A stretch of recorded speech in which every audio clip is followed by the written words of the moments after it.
when all the intruders had left the room and the door was again closed, Monsieur de Treville turned round and found himself alone with the young man. The event which had just taken place had in some measure disarranged the previous train of his ideas, and he therefore now inquired what this persevering visitor required. D'Artagnan repeated his name, and Monsieur de Treville, recalling the past and present, instantly became aware of his situation. "Pardon," said he, smiling. "Pardon, my dear countryman, but I had entirely forgotten you. What do you want? A captain is merely the father of a family, but burdened with a heavier responsibility than an ordinary parent. For soldiers are great children. But, as I maintain, it is my duty to see that the orders of the king, and more especially those of the cardinal, are carefully executed." D'Artagnan could not repress a smile, and this smile satisfied Monsieur de Treville that he was not dealing with a fool. Therefore he came at once to the point, and at the same time changed the subject. "I have loved your father," said he. "What can I do for his son? Tell me quickly, for my time is not my own." "Sir," said D'Artagnan, "in quitting Tarbes and coming here, I wish to ask from you, as a memorial of the friendship which you have not forgotten, the uniform of a musketeer.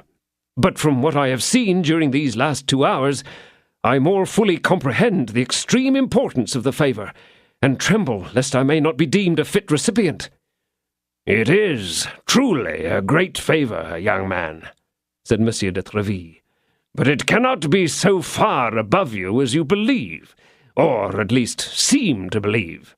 However, a decision His Majesty has provided for this case, and I regret to inform you that no one is received among the Musketeers who has not passed the ordeal of some campaigns, performed certain brilliant actions, or served for 2 years in some less favoured regiment than our own." D'Artagnan bowed in silence, but at the same time feeling more eager to don the uniform of the Musketeers, since that object could only be obtained with great difficulty. "But," continued Monsieur de Treville, fixing his piercing look upon his countryman, as if he wished to penetrate the inmost recesses of his heart, "but for the sake of my ancient friend, your father, I wish to do something for you. Young man, we cadets of Bern are not in general overburdened with wealth, and I fear that matters are not much improved in this respect since I left the province. Your purse, therefore, can scarce be as full as it was." D'Artagnan drew himself up with a proud air, which seemed to say, "I ask charity of none." "It is well, young man. It is very well. I understand your feelings. I came to Paris myself with only 4 crowns in my pocket, and I would have fought anyone who had dared to dispute my ability to purchase the Louvre." D'Artagnan assumed a still prouder air. Thanks to the sale of his horse, he began the world with 4 crowns more than Monsieur de Treville. "I should say, therefore, that however large may be the sum you really possess, you ought to preserve it. In the meantime, you must perfect yourself in all those accomplishments which become a gentleman, and I will this day write a letter to the director of the Royal Academy, who will receive you tomorrow without any fee. Do not refuse this trifling favour. Gentlemen of the highest rank and wealth often solicit, without being able to obtain it, the same gift. You will there learn to ride, to fence, and to dance. You will form a circle in good society, and from time to time you must personally apprise me of your progress, and let me know if I can do anything for you." D'Artagnan, ignorant as he was of the manners of high society, felt the coldness of this reception. "Alas, sir," said he, "I now deeply feel the want of the letter of introduction which my father gave me for you." "I am, in truth, somewhat surprised," replied Monsieur de Treville, "that you should have undertaken so long a journey without that viaticum, so essential to every Bernese." "I had one, sir, and a good one, thank God," cried D'Artagnan, "but was perfidiously robbed of it." And with a degree of warmth and an air of truth which charmed Monsieur de Treville, he recounted his adventure at Meung, accurately describing his unknown adversary. "It was very strange," said Monsieur de Treville musingly. You spoke of me openly, did you? Yes, sir. I certainly committed that imprudence, but such a name as yours served me as a shield on my journey. Therefore you can guess if I frequently covered myself with it or no. It was an age of flattery, and Monsieur de Treville loved the incense as well as a king or a cardinal. He could not help smiling, therefore, with evident satisfaction. But this smile soon passed away, and returning to the adventure at Meung, he continued, Tell me, had not this gentleman a slight scar on the cheek? Yes, as if left by a pistol ball. Was he not a man of commanding air? Yes. Of a tall figure? Yes. With an olivine complexion? Yes, that is he. But do you know this man, sir? Ah, if I ever meet him, and I will find him, I swear to you, even were he in hell— He attended a woman, did he not? Continued Monsieur de Treville. At least he departed after he'd conversed a moment with the one he had attended. Do you know the subject of their conversation? He gave her a box, which he said contained her instructions, and desired her not to open it until she arrived in London. Was this woman an Englishwoman? He called her my lady. It is he, murmured Treville. It must be. I thought he was at Brussels. Oh, sir, exclaimed D'Artagnan, if you know this man, tell me who and whence he is, and I will hold you absolved even of your promise to admit me amongst the Musketeers, for before and above everything else, I long to avenge myself. Beware, young man, said Monsieur de Treville. Should you perceive this man walking on the one side of the street, instead of seeking your revenge, proceed yourself on the opposite side. Precipitate not yourself against such a rock, upon which you will assuredly be shattered like glass. That fear will not deter me, should I ever meet him, said D'Artagnan. In the meantime, do not seek him, replied Treville. If you take my advice— But all at once Monsieur de Treville paused, as if struck by a sudden suspicion.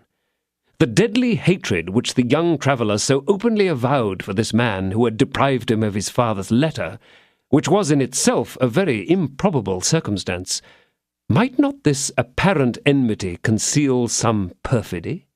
Was not this young man sent by his eminence?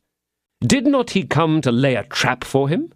Was not this pretended D'Artagnan an emissary of the cardinal, whom the latter sought to introduce into his house, and whom he wished to place near him to worm himself into his confidence, and afterwards to betray him, as was often done in similar cases? He looked more earnestly at D'Artagnan than at first, and was but slightly reassured by the appearance of that countenance, beaming with acute talent and affected humility. I know very well that he is a Gascon, thought he, but he is just as likely to be one for the cardinal as for me. Yet I will try him further. Young man, said he slowly, as the son of mine ancient friend, for I consider the history of this lost letter as true, I wish, in order to compensate for the coolness which you perceived in my first reception, to reveal to you the secrets of our politics. The king and the cardinal are the best of friends. Their apparent disputes are merely to deceive fools, and I do not wish that my countryman, a handsome cavalier, a brave youth, formed to rise in the world, should be the dupe of all these pretenses, and, like a simpleton, rush headlong into the snare which has made awful examples of so many others. Rest assured that I am entirely devoted to these two all-powerful masters, and that all my serious proceedings can never have any other object in view than the service of the king and of the cardinal, who is one of the most illustrious geniuses that France has ever produced. Now, young man, regulate your conduct by this, and should you, through your family or connections, or even your instincts, bear the slightest hostility towards the cardinal, such as you may have seen burst forth occasionally amongst our nobility, take your leave and quit me. I can assist you in 1,000 ways without attaching you to my own person. At all events, I hope my frankness will make you my friend, for you are the first young man to whom I have as yet spoken in this manner." Tréville ceased speaking, but he thought to himself, "If the cardinal has really sent me this young fox, he would not surely fail. He knows how much I loathe him.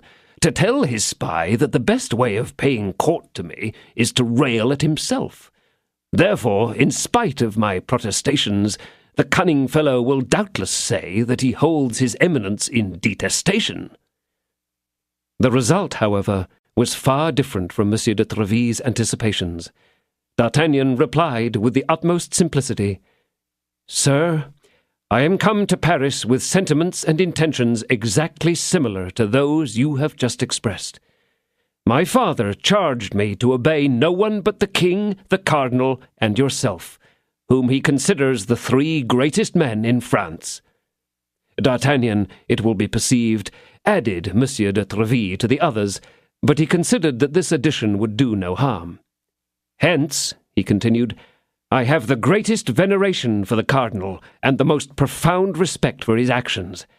It is, therefore, so much the better for me, sir, if, as you say, you speak frankly to me, since you will then do me the honour to esteem this similarity of opinions.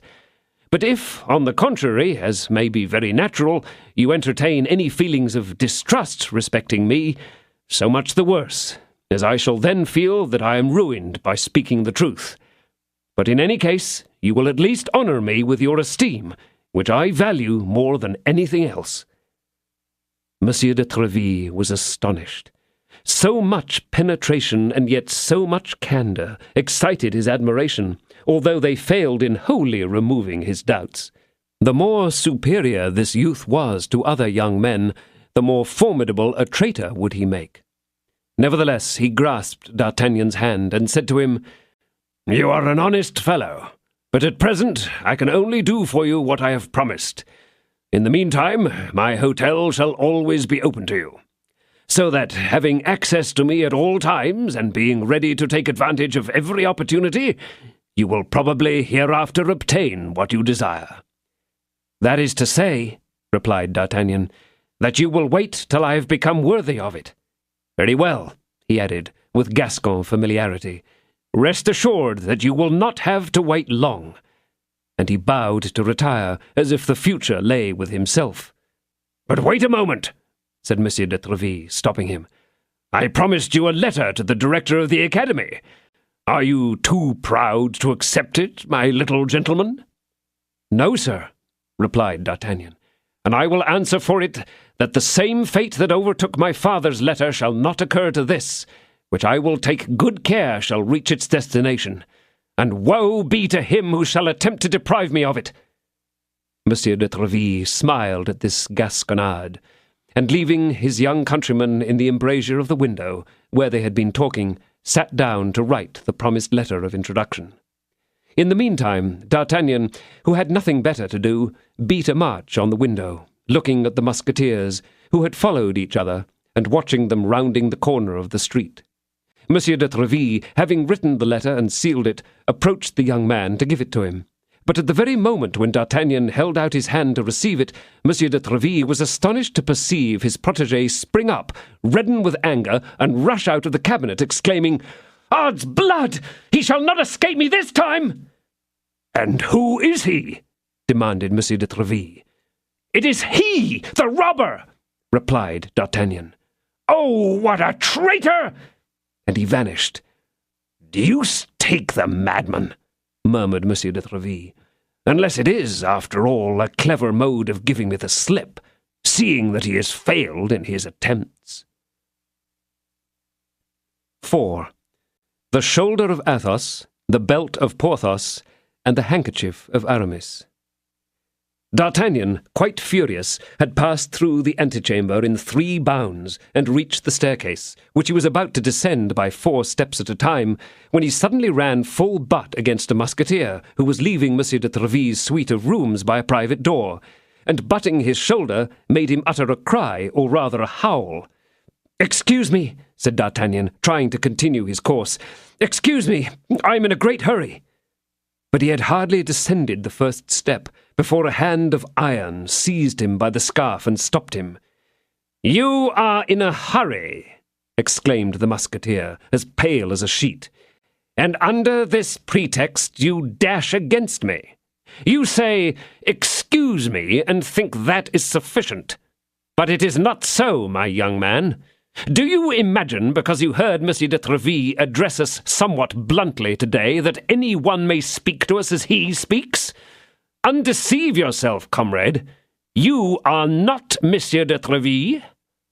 "Upon my word," said D'Artagnan, seeing that it was Athos, who, after the treatment of the surgeon, was now returning to his apartments, "upon my word, I did not run against you on purpose, and not having done it on purpose, I said, 'Excuse me.' It appears to me, therefore, quite sufficient.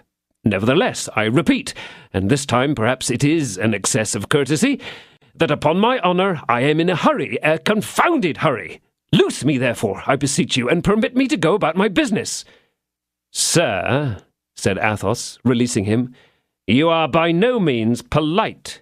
It is evident that you come from a distance."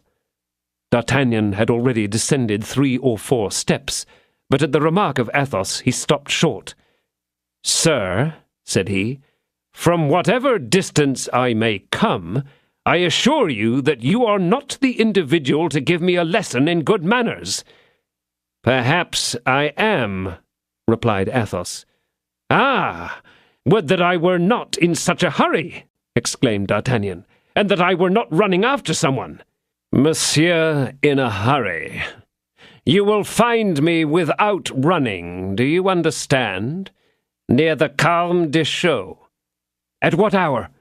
"About 12 o'clock." "Very well, I will be there." "Take care that you do not make me wait too long," said Athos, "for I tell you plainly, at 12:15, it is I that will run after you and cut off your ears as you go." "Good!" exclaimed D'Artagnan. "But I will take special care to be there at 10 minutes before 12. And he commenced running again, as if possessed by devils, hoping still to catch the unknown, whose slow pace could not yet have carried him beyond his reach. But at the corner of the street, Porthos was talking with one of the soldiers on guard, and between these two there was just space enough for a man to pass. D'Artagnan fancied that this space was sufficient for him, and he shot forward to rush like an arrow between the two. He had not, however, made allowance for the wind, which, whilst he was passing, actually bellied out the enormous cloak of Porthos, into which he fairly plunged. Doubtless Porthos had cogent reasons for not abandoning this most essential portion of his dress, and therefore, instead of letting go the corner which he held, he drew it more closely towards him, so that D'Artagnan found himself rolled up in the velvet by a rotatory motion which is clearly explained by the obstinate resistance of Porthos. D'Artagnan, hearing the Musketeer swear, wished to escape from under the cloak, which completely blinded him, and sought for an outlet from the folds. Above all things he feared that he had injured the freshness of the magnificent belt, of which we have heard so much. But on recovering his powers of vision, he found his nose jammed between the shoulders of Porthos, that is, exactly on the belt. Alas! Like the majority of the fine things of this world, which are only made for outward show, the belt was of gold in front and of simple leather behind. In fact, Porthos, proud as he was, being unable to afford a belt entirely of gold, had procured one of which the half at least was of that metal. And this may perhaps account for the cold under which Porthos had avowed himself as suffering, and the consequent need of the cloak. "Odds bodykins!" cried Porthos, making every effort to free himself from D'Artagnan, who kept poking his nose into his back. "You are mad to throw yourself in this manner upon people!" "Excuse me," said D'Artagnan, reappearing from beneath the shoulder of the giant, But I was in a hurry. I am running after someone. Do you shut your eyes when you run? Demanded Porthos. No, answered D'Artagnan, somewhat piqued. No, and thanks to my eyes I can see what others do not see. Whether Porthos understood him or not, he yet gave way to his anger. Sir, said he, you will get yourself chastised if you thus rub against the Musketeers. Chastised, sir, said D'Artagnan. Your expression is harsh. It is such as becomes a man who is accustomed to face his enemies. Ah, by Saint-Denis, replied D'Artagnan, I know well that you would not turn your back upon yours. And the young man, delighted with his joke, marched off, laughing outrageously. Porthos foamed with anger, and was hastening after him, but D'Artagnan turned and said, By and by, when you are without your cloak. At 1 o'clock, then, behind the Luxembourg, shouted Porthos. Very well, at 1 o'clock, answered D'Artagnan, as he turned into the street adjoining. But neither in the street which he had just traversed, nor in that down which he looked, did he see anyone. Slowly as the stranger had walked, he had disappeared. Perhaps he had entered some house. D'Artagnan inquired after him of everyone he met. He even went down to the ferry, returned by the Rue de Seine and La Croix-Rouge. But no one, actually no one, was to be seen. This pursuit, however, was so far serviceable to him that, as the perspiration bathed his forehead, his heart grew cool, and he then began to reflect on the events which had just transpired. They were numerous and inauspicious. It was scarcely 11 o'clock, and already the morning had brought with it the loss of Monsieur de Tréville's favour, since he must have deemed the mode in which D'Artagnan left him extremely abrupt. Beside this, he had picked up good duels with 2 men, each of them capable of slaying 3 D'Artagnans. And lastly, these duels were with Musketeers, with 2 of those very men whom he esteemed so highly as to rank them in his mind and heart above all the world. The fates were against him. Sure of being killed by Athos, it is clear our youth did not care much about Porthos. However, as hope is the last thing which is extinguished in man's heart, he began to hope he might survive.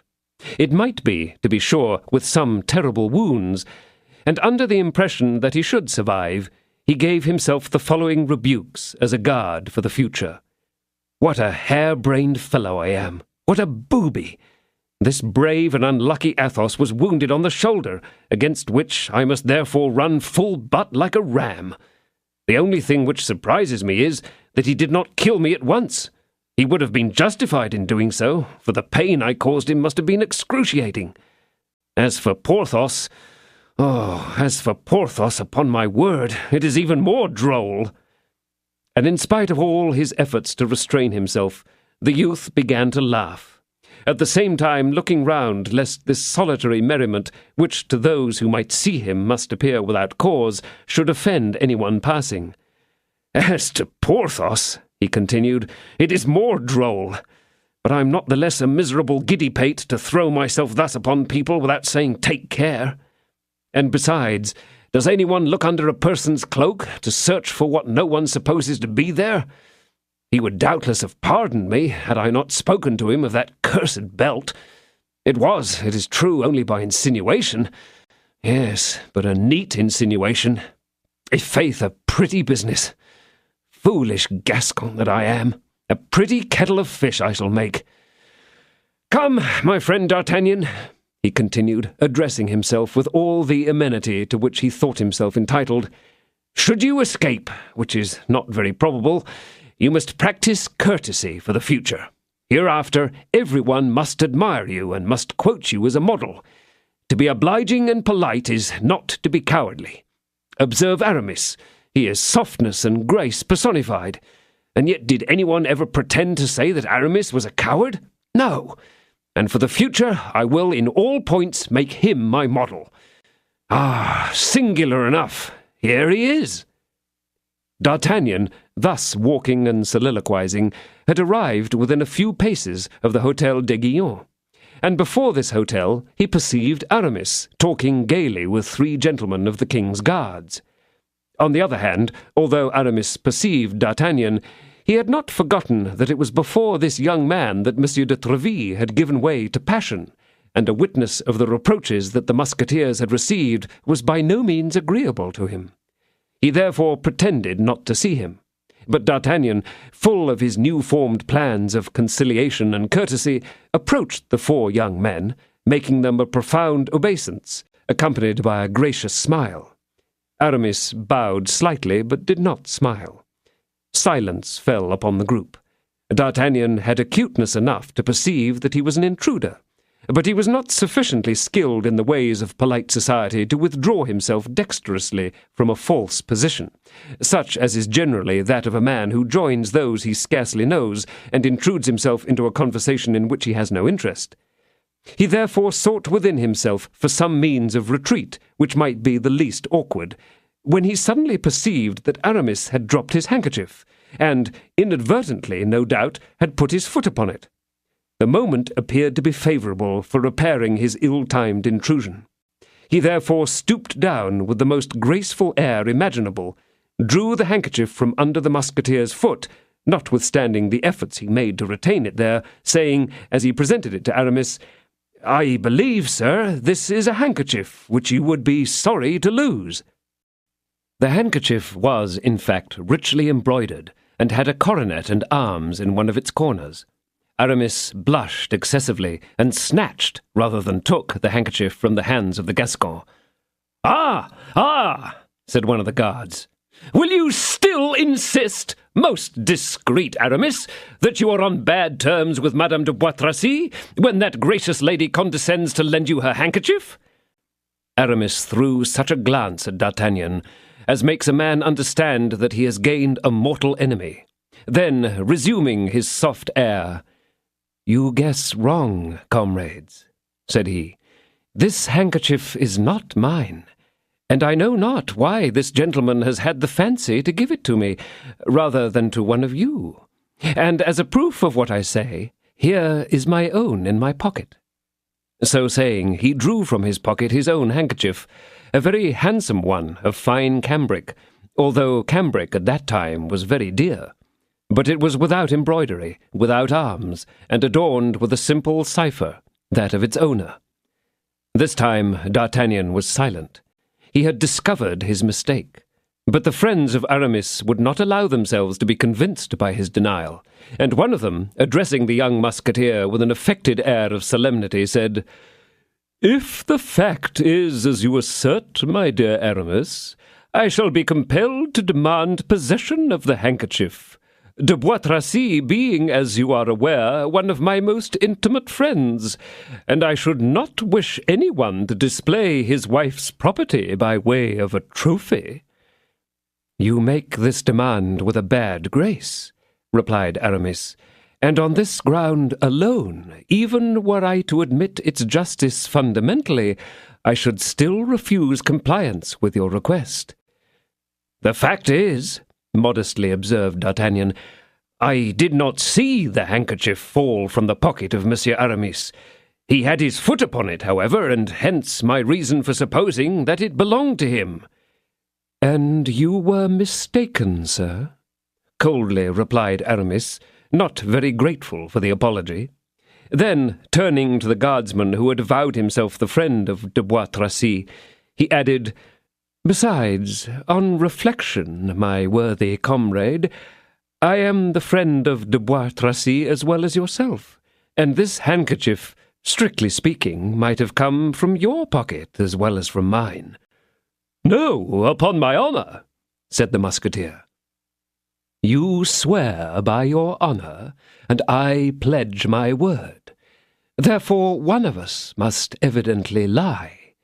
But come, Montereau, let us do something better than indulge in counter-assertions and denials. Let each of us take half." "Of the handkerchief?" "Yes." "Perfectly fair," cried the other 2 guardsmen. "Decidedly the judgment of Solomon. Aramis, you are certainly cram-full of wisdom," exclaimed the young men, indulging in hearty laughter. And the affair, as may be imagined, was thus deprived of further importance. Immediately afterwards the conversation ceased, and the friends separated, with a cordial shaking of hands, the three guardsmen going one way and Aramis another. "Now is my opportunity for making my peace with this gentleman," mentally ejaculated D'Artagnan, who had kept somewhat aloof during the latter part of the conversation, and who now, impelled by this good feeling, approached Aramis, who was departing without taking any further notice of him. "I hope, sir, that you will excuse me," said he, addressing Aramis. "Sir," rejoined the latter, "you must permit me to remark that you have not acted in this affair as a man of good breeding ought to have done." "What inference, sir, am I to draw from your remark?" "Why, sir, I take it for granted that you are not a fool, and that, although coming from Gascony, you must be well aware that no one walks upon pocket-handkerchiefs without sufficient reason for so doing.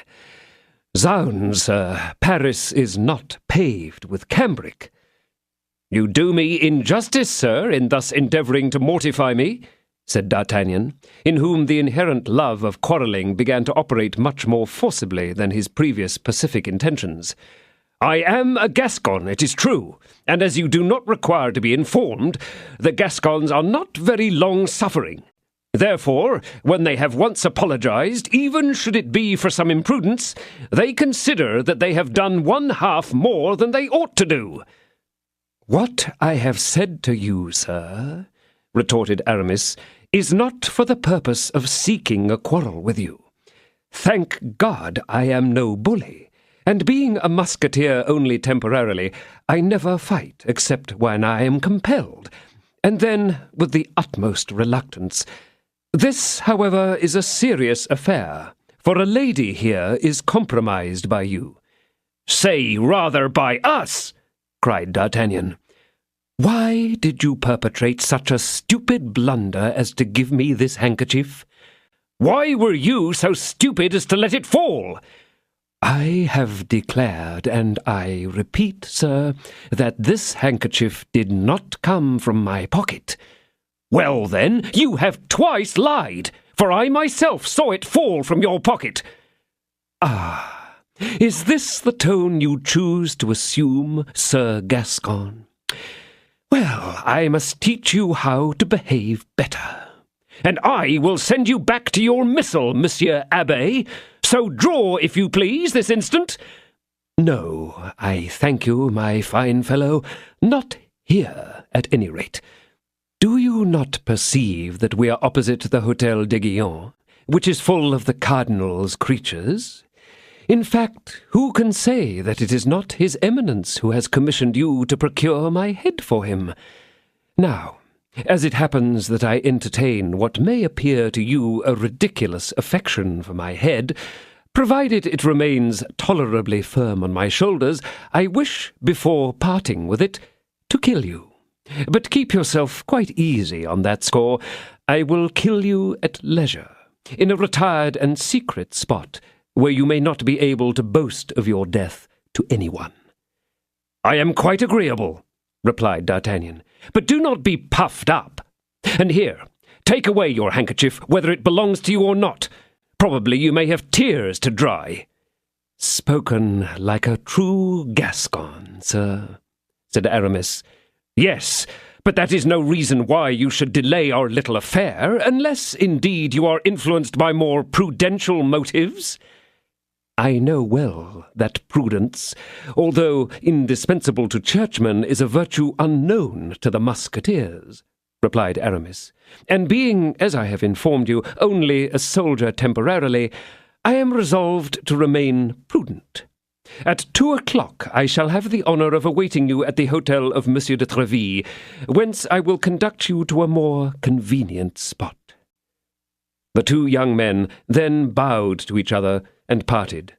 Aramis proceeded towards the Luxembourg, whilst D'Artagnan, finding that the time approached, took the road to the Calme des Chaux, all the while inwardly ejaculating, "Positively, I cannot escape. But at all events, if I am killed, it will be by a musketeer." 5. The King's Musketeers, and the cardinal's guards. D'Artagnan was friendless in Paris. He therefore went to meet Athos without being provided with a second, having made up his mind to be satisfied with those which accompanied his adversary. Besides, he fully intended to offer the brave Musketeer all suitable apologies, but, at the same time, to betray nothing having the slightest appearance of timidity or weakness. He also feared such a result from this duel as may be naturally anticipated in an affair of the kind, where a young and vigorous man fights with an opponent who is wounded and enfeebled, and in which, should the former be vanquished, the triumph of his opponent is doubled, whilst, should the former prove the conqueror, he is not only accused of being brave at small risk, but even his courage is regarded as extremely doubtful.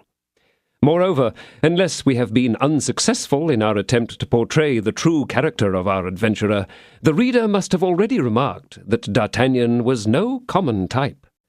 Therefore, although he could not divest himself of the idea that his death was inevitable, he had by no means resolved quietly to resign himself to his fate with that patience which another less courageous than himself might perhaps have displayed in such a case. He pondered upon the different characters of those with whom he was about to engage, and at length began to obtain a clearer view of his situation. By means of the sincere apology which he contemplated, he hoped to conciliate Athos, whose aristocratic air and austere manner quite delighted him. Then he flattered himself that he might intimidate Porthos by the adventure of the belt, whose story, if he were not instantaneously killed, he might relate to everyone, so as to overwhelm him with ridicule.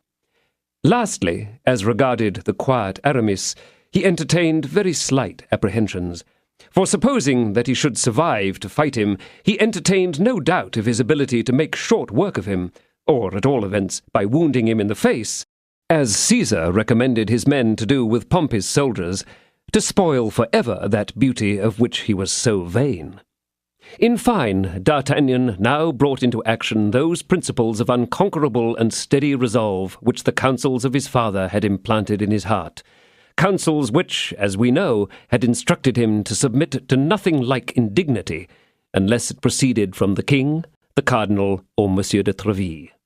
Full of these ideas, he sped as if on wings towards the convent des Carmes Deschaux, a building without windows, adjoining a chapel of ease of the Pré aux Clercs, and surrounded by dry meadows, which generally served as a rendezvous for those combatants who had no time to lose. As D'Artagnan came in sight of the small open space in front of the convent, it struck the hour of noon, and Athos had already been about 5 minutes on the ground. He was therefore as punctual as the Samaritan woman, and the most rigorous casuist in the laws of duelling could have found nothing to censure. Athos, who continued to suffer severely from his wound, although it had again been dressed by Monsieur de Tréville's surgeon, had seated himself on a large stone, where he awaited his adversary with that air of calmness and dignity which never forsook him. As D'Artagnan approached, he arose and politely advanced some steps to meet him, whilst D'Artagnan, on his part, went towards his antagonist, bowing until his plume touched the ground. "Sir," said Athos, "I expected 2 of my friends who are to act as my seconds, but they are not yet arrived. I am surprised that they should be so late, as they are generally punctual." "I have no second, sir," said D'Artagnan.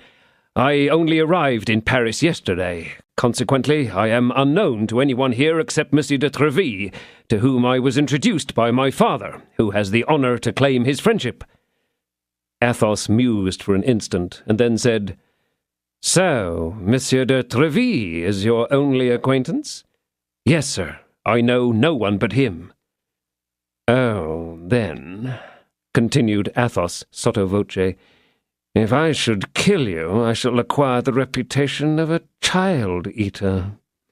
"Not entirely so, sir," answered D'Artagnan, with a bow which was not devoid of dignity. "Not quite so, since you do me the honor to draw your sword against me whilst suffering from a wound which must occasion you great inconvenience." "Inconvenience? Upon my honor, I assure you that you hurt me confoundedly. But I will use my left hand, as I usually do under such circumstances. Yet do not imagine that by this means I do you a favour, as I fight equally well with either hand. Indeed, it will rather be a disadvantage to you, a left-handed man being a very trying opponent to one who is not used to it. I regret, therefore, that I did not apprise you sooner of this circumstance." "Really, sir," said D'Artagnan, again bowing, "you are so very courteous that I cannot be sufficiently grateful." "You overwhelm me," replied Athos, with the air of a well-bred man. "If it be not disagreeable to you, pray let us converse upon some other subject. Ah, how you did hurt me! How my shoulder still burns!" "Would you permit me," said D'Artagnan, somewhat timidly. "To do what, sir?" inquired Athos. "I have a salve which is quite a panacea for wounds, a salve which my mother gave me, and which I have tried upon myself with success." "And what of it?" continued Athos. "Why, sir, I am certain that in less than 3 days this salve would cure you, and at the end of that time, when your cure is completed, it would be a great honour for me to cross swords with you." D'Artagnan uttered these words with a simplicity which did honour to his courtesy, without in the slightest degree detracting from his courage. "By my faith," exclaimed Athos, "this is a proposition which much pleases me. Not that I should think of accepting it, but it savours of the perfect knight. And it was thus that in the days of Charlemagne, those brave men whom every man of honour should make his model spoke. Unfortunately, however, we do not live in the times of the great emperor, but in those of the cardinal, and 3 days hence, however well we might preserve our secret, it would be known that we were going to fight, and we should be prevented. But," he added with some impatience, "these seconds are laggards." "If you are in haste, sir," said D'Artagnan, with the same simplicity that had the moment before characterized his proposition to put off the duel for 3 days, "if you are in haste, and should wish to dispose of me at once, dispense with the seconds, I beseech you." "This speech of yours pleases me still more," said Athos, gracefully bowing to D'Artagnan. "It does not seem that of a man who lacks either head or heart. I admire men of your stamp, and if we are spared, I shall hereafter have sincere pleasure in your acquaintance. Meantime, let us wait for these gentlemen, I pray you. I have plenty of time, and it will be more according to rule. Ah, see, here comes one of them." And as he spoke, the gigantic form of Porthos was seen at the end of the Rue de Vaugirard. "What?" exclaimed D'Artagnan. "Is Monsieur Porthos one of your seconds?" "Yes. Have you any objection to him?" "Oh, certainly not." "And here is the other." D'Artagnan looked in the direction indicated by Athos, and beheld Aramis. "What?" cried he, in a tone of yet greater astonishment. "Is Monsieur Aramis the other of your seconds?" "Certainly. Are you not aware that one is rarely seen without the other, and that amongst the Musketeers and Guards, at court and in the town, we are known as Athos, Porthos, and Aramis, or the Three Inseparables? But as you come from Dax or Pau—" "From Tarbes," said D'Artagnan, "you may very naturally be ignorant of all this." "Really, gentlemen," said D'Artagnan, "you are well named, and should my adventure become known, it will at least prove that like draws to like." In the meantime, Porthos approached, shook hands with Athos, and turning towards D'Artagnan seemed lost in astonishment. We may mention in passing that he had changed his belt and laid aside his cloak. "It is with this gentleman that I am about to fight," said Athos, pointing towards D'Artagnan, and at the same time saluting him. "And I also am going to fight him," replied Porthos. "But not till 1 o'clock," interrupted D'Artagnan. "And I also. It is with him that I am to fight," said Aramis, who had arrived on the ground just after Porthos. "Our appointment, however, is for 2 o'clock," replied D'Artagnan, with the same coolness. "But what are you going to fight about, Athos?" demanded Aramis. "Upon my faith, I do not well know, except that he hurt my shoulder." "And you, Porthos?" I fight because I fight, replied Porthos, colouring. Athos, whom nothing escaped, perceived a slight smile curling the lips of the Gascon. We had a dispute about dress, said D'Artagnan. And you, Aramis? Demanded Athos. Me? I fight on account of a theological dispute, answered Aramis, making a sign to D'Artagnan that he wished him to conceal the true cause of their duel. Really? Said Athos, who observed D'Artagnan's smile again. Yes, a point of St. Augustine on which we could not agree, said the Gascon. Decidedly, he is a man of spirit, murmured Athos. And now that you are all arrived, gentlemen, said D'Artagnan, permit me to offer my apologies. A frown passed over the brow of Athos, a haughty smile glided over the lips of Porthos, and a negative sign was the reply of Aramis. You do not rightly understand me, gentlemen, said D'Artagnan, elevating his head on which a sunbeam played, gilding its fine and manly lines. I wish to apologize because it is improbable that I shall be able to pay my debt to all three. For Monsieur Athos has the right to kill me first, which greatly decreases the value of your bill, Monsieur Porthos, whilst it renders yours, Monsieur Aramis, scarcely the slightest value. Therefore, gentlemen, on that account alone, I again repeat my offer of apology. And now, upon your guard!" And with the most gallant and fearless mien, he drew his sword. His blood was fairly roused, and at that moment he would have drawn his sword against all the Musketeers in the kingdom with as little hesitation as he then did against Athos, Porthos, and Aramis. It was 12:15. The sun was at its meridian, and the situation chosen for the encounter was exposed to its fierce heat. "It is very hot," said Athos, drawing his sword, "and yet I cannot take off my doublet, for just now I perceived that my wound bled, and I fear to distress this gentleman by showing him blood which he has not drawn from me himself." "True, sir," replied D'Artagnan, "but I assure you that, whether drawn by myself or by any other person, I shall always see with regret the blood of so brave a gentleman. I will therefore follow your example and fight in my doublet." "Come," said Porthos, "a truce to these compliments. Remember that we also await our turn." "Speak for yourself only, Porthos, when you choose to be so rude," interposed Aramis. "As for me, I consider the courtesies which have passed between these gentlemen as worthy of men of the highest honour." "When you please, sir," said Athos, placing himself on his guard. "I was at your service," said D'Artagnan, crossing his sword.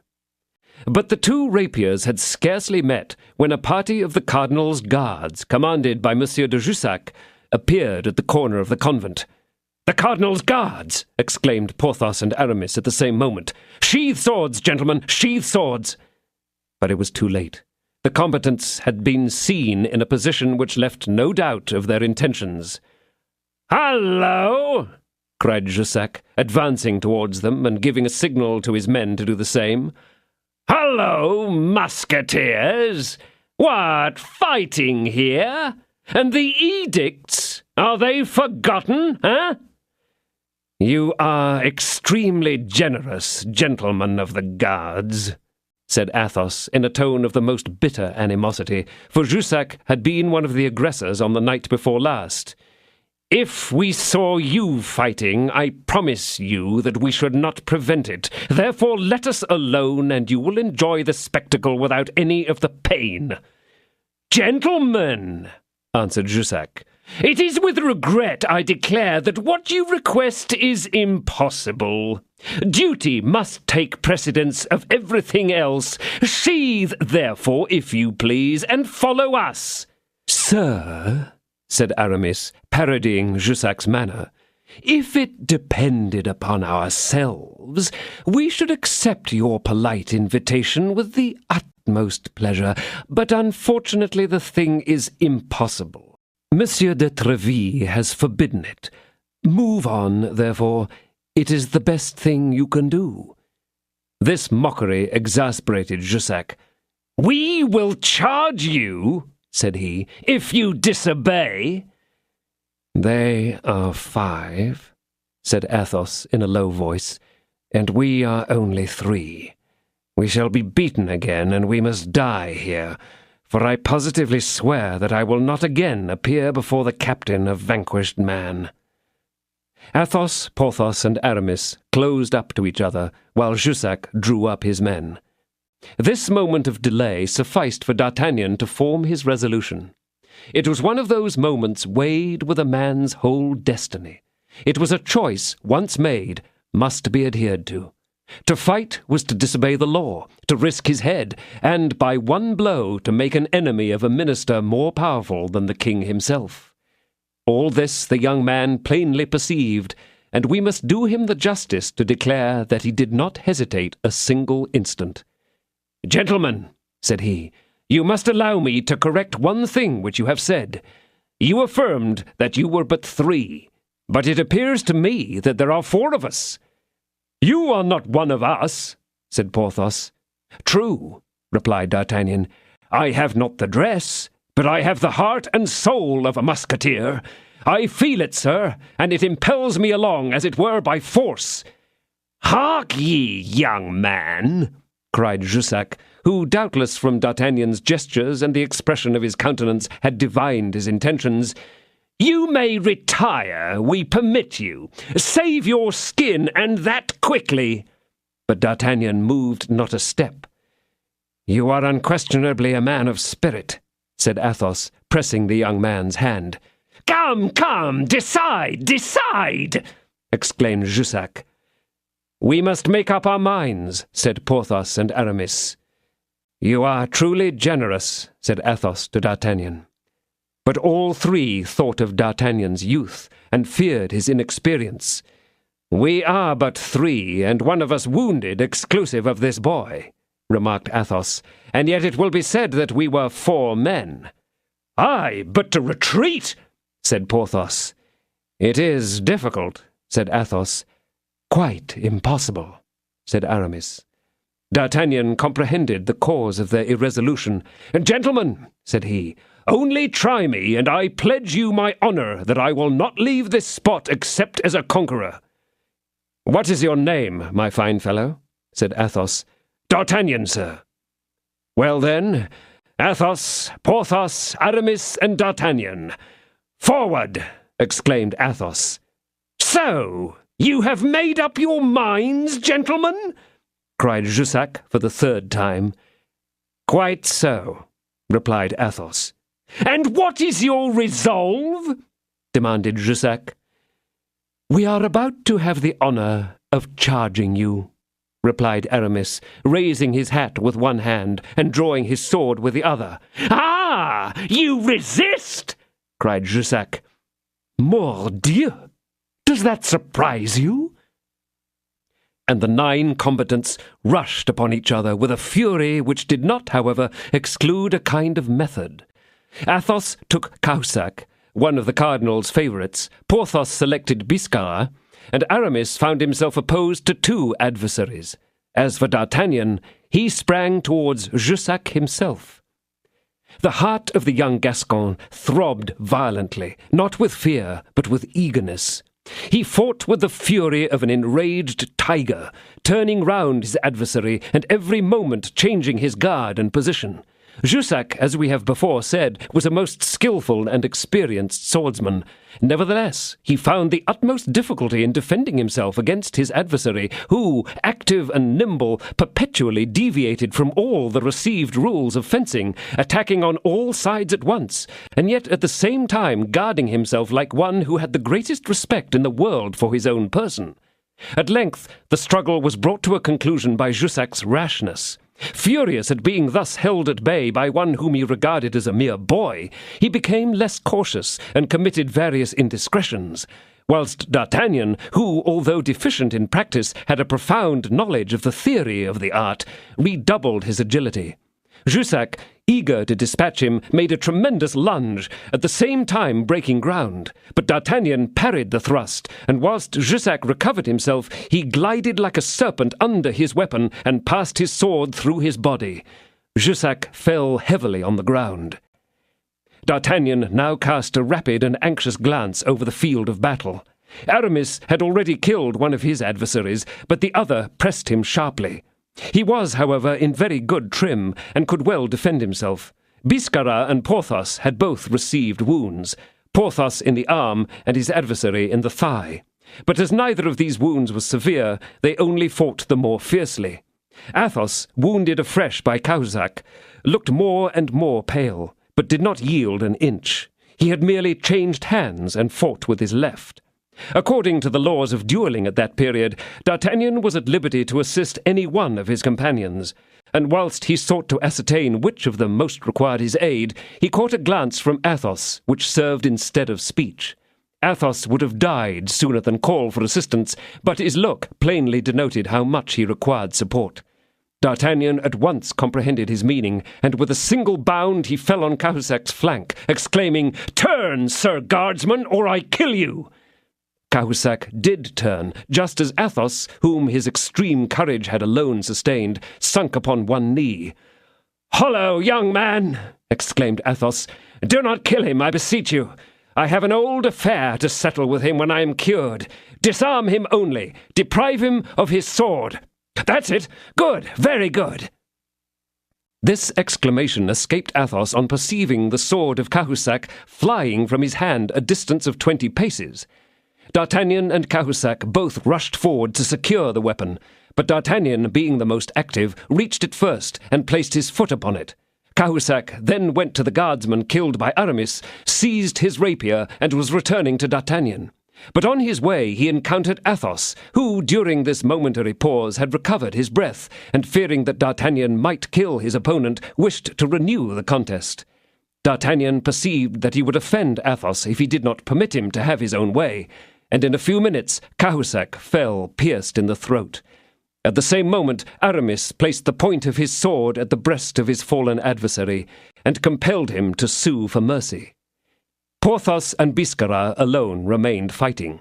Porthos, whilst fighting, indulged himself in 1,000 fantastic jests and humours, asking Biscarat what time of day it was, and congratulating him on the company his brother had just obtained in the regiment of Navarre. This jesting, however, gained him no advantage, for Biscarat was one of those indomitable spirits who die but do not surrender. It was time, however, to stop the fight, as the guard might arrive and arrest all the combatants, whether wounded or not, whether royalists or cardinalists. Athos, Aramis, and D'Artagnan, therefore, surrounded Biscarat and summoned him to surrender. Although alone against all four, and with a wound which had passed through his thigh, Biscarat refused to yield, but Jussac, raising himself on his elbow, requested him to desist. Biscarat, however, like D'Artagnan, was a Gascon. He therefore only laughed, and pretended not to hear, and finding time between the parries to point with his sword to the ground at his feet, "Here," said he, "will Biscarat die, the sole survivor of those that were with him." "But they are four against one!" cried Jussac. "Yield, I command you!" "Ah, if you command me, it is another thing," said Biscarat. "You are my commander, and I must obey." And suddenly, springing backwards, he broke his sword across his knee, in order that he might not give it up, threw the pieces over the wall of the convent, and then, crossing his arms, he whistled a cardinalist air. Bravery is always respected, even in an enemy. The Musketeers saluted Biscarat with their swords, and returned them to their scabbards. D'Artagnan did the same, and then, assisted by Biscarat, the only one who remained on his legs, he carried Jussac, Cahusac, and that one of the adversaries of Aramis who was only wounded, under the porch of the convent. The fourth, as we have said, was dead. They then rang the bell, and confiscating 4 out of the 5 swords, they set off, intoxicated with joy, towards Monsieur de Tréville's hotel. They proceeded arm in arm, occupying the whole breadth of the street, and as they detained every musketeer they met, the march soon became like a triumphal procession. D'Artagnan's heart was in a delirium of exultation as he marched between Athos and Porthos. "If I am not yet a musketeer," said he to his new friends, whilst passing the threshold of Monsieur de Tréville's hotel, "I am at least next door to one. Is it not so?" 6. His Majesty King Louis XIII. The affair made a great noise. Monsieur de Treville strongly censured his musketeers in public, but privately they heard only his congratulations. As, however, it was essential that no time should be lost in gaining the king, Monsieur de Treville hastened to the Louvre. But he was too late. The king was closeted with the cardinal, and Monsieur de Treville was informed that his majesty was engaged, and could not then see anyone. In the evening, Monsieur de Treville returned. The king was at play, and was winning, and his majesty, being very covetous, was in an excellent humour. Therefore, as soon as he saw Monsieur de Treville, he exclaimed, "Come here, my captain, that I may chide you. Are you aware that his eminence came to complain to me of your musketeers, and with so much emotion as to be indisposed? Well, really, these musketeers of yours are perfect devils, thorough hang-dogs." "No, sire," replied Monsieur de Treville, who at the first glance saw the turn the affair was likely to take. "No, on the contrary, they are good creatures, gentle as lambs, and who, I am confident, have only one wish, that their swords should never leave their scabbards except in time of war. But what are they to do? The guards of the cardinal are continually seeking opportunities of quarrelling with them, and for the honour of the regiment, the poor young men are obliged to defend themselves." "Harkee, Monsieur de Treville," said the king. "Harkee! Is this a religious fraternity, these men of yours, that you are speaking of? Truly, my dear captain, I am half inclined to deprive you of your command, and bestow it upon Mademoiselle de Chemereau, to whom I have promised an abbey. Do not suppose, however, that I give implicit credence to this simple story of yours. I am called Louis the Just, Monsieur de Treville, and soon, very soon, we shall see, and it is because I confide in that justice, sire, that I shall calmly and patiently await your majesty's good pleasure." "Wait then, sir, wait then," said the king, "and it will not be long." In fact, at that moment, the chances of the game turned against the king, who began to lose what he had before gained. Therefore he was not sorry to find an excuse, to use an expression of the gaming table of which we confess we know not the origin, for making Charlemagne.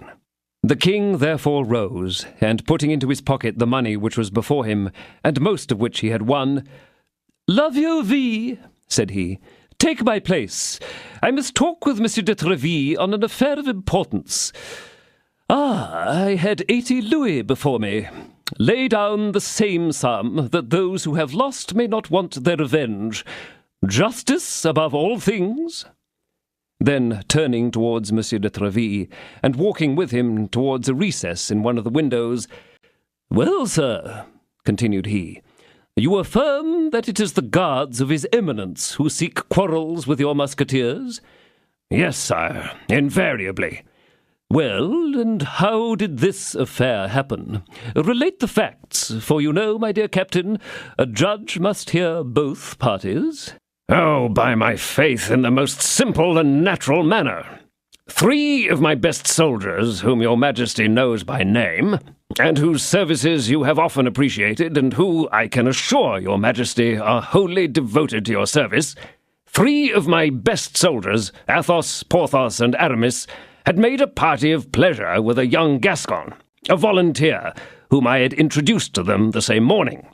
The party was to be held at Saint-Germain's, I believe, and the rendezvous was fixed at Calme-des-Chaux, when it was interrupted by de Jussac, Cahusac, Biscarat, and 2 other musketeers of the cardinal, who doubtless did not assemble there in such force without some intention in opposition to the edicts." "Ah, you give me ground for a conjecture," said the king. "Doubtless they came there to have an affair of honour." "I do not accuse them, sire, but I leave your majesty to judge what 5 armed men could be doing in a spot so retired as is the neighbourhood of the convent."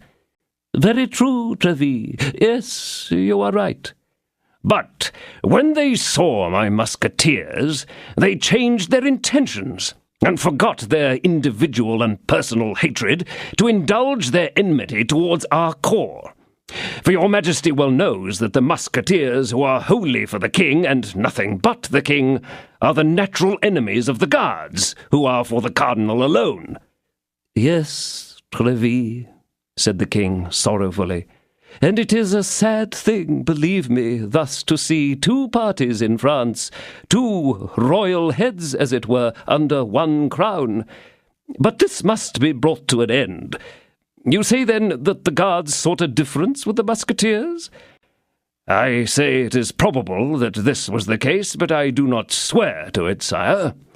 Your majesty well knows how difficult it is to discover the truth, unless, indeed, one were gifted with that admirable penetration which has caused Louis XIII to be named the Just." "There again you are right, Tréville. But your Musketeers were not alone. There was a boy with them." "Yes, sire, and a wounded man, so that 3 of the king's musketeers, of whom 1 was wounded, and this boy, not only made head against 5 of the most formidable of the cardinal's guards, but even bore 4 of them to the earth." "Why, it is a complete victory!" exclaimed the king, radiant with joy. "A most complete victory!" "Yes, sire, as complete as that of the bridge of Say." 4 men, of whom 1 was wounded and another a boy, did you say?" "A stripling, but who behaved so nobly on this occasion that I shall take the liberty of recommending him to your majesty." "What is his name?" "D'Artagnan, sire. He is the son of one of my oldest friends, the son of a man who was engaged in the partisan war on the side of the king your father, of glorious memory." "And you say this youth acquitted himself bravely? Tell me all about it, Tréville, for you know how I love to hear of war and combats." And the king placed himself in an attentive posture, at the same time twirling his moustache in a military manner. "Sire," replied Monsieur de Tréville, "as I have already told you, Monsieur d'Artagnan is almost a child, and as he has not the honour of being a musketeer, he was in plain clothes. The cardinal's guards, perceiving his youth and also that he was a civilian, invited him to retire before they commenced their assault." "Thus we may clearly perceive, Tréville," interrupted the king, "that it was the guards who began the attack." "Most assuredly, sire, there cannot be a doubt on the subject. They therefore warned him to retire, but he replied that as he was at heart a musketeer and wholly devoted to his majesty, he should remain with the musketeers."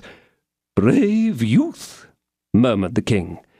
"And he did remain with them, and in him your majesty has the resolute and valiant champion who gave Jussac that terrific sword thrust which has so much enraged the cardinal." "He who wounded Jussac?" exclaimed the king. "He, a boy? Tréville, it is impossible." "It is, as I have the honour to inform your majesty." "Jussac? One of the best duellists in the realm." "Yes, sire, but he has now found his master." "Tréville, I must see this young man," said Louis. "I must see him, and if I can do anything... However, we will think about that." "When will your majesty condescend to receive him?" "Tomorrow at 12, Tréville." "Shall I bring him alone?" "No, bring the other 3. I wish to thank them all at the same time. Men so brave are rare, Tréville, and such devotion ought to be rewarded." "At 12, sire, we will be at the Louvre." "By the private staircase, Tréville, by the private staircase. It is unnecessary to let the cardinal know it." "Yes, sire." "You understand, Tréville, an edict is always an edict. At all events, fighting is forbidden by the law." "But this combat," said Tréville, "is altogether different from the common duels. It was a sudden brawl, and the proof of it is that there were 5 of the cardinal's guards against 3 of the musketeers and Monsieur d'Artagnan." "It is quite true," said the king. "Yet, nevertheless, Tréville, come by the private staircase." Tréville smiled, but conceiving that he had already secured an important advantage by thus inducing the pupil to rebel against his master, he respectfully saluted the king, and, with his permission, made his retiral. The same evening the 3 Musketeers were apprised of the honour intended for them. As they had long known the king, they were not much enchanted by the news, but D'Artagnan, with his Gascon imagination, saw in it his future fortunes, and passed the night amid golden dreams. By 8 in the morning he was with Athos, whom he found dressed and ready to go out. As they were not to see the king until 12 o'clock, and Athos had engaged to meet Porthos and Aramis at a tennis court near the Luxembourg stables, to play a match of tennis, he invited D'Artagnan to join them. Although ignorant of the game, which he had never played, D'Artagnan accepted the invitation, not knowing how otherwise to dispose of his time in the interval. Porthos and Aramis were already there, knocking the balls about. Athos, who was very skilful in all athletic games, went to one side with D'Artagnan and challenged them. But at the first movement which he made, although he played with his left hand, he found that his wound was too fresh to permit such an exertion. D'Artagnan, therefore, remained alone, and as he declared that he was too unskilful to play a regular game, they only sent the balls about without counting the points. One of these balls, however, driven by the Herculean hand of Porthos, passed so near D'Artagnan as to satisfy him that, had it hit him full in the face instead of going on one side, his royal audience would have been lost, as, in all probability, he would thereby have been rendered unfit to be presented to the king.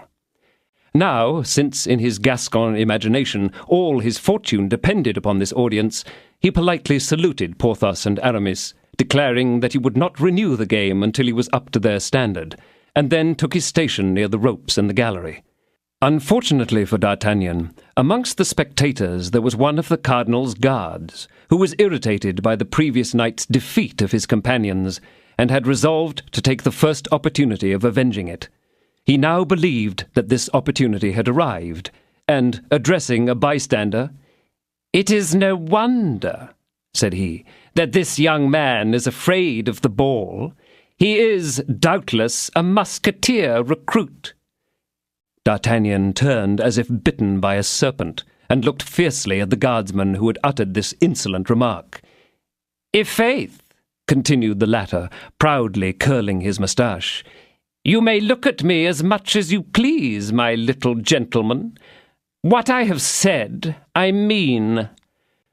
"And since what you have said explains itself," replied D'Artagnan in a low voice, "I will thank you to follow me." "Ah, indeed. And when, pray?" said the guardsman with the same air of mockery. "Immediately, if you please."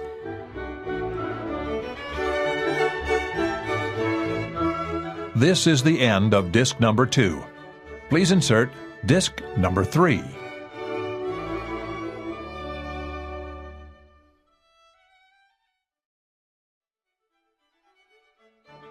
This is disc number 3.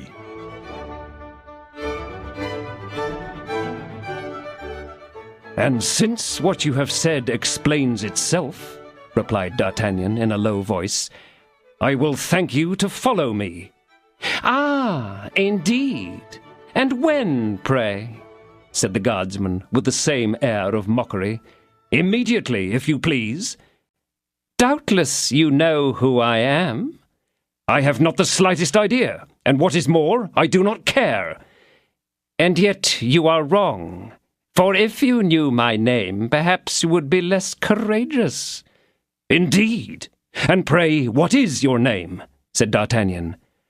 "Bernajoux, at your service." "Well, Monsieur Bernajoux," replied D'Artagnan with the utmost tranquillity, "I shall await you at the gate." "Proceed, sir. I will follow you."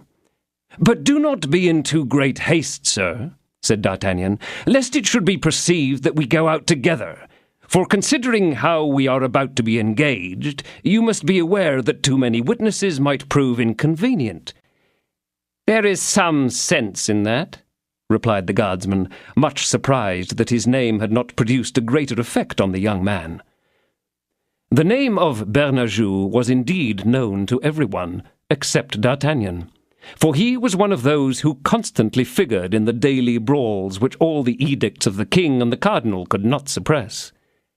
Porthos and Aramis were so much occupied by their game, and Athos was watching them so attentively, that they did not even perceive the departure of their young companion, who, as he had promised, waited a moment at the door for his opponent. In fact, D'Artagnan had no time to lose, considering the expected audience, which was fixed for 12 o'clock. He therefore cast his eyes around, and seeing that there was no one in the street, "Faith, sir," said he to his adversary, "although your name is Bernajoux, it is very fortunate for you that you have to deal with a musketeer recruit only. However, be content. I will do my best. On your guard, sir." "But," said he whom D'Artagnan thus addressed, "it appears to me this place is badly chosen, and that we should be better behind the Abbey of Saint-Germain, or in the Pré aux Clercs." "True enough," replied D'Artagnan, "but unfortunately my time is precious, as I have an important engagement precisely at 12. Therefore, draw, sir, draw!" Bernajoux was not the man to wait the repetition of such a compliment. In an instant, therefore, his sword glittered in his hand, and he rushed upon his adversary, whom, on account of his extreme youth, he hoped to intimidate. But D'Artagnan had served his apprenticeship the evening before, and now, fresh and elated with his victory, as well as inflamed with hopes of future favour, he was fully resolved not to recede an inch. The two swords were therefore engaged even to the guard, and as D'Artagnan kept his ground firmly, his adversary was obliged to retreat a single step. By this movement, Bernajoux's sword deviated from opposition, and D'Artagnan, seizing the opportunity, made a lunge which wounded his adversary in the shoulder.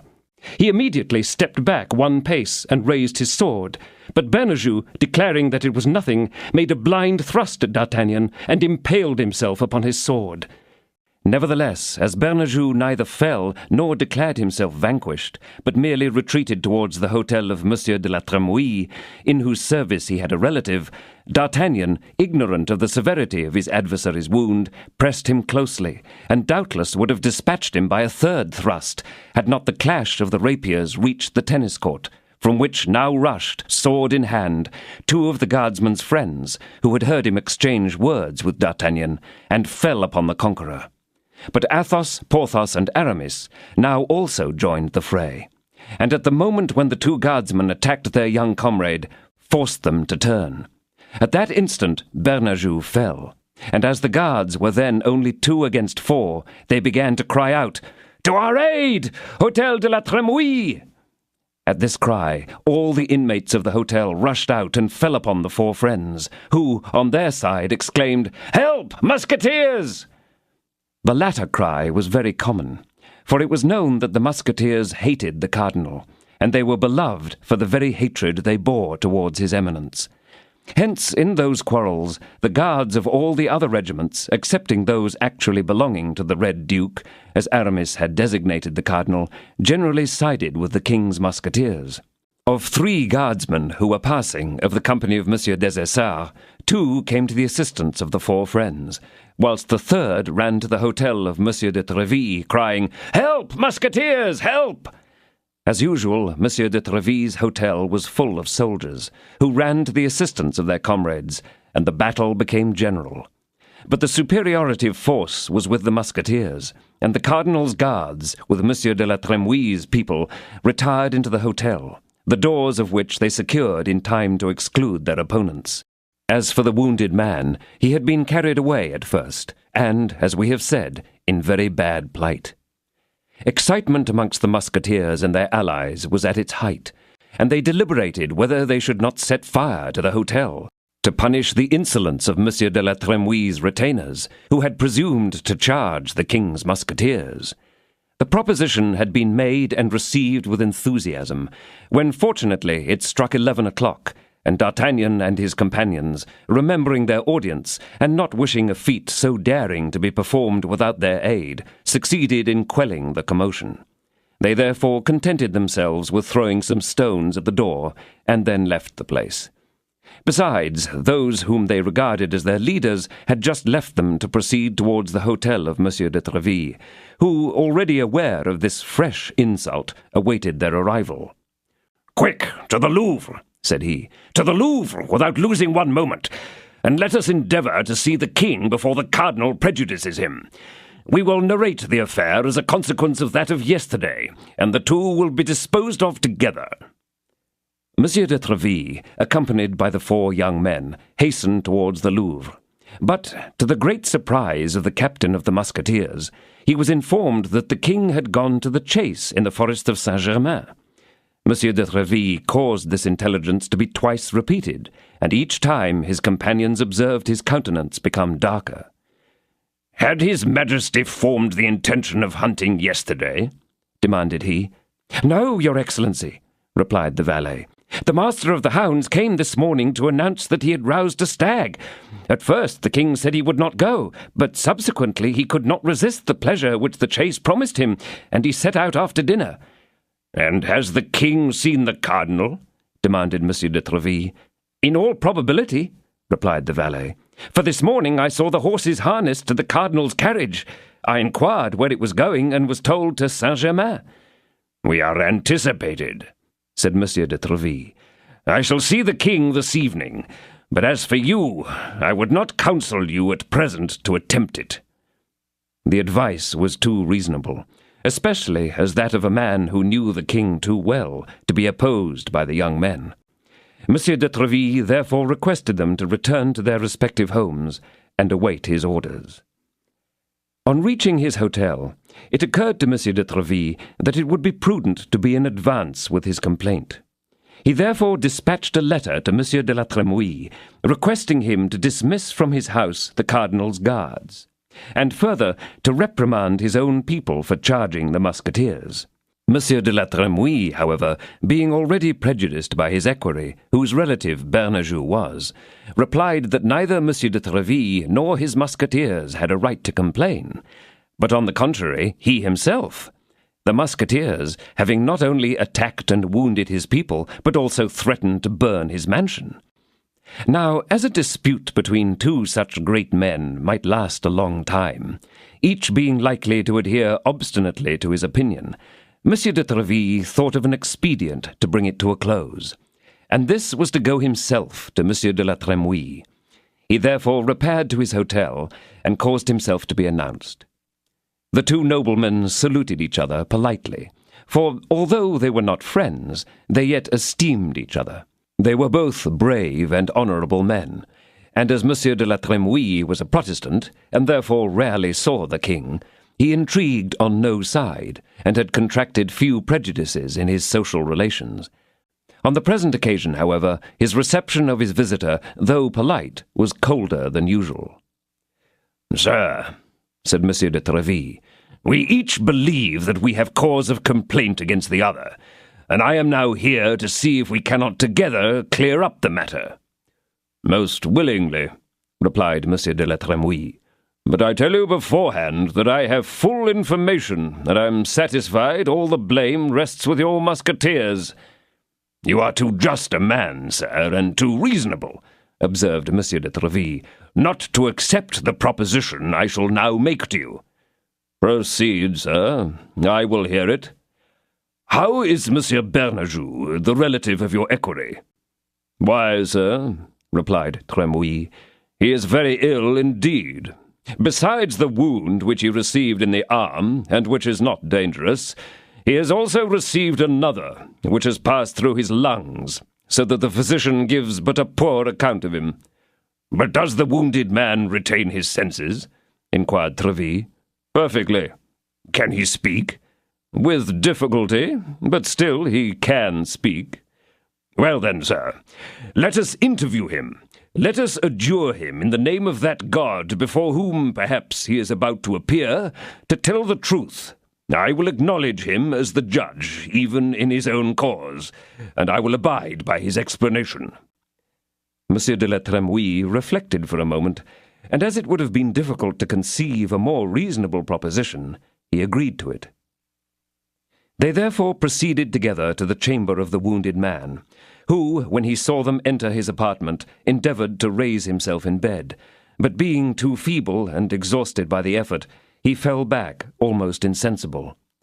Monsieur de la Trémouille approached his bed, and by the application of some smelling salts restored him to consciousness. Then, in order to avoid any future imputation of having influenced the guardsman, Monsieur de la Trémouille invited Monsieur de Treville to question him himself. The result was as Monsieur de Treville had foreseen.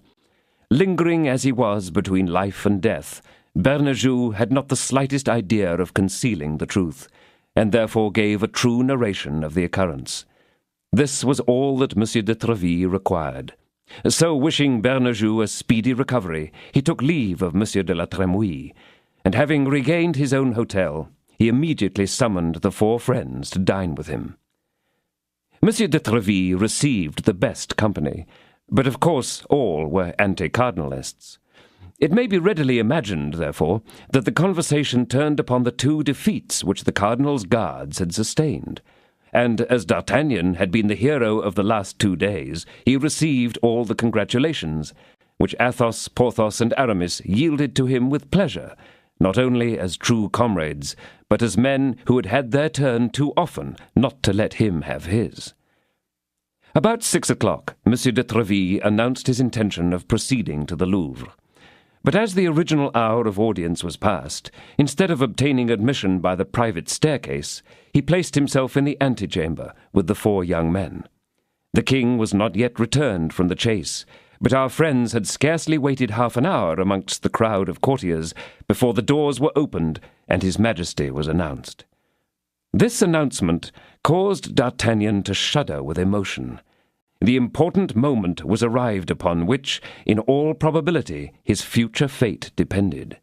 His eyes, therefore, were fixed with intense anxiety on the door through which the king was about to enter. Louis XIII appeared, followed by his attendants. He was attired in his hunting dress, still covered with dust. He was heavily booted, and in his hand he held his riding whip. At the first glance, D'Artagnan perceived that the king was in a violent rage. This humour, though distinctly visible in his Majesty's features, did not prevent the courtiers from ranging themselves along the sides of the room, and as, in the royal antechamber, it is better to be seen by an irritable and angry eye than not to be seen at all, the 3 Musketeers did not hesitate to step forward, although D'Artagnan, on his part, concealed himself behind them as much as possible. Yet though Athos, Porthos, and Aramis were personally known to the king, he passed on as if he had never seen them before, without either looking at or addressing them. But when his eyes rested for a moment upon Monsieur de Treville, the latter met them with so much firmness that the king turned aside his gaze, and, muttering to himself, entered his apartment. "The aspects are unfavourable," said Athos, smiling. "We shall not be knighted this time." "Wait here 10 minutes," said Monsieur de Treville, "and if I do not return to you in that time, proceed to my hotel, as it will be useless for you to wait longer for me." The young men waited 10 minutes, a quarter of an hour, even 20 minutes, and then, finding that Monsieur de Treville did not return, they departed, very uneasy with the turn things were taking. Monsieur de Treville, who had boldly entered the royal cabinet, found his Majesty in a very bad humour. He was seated in an armchair, venting his irritation by striking his boots with the handle of his whip. This, however, Monsieur de Treville did not appear to notice, but with the utmost composure he inquired after his Majesty's health. "Bad, very bad," replied the king. "I am dull and dispirited." This was, in fact, the worst malady of Louis XIII, who often withdrew to a window with one of his courtiers, saying to him, "Come, sir, let us be bored together." "I regret to find your Majesty thus," said Monsieur de Treville. "Have you not, then, enjoyed the pleasure of the chase?" "A fine pleasure, truly. By my faith, all goes to ruin, and I know not whether it is the game that is no longer so swift of foot, or the dogs that have no noses. We roused a stag of 10 tines. We ran him for 6 hours, and when we were on the point of taking him, and just as Saint-Simon was about to place his horn to his mouth to sound the more, crack! All the pack went off on the wrong scent in pursuit of a brocket. You will thus see that I must now renounce the chase with hounds, as I have already relinquished it with falcons. Ah, I am a most unhappy king, Monsieur de Treville. I had only one gerfalcon remaining, and he died yesterday." "Truly, sir, I can estimate your misfortune. It is indeed very great. But there are yet, I believe, a goodly number of falcons, hawks, and tercels remaining." "But who is to train them? The falconers are all gone, and I alone now preserve the true art of venery. With me all will be lost, and the game will hereafter be taken by snares, pitfalls, and traps. Oh, had I only leisure to instruct scholars! But then there is the cardinal, who never leaves me any leisure, and who is ever talking to me of Spain, of Austria, and of England. But apropos of the cardinal, I am very angry with you, Monsieur de Treville." The latter had anticipated this turn of the conversation. From his long and intimate knowledge of the king, he was well aware that complaints of this nature were only a sort of prelude, as it were, to arouse his Majesty's courage to the proper pitch, which he had on this occasion attained. "In what have I the misfortune to offend your Majesty?" inquired Monsieur de Treville, feigning the utmost astonishment. "Is it thus that you discharge your office, sir?" continued the king, answering one question by another. "Was it for this that I created you captain of my musketeers, that they should assassinate a man, excite a whole neighbourhood, and threaten to burn all Paris, without your saying a word to me on the subject? However," added the king, "without doubt you have come here to accuse yourself, and, having committed all the rioters to safe custody, inform me that justice has been satisfied." "Sire," said Monsieur de Treville, with the utmost composure, "I am, on the contrary, come to demand justice." "And against whom?" exclaimed the king. "Against calumniators," replied Monsieur de Treville.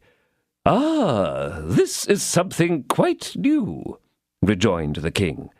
"Do you pretend to say that your 3 confounded musketeers and your Bernese recruit did not rush like madmen on poor Bernajoux, and so ill-treat him that he is probably now dying? Do you also pretend to say that they did not lay siege to the hotel of the Duke de la Trémouille, and that they did not propose to burn it, which during a period of war would have been of little consequence, seeing it is merely a nest of Huguenots, but which, nevertheless, in time of peace is a bad example? Say, are you about to deny these matters?" "And who has related to your Majesty all this fine story?" quietly demanded Monsieur de Treville. "Who has related to me this fine story, sir? Who should it be, pray, but he who watches whilst I sleep, who labours whilst I amuse myself, who manages everything within and without the realm, in Europe as well as in France?" "Your Majesty no doubt means God," said Monsieur de Treville, "for I know no other being who can be so far above your Majesty." "No, sir. I speak of the pillar of the state, of my only servant, of my only friend, of the cardinal." "His Eminence is not His Holiness, sir." "What do you mean by that, sir?" "That it is only the Pope who is infallible. The infallibility which he possesses does not extend to cardinals." "You would say, then," said the king, "that he deceives me? You would say that he betrays me?" "No, sire," said Monsieur de Treville, "but I say that he deceives himself. I say that he has been deceived. I say that he has hastily accused his Majesty's musketeers, towards whom he is unjust, and that he has not drawn his information from authentic sources." "The accusation comes from Monsieur de la Trémouille, from the Duke himself. What do you say to that?" asked the king. "I might say that he is too deeply interested in the question to be an impartial witness. But far from doing that, sire, I, knowing the Duke for a loyal gentleman, willingly refer to him, but on one condition." "What is that?" said the king. "It is that your Majesty will send for him, will question him, but by yourself, face to face, without witnesses, and that I may see your Majesty as soon as you have parted from the Duke." "Aye, marry, indeed," said the king. "And you will be judged by what the duke may say?" "Yes, sire." "You will accept his judgment?" "Without hesitation," replied Tréville. "And you will submit to the reparations he may require?" "Entirely." "Lachenay!" exclaimed the king. "Lachenay! Let someone go immediately to inquire for Monsieur de la Trémouille. I wish to speak with him this evening." "Your Majesty gives me your word that you will not speak with anyone between Monsieur de la Trémouille and myself?" asked Tréville. "With no one, on the word of a gentleman," replied the king. "Tomorrow, then, sire?" "Tomorrow, sir." "At what hour will it please your Majesty?" "At any hour you desire." "But in coming too early in the morning, I fear I may wake your Majesty." "Wake me? Do I sleep? I never sleep now, sir. I may dream sometimes, nothing more. So come as early as you like, at 7 o'clock if you choose, but I will not spare you if your musketeers are in fault." "If my musketeers are guilty, sire, the guilty shall be delivered up to your Majesty to await your pleasure. Does your Majesty require anything else? You have but to speak, and you shall be obeyed." "No, sir, no. It is not without reason that I have been named Louis the Just. Farewell, then, till tomorrow, sir. Farewell." "May God preserve your Majesty till then." However little the king might sleep, Monsieur de Tréville slept even less. He had told the 3 musketeers and their comrade to be with him at 6:30 in the morning, and he took them with him without telling them anything or making them any promise, confessing to them that their favour as well as his own was not worth more than the chances of a cast of dice. He left them at the foot of the staircase. If the king remained angry with them, they were to go away unnoticed, but if his Majesty consented to receive them, they would be ready at a call. On entering the king's antechamber, Monsieur de Tréville found Chenet there, who informed him that Monsieur de la Trémouille could not be found the evening before, and returned too late to be presented at the Louvre, that he had, in fact, but just arrived, and was now with the king. This circumstance much pleased Monsieur de Tréville, who was certain that nothing could come between Monsieur de la Trémouille's deposition and his own audience. Scarcely, indeed, had 10 minutes elapsed before the door of the king's cabinet opened, and de Tréville saw Monsieur de la Trémouille come out. The duke immediately said to him, "Monsieur de Tréville, His Majesty sent for me to inquire into the affair that happened yesterday morning at my hotel. I have told him the truth, that the fault lay with my people, and that I was ready to make you my excuses. As I have met you, will you now receive them, and do me the favour always to consider me as one of your friends?" "Sir," said Monsieur de Tréville, "I was so convinced of your loyalty that I did not wish for any other defender with His Majesty than yourself. I see that I did not deceive myself, and I thank you that there is still one man in France of whom I may say what I have said of you without danger, deception, or mistake." It is well," said the king, who had heard all these compliments. "Only tell him, Tréville, since he wishes for your friendship, that I also wish for his, but that he neglects me, that it is just 3 years since I have seen him, and that he only comes to a levee when invited. Tell him this for me, for those are the kind of things which a king cannot say for himself." "Thanks, sire, thanks," exclaimed the duke. "But let me assure your Majesty that it is not those whom you see every day, I do not refer to Monsieur de Tréville, who are the most devoted to you." "Ah, you heard what I said? So much the better, Duke, so much the better," said the king, advancing to the door. "Ah, it is you, Tréville. Where are your musketeers? I commanded you the day before yesterday to bring them. Why are they not here?" "They are below, sire, and with your permission, Chenet will call them up." Yes, let them come directly. It will soon be 8 o'clock, and at 9 I have an appointment. Go, Duke, and above all things forget not to return. Come in, Tréville." The duke bowed and departed. The moment that he opened the door, the 3 musketeers and D'Artagnan, conducted by Chenet, appeared at the top of the stairs. "Come, my brave fellows," said the king. "I must scold you." The musketeers approached with obeisances, D'Artagnan following behind. "What the devil!" continued the king. "7 of his Eminence's guards regularly doubled up by you 4 in 2 days. It is too many, gentlemen, it is too many. At this rate, his Eminence will have to renew his regiment in 3 weeks, and I shall have to enforce the edicts in their full rigour. I say nothing of 1 by chance, but 7 in 2 days, I repeat it, are too many, a great deal too many." "But your Majesty perceives that they have come in sorrow and repentance to excuse themselves." "In sorrow and repentance, said the king. "I do not put much trust in their hypocritical faces. There is, above all, a Gascon face in the background there. Come here, you, sir." D'Artagnan, who comprehended that the compliment was addressed to him, approached his Majesty with a desperately desponding look. "What? You told me it was a young man, but this is a mere boy, Monsieur de Treville, quite a boy. Did he give that terrible wound to Jussac?"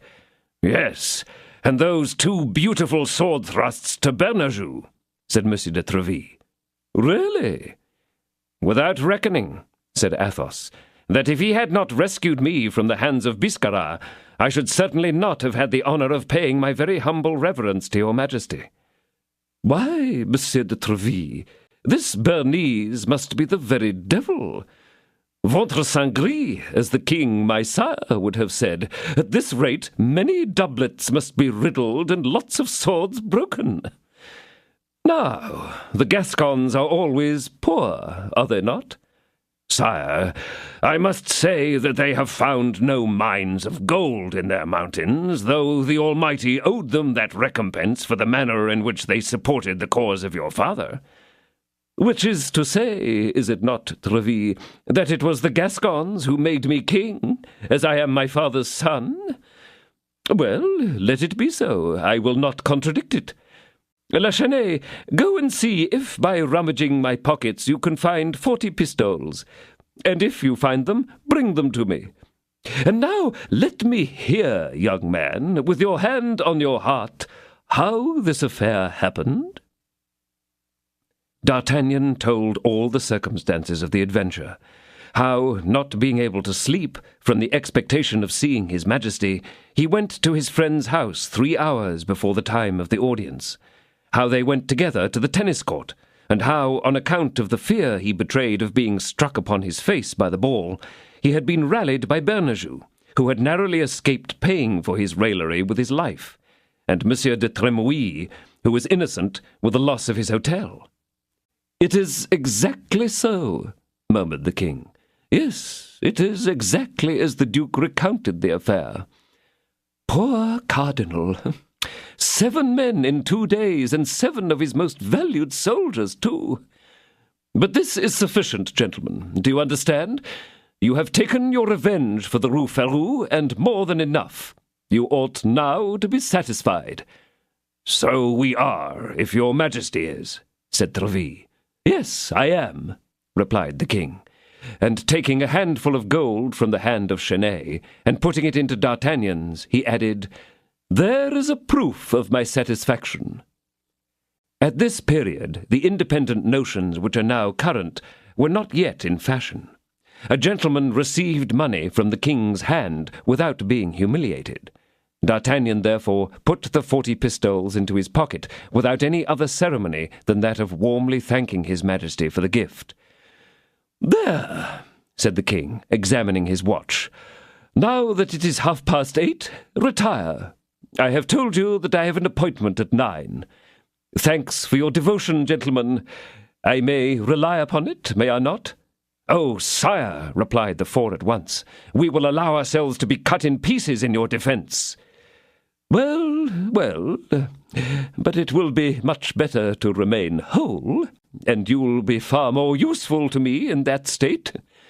Treville," added the king in a low voice, as the others retired, As you have no commission vacant in the Musketeers, and as we have decided that it should be necessary to pass a certain probation before entering that corps, place this young man in your brother-in-law, Monsieur des Essarts' company of guards. I quite enjoy the thought of the grimace that the cardinal will make. He will be furious, but I do not care. I am quite right this time." The king bowed to Treville, and the latter joined his musketeers, whom he found sharing the 40 pistoles which his majesty had given D'Artagnan. The cardinal was in reality as furious as his master had anticipated, so furious, in fact, that for 8 days he took no hand at the king's card table.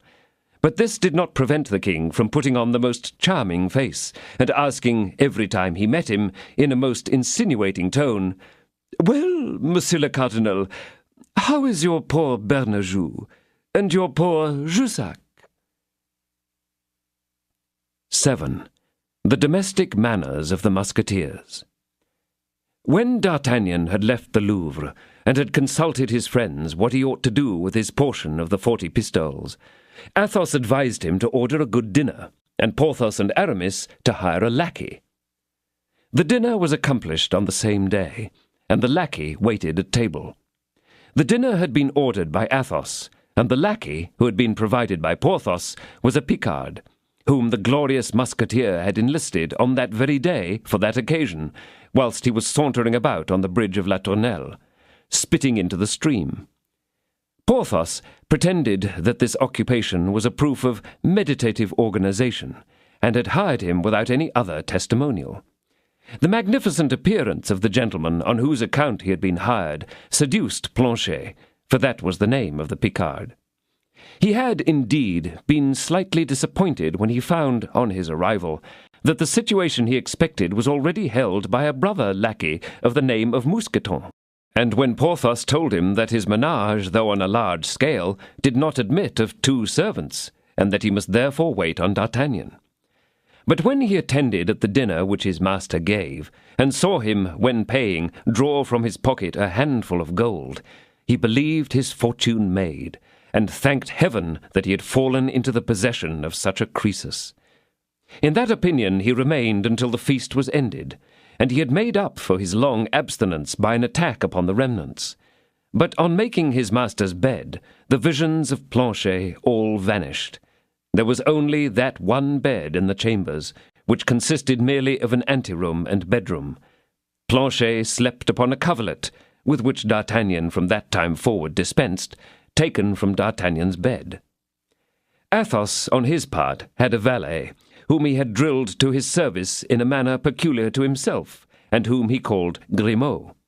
He was very taciturn, this worthy signor, we mean Athos, not his man. For the 4 or 5 years that he had lived in the closest intimacy with his companions, Porthos and Aramis, these two had often seen him smile, but never remembered to have heard him laugh. His words were brief and expressive, saying what he wished them to express, but no more. He employed no ornaments or embellishments whatever. Although Athos was scarcely 30, and was possessed of great personal and mental attractions, no one ever knew him to have had a mistress. He never spoke of the female sex, and although he did not prevent such conversation from others, it was evident from bitter and misogynist remarks that it was disagreeable to him. His reserve, austerity, and silence made him almost an old man, and he had therefore accustomed Grimaud that he might not interrupt his habits to obey a simple gesture or even a motion of his lips. He never addressed him orally, but in extreme cases. Sometimes Grimaud, who feared his master like fire, but at the same time was greatly attached to him, believed he understood him perfectly, rushed forward to execute his orders, and did something directly contrary to what was wanted. Then Athos shrugged his shoulders, and in cold blood belaboured him soundly. On such days he spoke a little. Porthos, as is easy to see, had a character diametrically opposed to that of Athos. He not only spoke a great deal, but in a loud voice. It must be owned, to do him justice, that it was of little consequence to him whether anyone attended to him or not. He talked for the mere pleasure of speaking, or of hearing himself talk, and talked, too, of everything but the sciences, which he never alluded to but to express the inveterate hatred he had from his infancy entertained towards savants. He had not such an aristocratic air as Athos, and the sense of his inferiority on that point had, at the commencement of their connection, made him often unjust towards that gentleman, whom he endeavoured to surpass by the splendour of his dress. But in his simple uniform coat merely, and by the manner in which he carried himself, Athos took at once the rank to which he was entitled, and sent the foppish Porthos back to the second place. Porthos consoled himself by making Monsieur de Tréville's antechamber and the guardroom of the Louvre ring with the account of his conquests, a subject upon which Athos never spoke, and boasted of none lower than a foreign princess who was deeply enamoured of him. An old proverb says, "Like master, like man." Let us then pass from the valet of Athos to the valet of Porthos, from Grimaud to Mousqueton. Mousqueton was a Norman, whose pacific name of Boniface his master had changed to the much more sonorous and warlike one of Mousqueton. He had entered Porthos' service on the sole payment of dress, board, and lodging, but in a sumptuous manner, and he only demanded 2 hours a day to provide for his other wants. Porthos had accepted the bargain, and things went on wonderfully well. He had old doublets and cloaks cut up and turned in a manner that made Mousqueton cut a very good figure. As to Aramis, whose character we believe we have sufficiently explained, and which, as well as those of his comrades, we shall more fully develop hereafter, his lackey was named Bazin. Thanks to the hopes which his master entertained of some day taking orders, he was always dressed in black, as became a churchman's servant. He was of the province of Berry, 35 or 40 years of age, mild, peaceable, and fat, and passed his leisure in reading devotional treatises. He was dexterous in preparing a dinner for 2, of excellent quality, though of few dishes. In all else he was dumb, blind, deaf, and of approved fidelity. Now that we know, at least superficially, the masters and the men, let us turn to their habitations. Athos dwelt in the Rue Ferou, at 2 paces from the Luxembourg. His habitation, or lodging, consisted of 2 small rooms in a very neatly furnished house, whose mistress was still young and pretty, but ogled him in vain. Some few fragments of long-departed splendour adorned the walls of this modest lodging, such as a richly mounted sword, which looked of the age of Francis I, and of which the handle alone, encrusted with precious stones, might be worth about 200 pistoles. Nevertheless, Athos, even in moments of the greatest distress, could never be persuaded to dispose of or to pawn it. This sword had long excited the envy of Porthos, who would willingly have given 10 years of his life for the possession of it.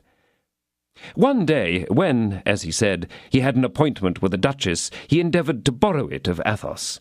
But his friend, without saying a word, emptied his pockets of all his money and trinkets, purses, points, and gold chains, and offered them all to Porthos. But as for the sword, he said, it was fixed to its place, and must only leave it when its master quitted the lodging. Besides this sword, he had the portrait of a nobleman of the time of Henry III, dressed with great elegance, and adorned with the order of the Saint-Esprit. And this portrait had some slight resemblance to Athos, a certain family likeness, which denoted that this great noble, a royal knight, was his ancestor. Lastly, a box of splendid jewellery work, with the same arms as the sword and portrait, completed a mantle decoration, which clashed fearfully with the furniture. Athos always carried the key of this box, but one day he opened it before Porthos, and Porthos could bear witness that it contained only letters and papers, love letters and family records, no doubt. Porthos inhabited a lodging of vast size, and of most sumptuous appearance, in the Rue de Vieux-Colombier. Every time Porthos passed the windows of this house, at one of which Mousqueton always appeared in splendid livery, he raised his head and hand, saying, "Behold my habitation!" But no one ever found him at home, nor did he ever ask anyone in, and it was therefore impossible to form an idea of the reality of those riches which this sumptuous appearance promised. As for Aramis, he dwelt in a small apartment, comprising a drawing-room, a dining-room, and a sleeping-chamber, which was situate on the ground floor, and had access to a small garden, fresh, green, shady, and quite impenetrable to the eyes of the surrounding neighbourhood. We have already had occasion to know how D'Artagnan was lodged, and have already formed an acquaintance with his lackey, Master Planchet. D'Artagnan, who was naturally very curious, as men of talent generally are, made every effort to find out who Athos, Porthos, and Aramis really were. For under one of those assumed appellations, each of these young men concealed his real name. It was evident they were of good origin, too, particularly Athos, who might be known as a nobleman at a league's distance. He therefore tried from Porthos to get some information concerning Athos and Aramis, and assailed Aramis to find out something concerning Porthos. Unfortunately, Porthos knew no more of the life of his silent comrade than that which has been told. It was said that he had met with great misfortunes of the heart, and that a terrible treachery had for ever poisoned the happiness of this gallant man. What this treachery was, no one knew. As for Porthos, except his real name, with which Monsieur de Tréville alone was acquainted, as well as with those of his two comrades also, his life was easily discovered. Vain and indiscreet, he was as easily seen through as crystal. The only thing which could mislead the investigator would have been a belief in all the good which he announced of himself. As for Aramis, with the appearance of entire openness, he was enveloped in mystery. He replied but little to the questions put to him about others, and entirely eluded those which related to himself. One day D'Artagnan, having questioned him a long time about Porthos, and having learned the report of his love affair with the princess, wished to ascertain something of a similar nature as regarded himself. "And you, my dear companion," said he, "I have an opinion that you are familiar with coats of arms. Witness a certain handkerchief." Aramis was not angry this time, but he put on a most modest air, and said affectedly, "My dear fellow, do not forget that I wish to enter the church, and that I fly from all worldly things. That handkerchief was not a love token for me, but was left by mistake at my house by one of my friends. I was obliged to take it for fear of compromising him and his mistress. As for myself, I am, like Athos, indifferent to these affairs." "But what the devil! You are not an abbé, but a musketeer!" exclaimed D'Artagnan. "A musketeer, my dear fellow, for a time, as the cardinal says. A musketeer by accident, but a churchman at heart, believe me. Athos and Porthos have foisted me in to occupy my time. I had, at the moment I was going to be ordained, a slight difficulty with... But that does not much interest you, and I take up your valuable time." "On the contrary," said D'Artagnan, "it interests me much, and I have at present actually nothing to do." "Yes, but I have my breviary to say," replied Aramis. "Then some verses to compose, which Madame d'Aiguillon has requested of me. Then I must go into the Rue Saint-Honoré to buy some rouge for Madame de Chevreuse. So you see, my dear friend, that though you are not in a hurry, I am." And Aramis, tenderly pressing his young companion's hand, took leave of him. D'Artagnan could not, with all his pains, learn any more of his three new friends. He therefore determined to believe all that was at present said of their past life, and hope for better and more full information from the future. In the meantime, he considered Athos an Achilles, Porthos an Ajax, and Aramis a Joseph. The days of the four young men passed happily on. Athos played, and always with ill luck, yet he never borrowed a sou of his friends, although he lent to them when he could. And when he played on credit, he always awoke his creditor at 6 in the morning to pay him the debt of the evening before. Porthos had his humours. One day, if he gained, he was insolent and splendid, and when he lost, he disappeared entirely for a time, and then came back, wan and thin, but with his pockets stored with coin. As for Aramis, he never played. He was the worst musketeer and the most unpleasant guest possible. He always wanted to study, even in the middle of dinner, when all expected him to spend 2 or 3 hours in the midst of the wine and company. Out came his watch, and he would say, rising with a graceful smile and taking leave of the company, that he must consult a casuist with whom he had an appointment. Planchet, D'Artagnan's valet, nobly supported his good fortune. He received 30 sous a day, and during a month entered the lodgings gay as a chaffinch and affable to his master.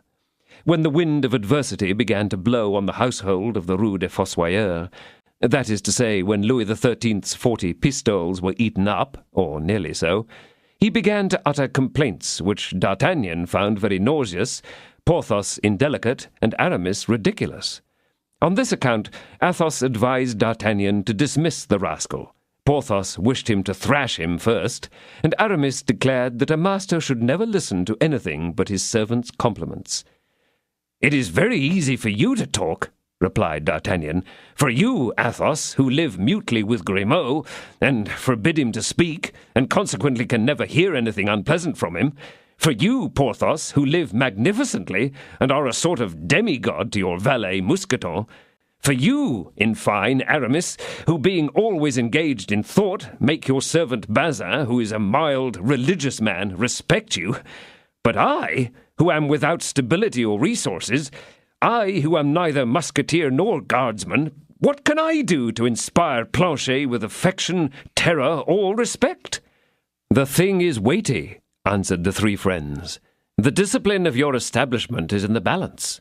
With valets, as with women, it is necessary to prove master at once, if you wish to keep them with you. Let us therefore reflect." D'Artagnan reflected, and resolved to thrash Planchet provisionally, which was executed as conscientiously as he acted in all other affairs. Then, after having drubbed him soundly, he forbade him to quit his service without permission. "For," said he, "the future cannot be unfavourable to me. I have an infallible expectation of better times, and your fortune is therefore made if you remain with me. Yes, I am too good a master to let your prospects be sacrificed by giving you the notice you demand." This manner of proceeding gave the Musketeers great respect for D'Artagnan's policy, and Planchet was seized with equal admiration, and spoke no more of leaving him. The lives of the 4 young men were now passed alike. D'Artagnan, who had formed no habits whatever, as he had but just arrived from the provinces and fallen into the midst of a world entirely new to him, immediately assumed those of his friends. They rose at 8 in the winter and at 6 in the summer, and went to take the countersign and see what was doing at Monsieur de Tréville's. D'Artagnan, though he was not a musketeer, performed the duties of one with great punctuality. He was always on guard, as he always accompanied that one of his friends whose turn it chanced to be. Everyone at the hotel knew him and regarded him as a comrade. Monsieur de Tréville, who at the first glance took his measure, and had a sincere affection for him, did not cease to recommend him to the king. The 3 musketeers had on their parts a great affection for their young companion. The friendship which united these 4 men, and the necessity of seeing each other 3 or 4 times a day, whether the affair were one of honour or of pleasure, made them run after each other like shadows, and they were always to be seen seeking each other, from the Luxembourg to the Place de Saint-Sulpice, or from the Rue de Vieux-Colombier to the Luxembourg. In the meantime, the promises of Monsieur de Tréville were fulfilled. One fine day, the king commanded Monsieur de Chevalier des Essarts to take D'Artagnan as a recruit into his company of guards. It was not without a sigh that D'Artagnan put on the uniform, which he would have exchanged for that of the Musketeers at the cost of 10 years of his existence. But Monsieur de Tréville promised him that favour after a cadetship of 2 years, a cadetship which, however, might be abridged, if he should find an opportunity of distinguishing himself by some brilliant action. D'Artagnan retired with this promise, and entered on his service the next day. Then it was that Athos, Porthos, and Aramis mounted guard in turn with D'Artagnan when the duty came to him. The company of Monsieur des Essarts, therefore, on the day that it received the youthful Gascon, received 4 men in the place of 1. 8. The Court Intrigue. Nevertheless, the 40 pistoles of Louis XIII, like everything else in this world, after having had a beginning, had also an end. And after the end, our 4 companions fell into difficulties. Athos, at first, supported the association from his own private funds. To him succeeded Porthos, and thanks to one of his occasional disappearances, he supplied the necessities of his friends for about 15 days. Lastly came the turn of Aramis, who performed his part with a good grace on the strength of a few pistoles, procured, as he asserted, by the sale of some of his theological books. After all these resources were exhausted, they had recourse to Monsieur de Tréville, who made some advances of pay, but these could not go very far with our Musketeers, who had had advances already, while the young guardsmen had as yet no pay due. When they were at last almost destitute, they mustered, as a last resource, about 8 or 10 pistoles, which Porthos staked at play. But, being in ill luck, he lost not only them, but 25 more, for which he gave his word of honour. Their difficulties thus became transformed to actual bankruptcy, and the 4 half-starved soldiers, followed by their lackeys, were seen running about the promenades and guard-rooms, picking up dinners wherever they could find them. For whilst in prosperity they had, by Aramis's advice, sown repasts right and left, in order that they might reap some in the season of adversity. Athos received 4 invitations, and every time took his 3 friends and their lackeys with him. Porthos had 6 chances, of which also they all took advantage. But Aramis had 8, for he, as may be seen, was a man who made but little noise over a good deal of work. As for D'Artagnan, who scarcely knew anyone in the capital, he only found a breakfast on chocolate at the house of a Gascon priest, and 1 dinner with a cornet of the guards. He took his little army with him to the priest, whose 2 months' stock of provisions it mercilessly consumed, and to the cornets, who gave them quite a banquet. But, as Planchet observed, however much we may devour, it still makes only a single meal. D'Artagnan, therefore, was somewhat humbled at returning only 1 meal and a half for the feasts which Athos, Porthos, and Aramis had procured him. He thought himself a burden to the clique, forgetting in his youthful sincerity that he had supported that clique throughout a whole month. It was by this reflection that his ardent mind was set to work. He conceived that this coalition of 4 brave, enterprising, and active young men ought to have some nobler aim than idle walks, fencing lessons, and more or less amusing jests. In fact, 4 such men as they, so devoted to each other with their purses or their lives, so ready to support each other without surrendering an inch, executing either singly or together the common resolutions, menacing the 4 cardinal points at one time, or concentrating their united efforts on some single focus, ought inevitably, either secretly or openly, either by mine or trench, by stratagem or force, to find a way to what they had in view, however well defended or however distant that object might be. The only thing that surprised D'Artagnan was that this capacity had never yet occurred to his companions. He himself now thought of it seriously, racking his brain to find a direction for his individual power 4 times multiplied, with which he felt assured that he might, as with the lever which Archimedes sought, succeed in moving the world. But his meditations were disturbed by a gentle knock at the door. D'Artagnan roused Planchet and told him to see who was there. But from this phrase of rousing Planchet, it must not be supposed that it was night. No, it was 4 in the afternoon, but 2 hours had elapsed since Planchet, on coming to ask his master for some dinner, had been answered, "He who sleeps dines."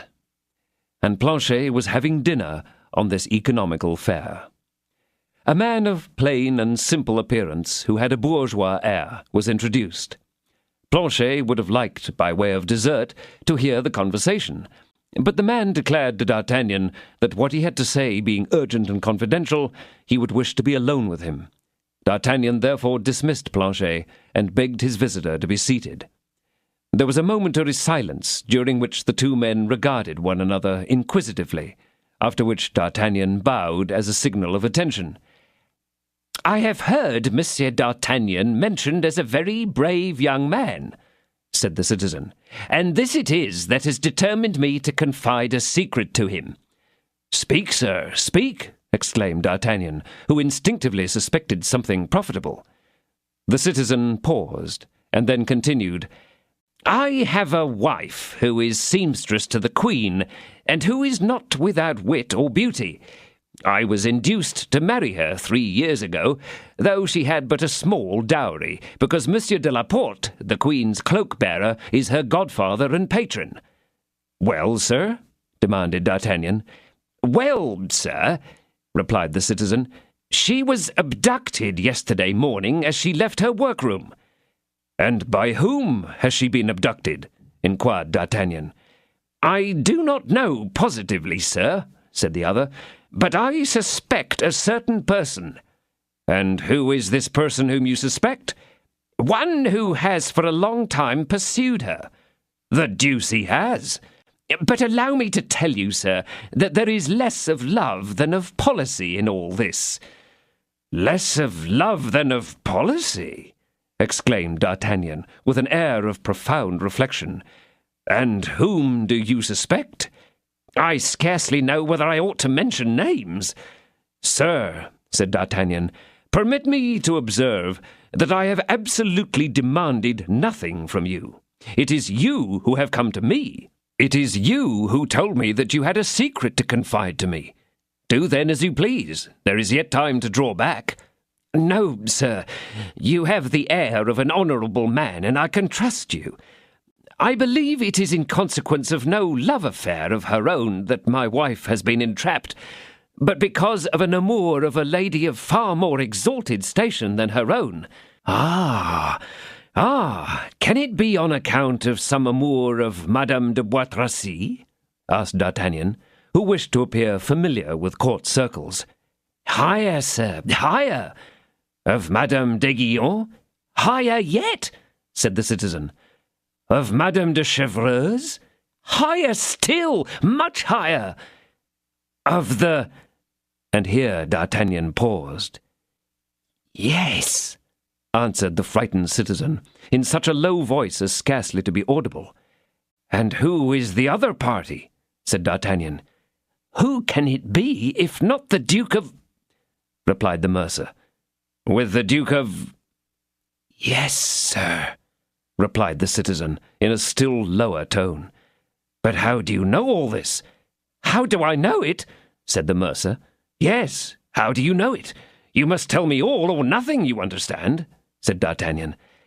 "I know it from my wife, sir, from my wife herself." "And from whom does she know it?" "From Monsieur de la Porte. Did I not tell you that she is his goddaughter?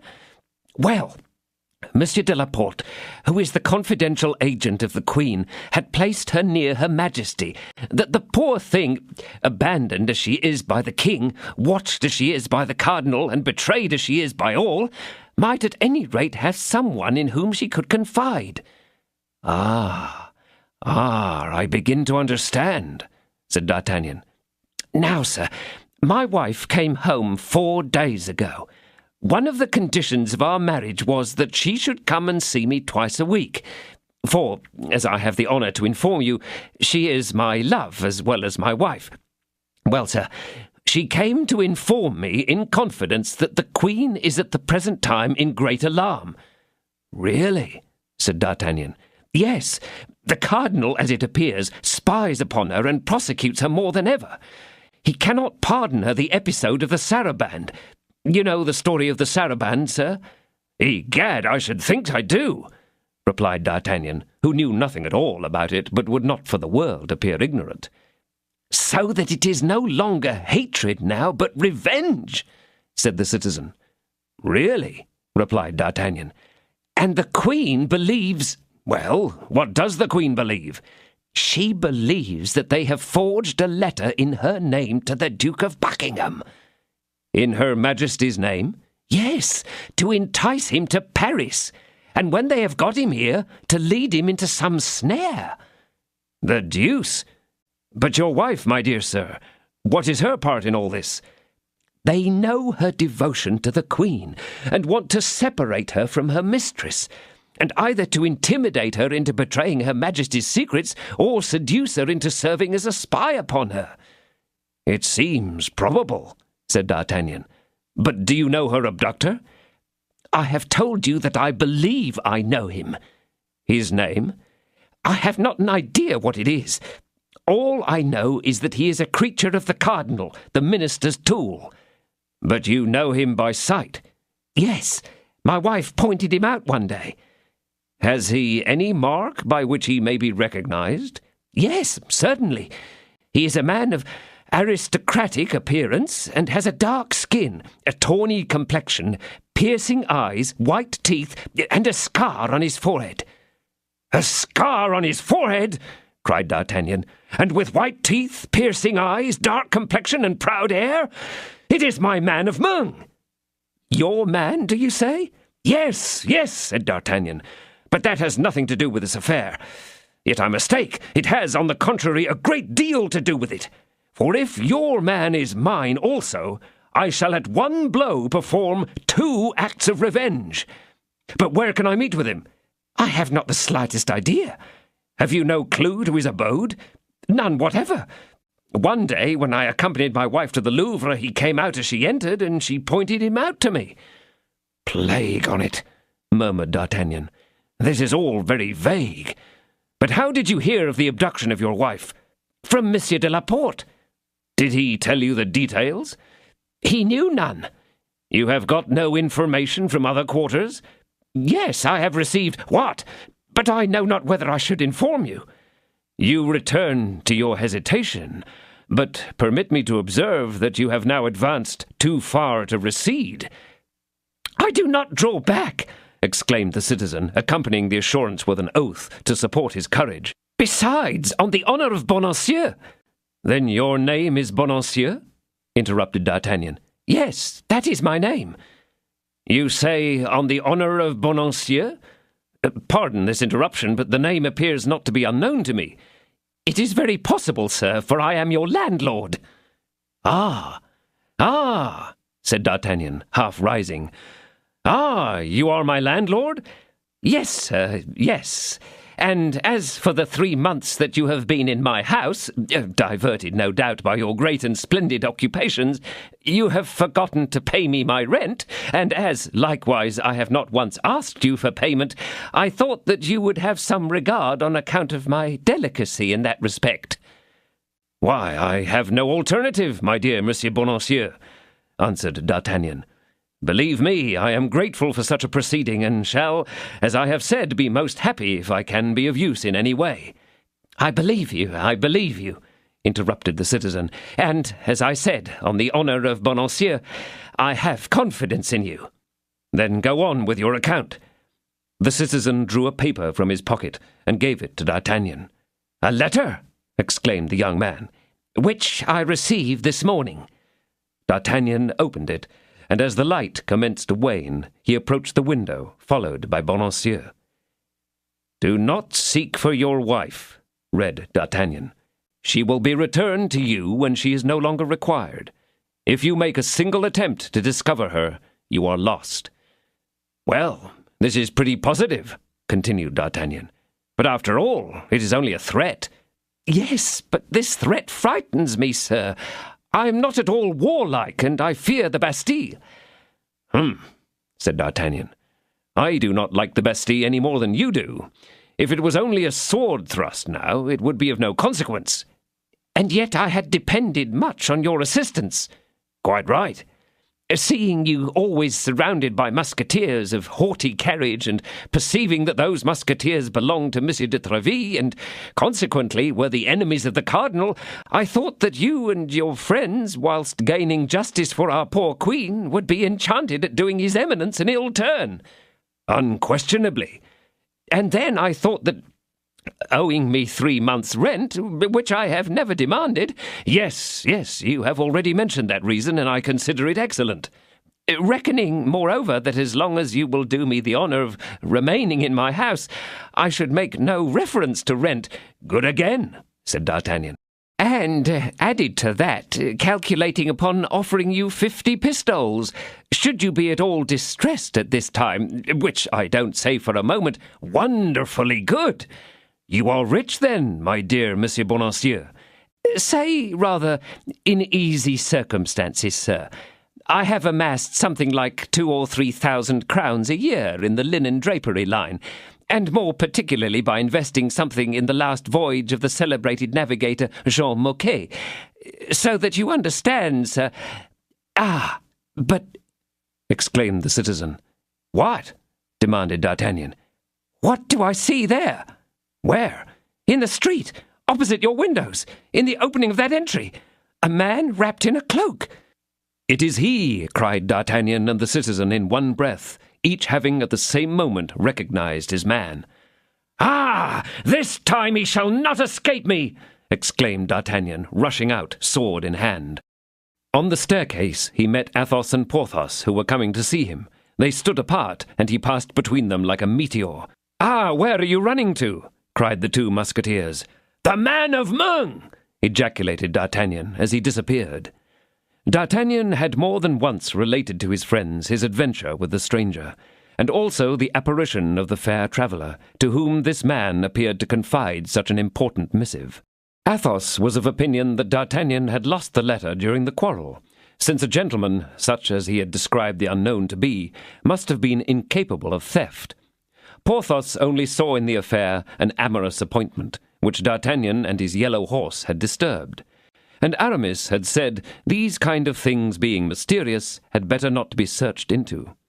From the few words which escaped D'Artagnan, they understood therefore what was his object, and concluding that he would return after he had found his man, they proceeded to his apartment.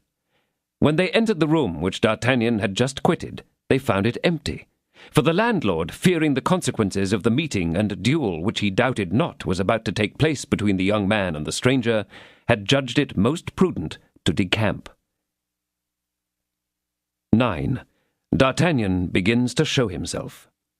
As Athos and Porthos had anticipated, D'Artagnan returned in half an hour. He had again missed his man, who had disappeared as if by enchantment. The young Gascon had run through all the neighbouring streets, sword in hand, but found no one resembling him. Whilst D'Artagnan was engaged in this pursuit, Aramis had joined his companions, so that on his return he found the reunion complete. "Well," exclaimed they, when they saw him enter, covered with perspiration and furious. "Well," said he, throwing his sword on the bed, "this man must be the devil himself. He disappeared like a phantom, a shadow, a spectre." "Do you believe in apparitions?" demanded Athos and Porthos. "I only believe in what I see, and as I have never seen an apparition, I do not believe in them." "The Bible declares that one appeared to Saul," said Aramis. "Be it how it may," said D'Artagnan, "man or devil, body or shadow, illusion or reality, this man is born to be my bane. For his escape has caused us to lose a fine opportunity, one, gentlemen, by which 100 pistoles or more were to be gained."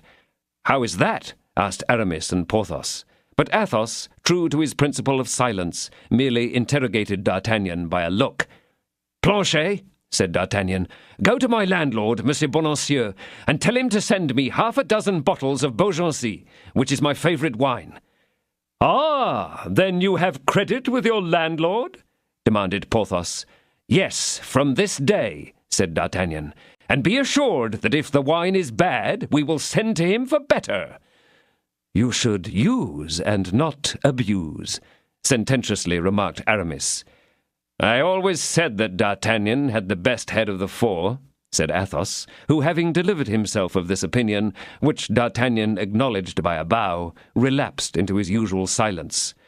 "But now let us hear what is the scheme," demanded Porthos. "Yes," said Aramis, "confide in us, my dear friend.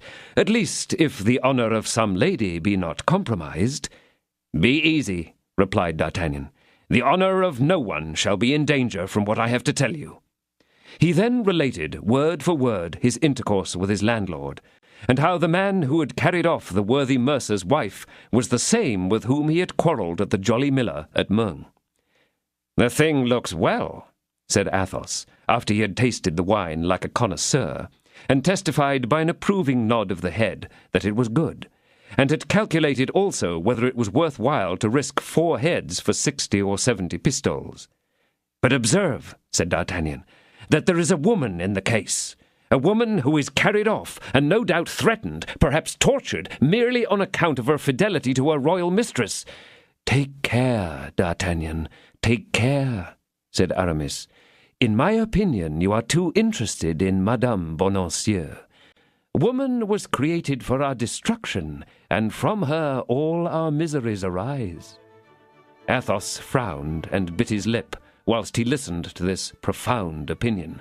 "It is not for Madame Bonancieux that I distress myself," said D'Artagnan, "but for the Queen, whom the king abandons, whom the cardinal persecutes, and who sees the execution of all her truest friends in succession."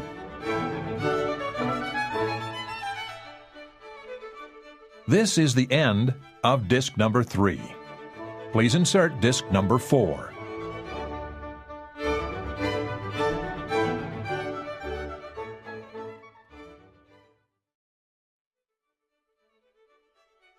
This is disc number 4.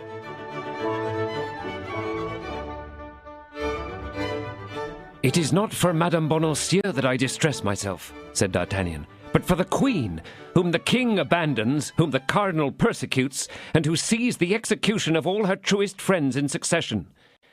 "But why will she love what we most detest, the English and the Spaniards?" asked Athos. "Spain is her country," replied D'Artagnan, "and it is but natural that she should love the Spaniards, who are her compatriots. As to your first reproach, I never heard that she loved the English, but an Englishman." "And truly," replied Athos, "one must confess that that Englishman is well worthy of being loved. I never saw a man of a more noble air." "Besides, you do not consider the perfect style in which he dresses," said Porthos.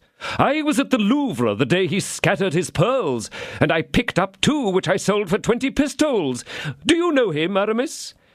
"As well as you do, gentlemen, for I was one of those who arrested him in the garden at Amiens, where the Queen's equerry, Monsieur de Putange, had introduced me. I was at the seminary at that time, and the adventure appeared to me to bear hard upon the king." "Which would not hinder me," said D'Artagnan, "from taking him by the hand and conducting him to the Queen, if it were only to enrage the cardinal. Our one eternal enemy is the cardinal, and if we could find the means of doing him some injury, I confess that I would willingly risk my life to employ them."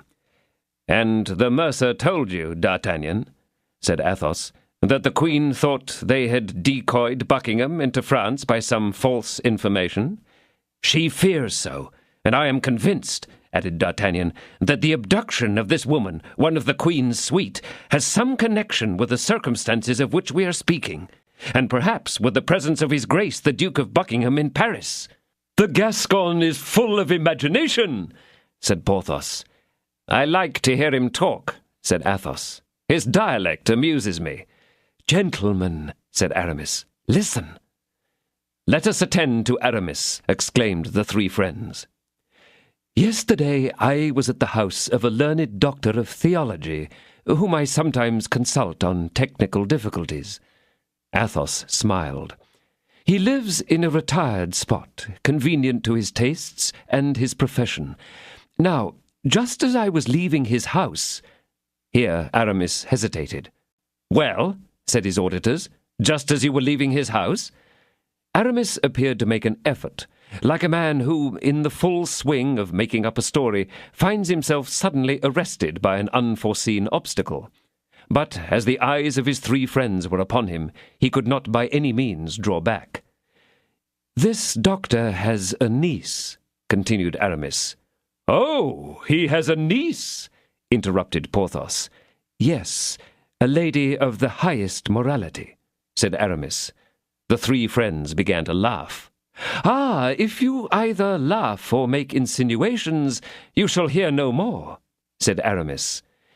"We are credulous as the Mohammedans and dumb as catafalques," said Athos. "Then I will continue," said Aramis. "This niece comes sometimes to see her uncle, and as she was there by chance yesterday at the same time that I was obliged to offer to conduct her to the carriage." "Ah, the niece of this doctor has a carriage," interrupted Porthos, whose chief fault consisted in having too long a tongue. "A desirable connection, my friend." "Porthos," said Aramis, "I have often intimated to you that you are very indiscreet, and it does you no good in the eyes of gentlemen." "Gentlemen," said D'Artagnan, who saw how the adventure arose, "the thing is serious. Let us endeavor to avoid joking. Go on, Aramis, go on." All of a sudden, a tall, dark man, with the manners of a gentleman, like your man, D'Artagnan— "The same, perhaps," said the Gascon. "It is possible," said Aramis. "However, he approached me, accompanied by 6 or 7 men, who followed him at about 10 paces distance, and then, in the most polite tone, said, 'My Lord Duke, and you, madame,' addressing the lady." "What? The doctor's niece?" said Porthos. "Silence, Porthos," said Athos. "You are insupportable."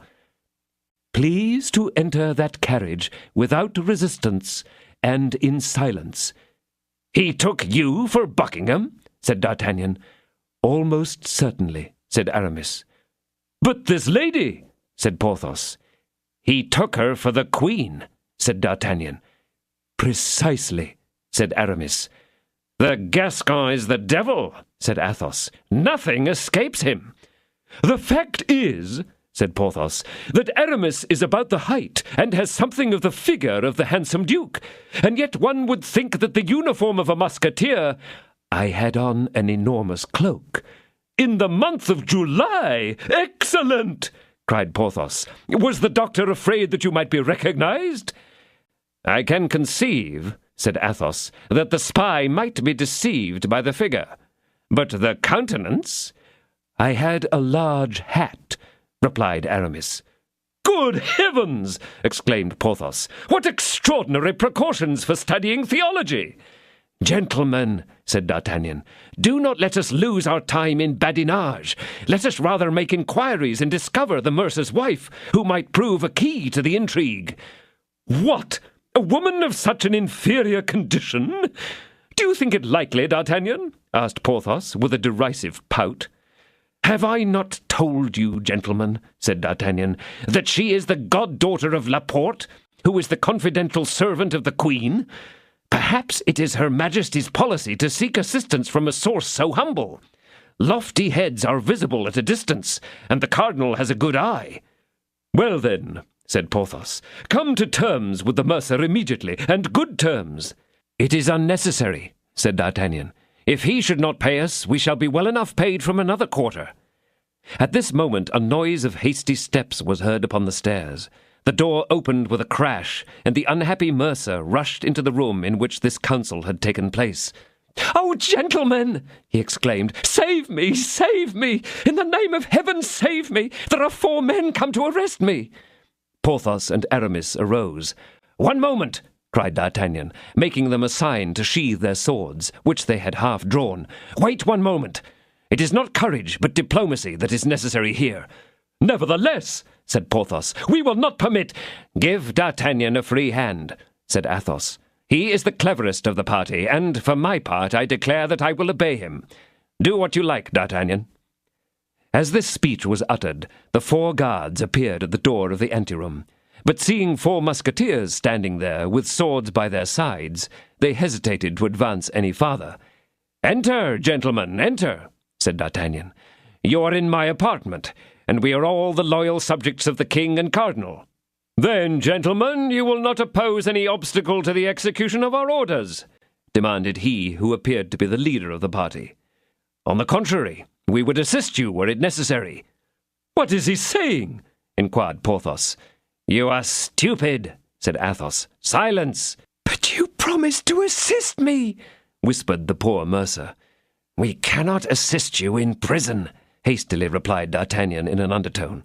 "And if we appear to defend you, we shall be arrested also." "It seems to me, however," said the poor man. "Come, gentlemen, come," said D'Artagnan aloud. "I have no motive for defending this person. I saw him today for the first time, and on what occasion he will himself tell you. He came to demand his rent. Did you not, Monsieur Bonacieux? Answer." "It is the plain truth," cried the mercer. "But the gentleman does not add—" "Silence about me, silence concerning my friends, silence more especially about the Queen," whispered D'Artagnan, "or you will destroy us all without saving yourself. Go, go, gentlemen, take away this man."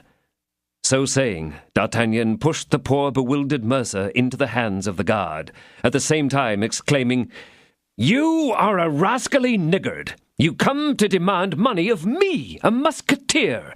To prison with you. Gentlemen, I say again, take him to prison, and keep him under lock and key as long as possible. That will give me time to pay." The officers overwhelmed D'Artagnan with thanks, and carried off their prey. As they were leaving, D'Artagnan detained the leader. "Suppose we drank to each other's health," said he, filling 2 glasses with the Beaugency, for which he was indebted to the liberality of Monsieur Bonacieux. "It will be a great honor to me," replied the leader of the guards, "and I accept the offer with gratitude."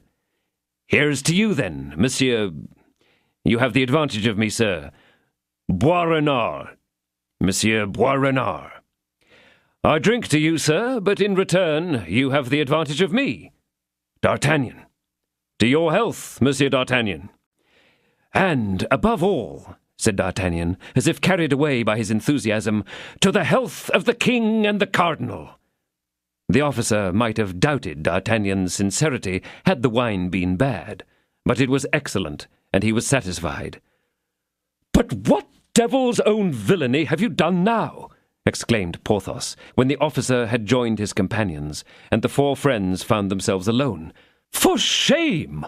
4 musketeers allow a miserable creature who implored their assistance to be arrested in the midst of them, and more than that, a gentleman to tipple with a bailiff." "Porthos," said Aramis, "Athos has already told you that you are stupid, and I am of his opinion. D'Artagnan, you are a great man, and when you are in Monsieur de Tréville's situation, I beg your interest to procure me an abbey." "Ah, I am quite in the dark," said Porthos. "Do you also, Athos, approve of what D'Artagnan has done?" "Most assuredly," said Athos. "I not only approve of it, but I congratulate him. And now, gentlemen," said D'Artagnan, not deigning to explain himself to Porthos, "all for one, one for all. This is our motto, is it not?" "Nevertheless," said Porthos. "Stretch out your hand and swear," cried Athos and Aramis at the same time. Conquered by the example, but muttering in a low tone, Porthos stretched out his hand, and the 4 friends repeated with one voice the formal motto dictated by D'Artagnan. "All for one, and one for all." "That is right.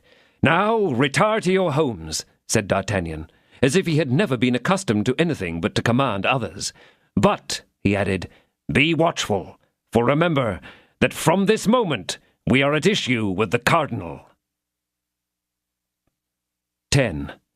A mousetrap of the 17th century. The mousetrap is not a modern invention. As soon as societies had, in establishing themselves, instituted some kind of police, that police, in its turn, invented mousetraps.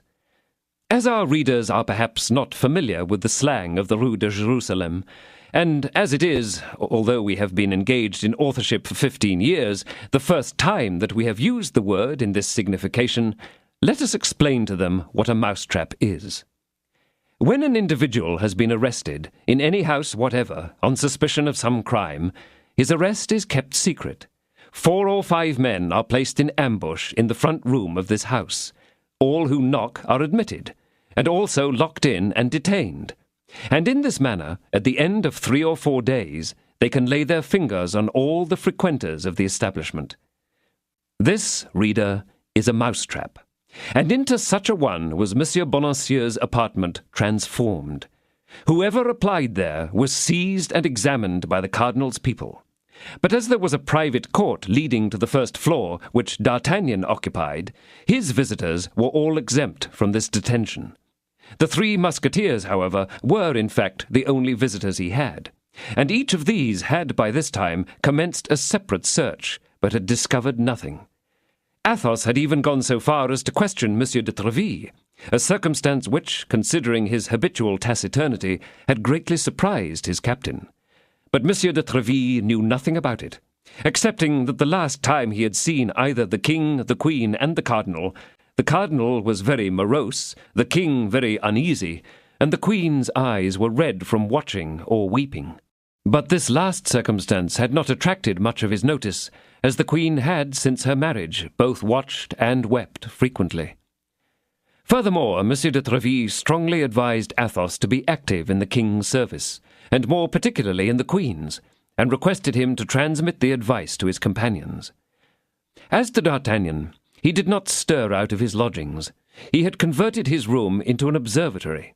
From his own windows he saw everybody who came into the trap, and as he had taken up some squares from the floor and dug up the deafening, so that nothing but a ceiling separated him from the room below, where the examinations were made, he heard all that passed between the inquisitors and the accused. The interrogatories, which were preceded by a strict search, were almost always in these terms: "Has Madame Bonacieux entrusted you with anything for her husband or any other person? Has Monsieur Bonacieux entrusted you with anything for his wife or anyone else? Has either of them made any verbal communication to you?" "If they knew anything, they would not put such questions as these," said D'Artagnan to himself. "But what are they trying to find out? Whether the Duke of Buckingham is in Paris at present, and if he has not had, or is not about to have, an interview with the Queen?" D'Artagnan stopped at this idea, which, after all that he had heard, was not without its probability. In the meantime, however, both the mousetrap and the vigilance of D'Artagnan remained in operation.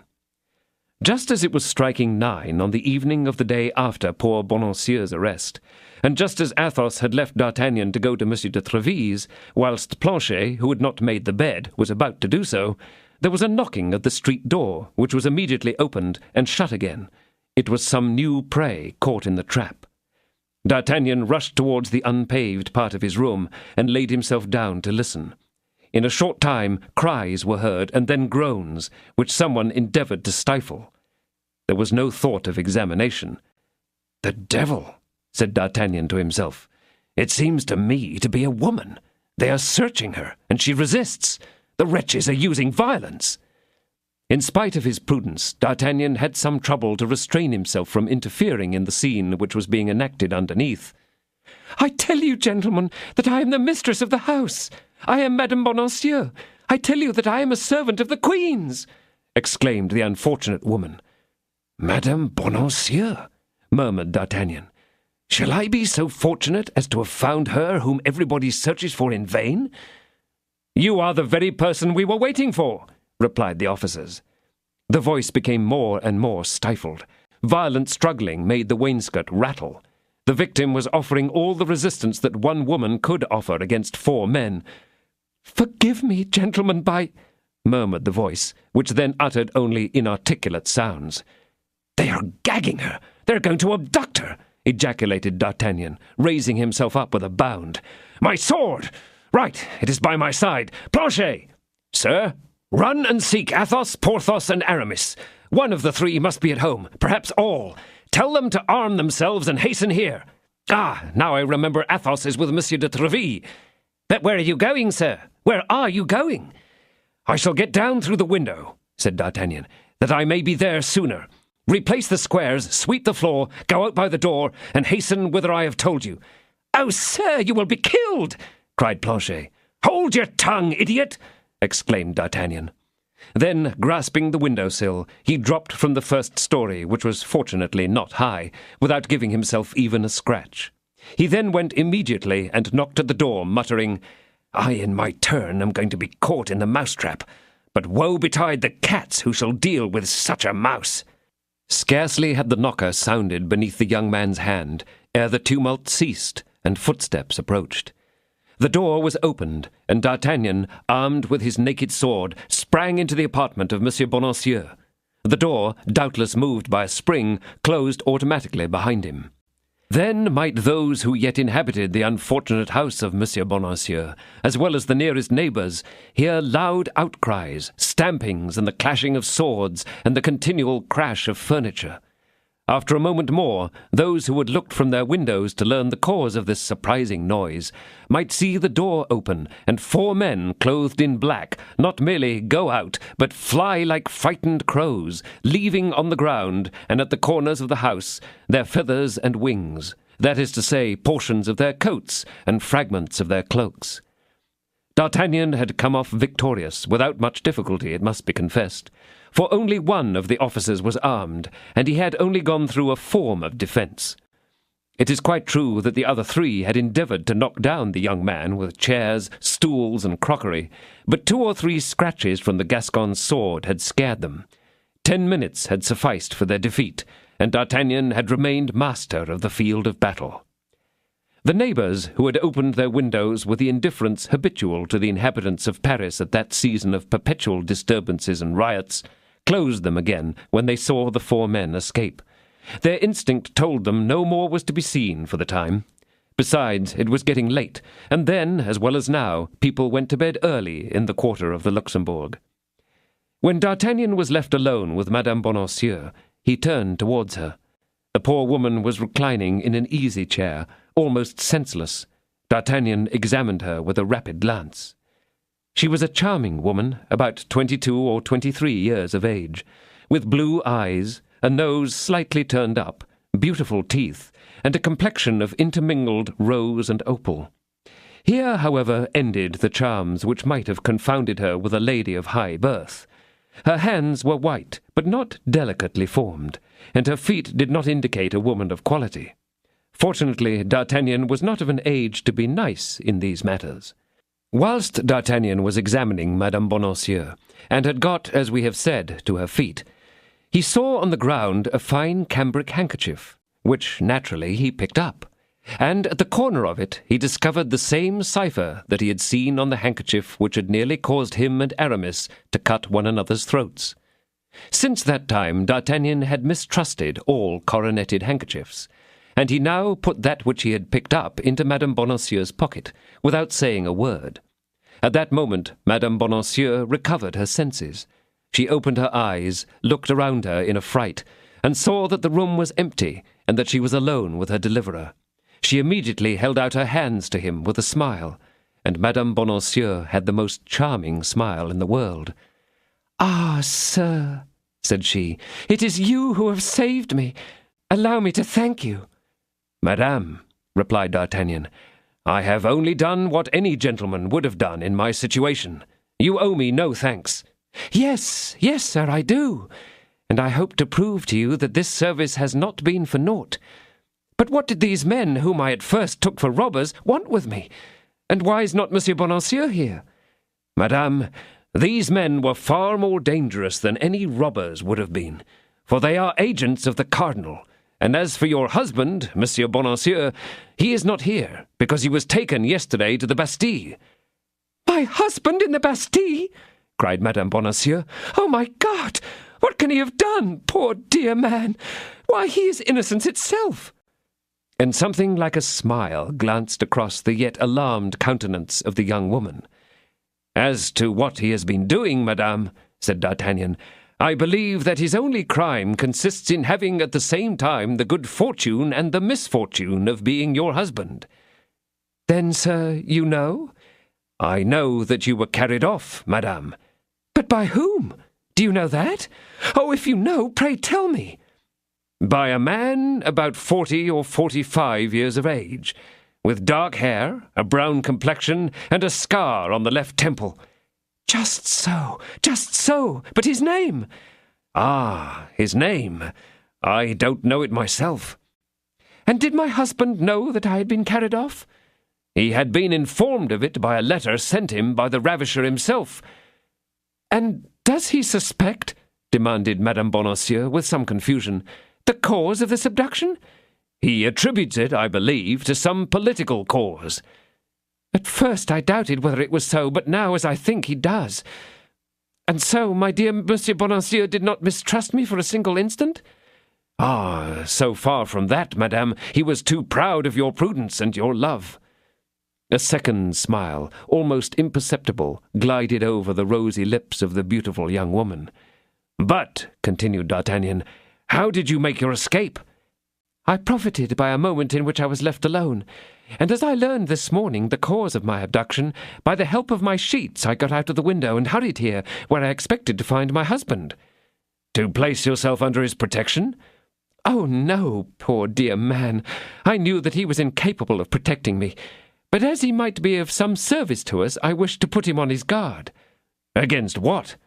Alas, that is not my secret, and I dare not tell it to you. Besides, said D'Artagnan, pardon me, madame, if protector as I am, I remind you of prudence. Besides, I think that we are scarcely in a situation suitable for confidences. The men whom I have put to flight will return reinforced, and if they find us here, we shall be lost. I have sent to summon 3 of my friends, but it is uncertain whether they may be at home. Yes, you are right, said Madame Bonacieux in alarm. Let us fly, let us escape. And seizing D'Artagnan by his arm, she eagerly drew him along. But whither shall we fly? Where shall we escape to? Said D'Artagnan. Let us get away from this place first, and then, having got clear of it, we shall see. Without taking the trouble to shut the door, the 2 young people hastily passed down the Rue des Fossoyeurs, crossed the Rue des Fosses Monsieur le Prince, and did not stop until they reached the Place de Saint-Sulpice. And now, what next? Inquired D'Artagnan. And whither would you like me to conduct you? I confess that I scarcely know whither, said Madame Bonacieux. I had intended, through my husband, to intimate my escape to Monsieur de la Porte, so that the latter might tell us exactly what has happened at the Louvre within the last 3 days, and whether there would be any danger in my presenting myself there. But I, said D'Artagnan, can go and inform Monsieur de la Porte. Undoubtedly. Yet there is one difficulty. Monsieur Bonacieux is known at the Louvre, and would be allowed to enter, whilst you, not being known, would not be admitted.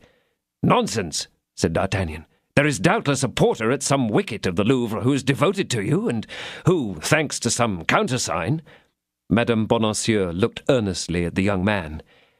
And if I trusted you with this countersign, said she, would you undertake to forget it as soon as you had made use of it? On my word of honour, on the faith of a gentleman, said D'Artagnan, with that accent of truth which never can mislead. Well, I believe you. You look like a man of honour, and your fortune perhaps may depend on your devotion. I will perform without any promises and conscientiously whatever I can to serve the king, and to be acceptable to the queen, said D'Artagnan. Use me, therefore, as a friend. But what is to become of me in the meantime? Have you no acquaintance to whose house Monsieur de la Porte can come for you? No, I would rather not trust to anyone. Wait, said D'Artagnan. We are just now by Athos's door. Yes, this is the best way. And who is Athos? A friend of mine.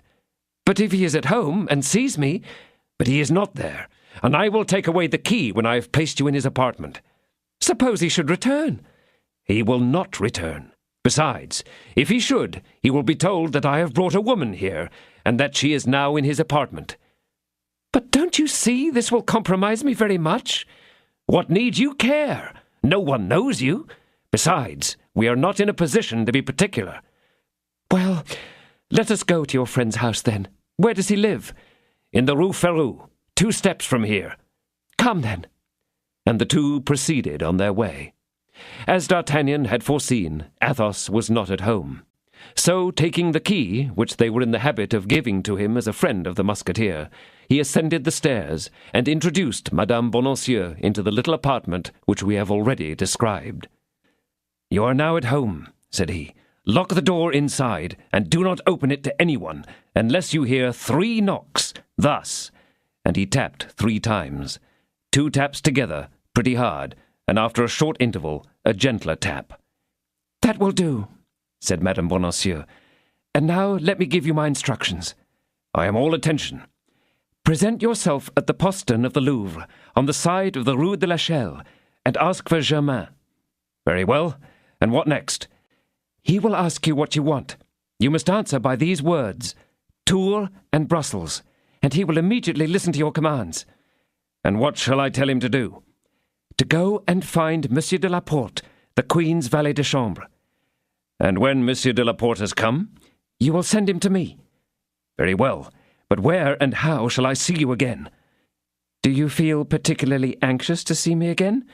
Particularly. Well then, leave that to my care, and be at ease. I rely upon your word. And quite right. D'Artagnan took leave of Madame Bonacieux, with the most amorous glance that he could possibly concentrate upon her charming little person. And whilst he was descending the stairs, he heard the door behind him double-locked. In 2 bounds he was at the Louvre, and as he entered the small door in the Rue de l'Echelle, it struck 10, so that all the events we have just related had transpired within half an hour. Everything happened just as Madame Bonacieux had predicted. Germain heard the watchword with a bow, and in 10 minutes de la Porte was in the porter's lodge, and in 2 words D'Artagnan told him what had occurred, and where Madame Bonacieux was to be found. Laporte made himself certain of the address by having it twice repeated, and then hurried away. But he had scarcely taken 10 steps before he returned. "Young man," said he, "let me give you some good counsel." "What is it?" "You may possibly get into some trouble on account of this affair." "Do you think so?" "I do. Have you any friend whose clock is slow?" "Suppose I have." "Go and pay him a visit, that he may be able to bear witness that you were in his company at 9:30. In law, that is what is called an alibi." D'Artagnan thought the advice prudent. He therefore took to his heels and reached Monsieur de Tréville's. But instead of entering the drawing-room with the rest of the company, he asked to be admitted into the cabinet, and as he was one of the habitual frequenters of the hotel, no objection was made to this. And Monsieur de Tréville was soon informed that his young compatriot, having something of importance to communicate, solicited a private interview. In 5 minutes Monsieur de Tréville was there, and asked D'Artagnan what he could do for him, and to what he was indebted for a visit at such a late hour. "Forgive me, sir," said D'Artagnan, who had taken advantage of the moment he was left alone to put the clock back 3/4 of an hour. "But I thought, as it was only 25 minutes past 9, it was not yet too late to wait upon you." 25 minutes past 9?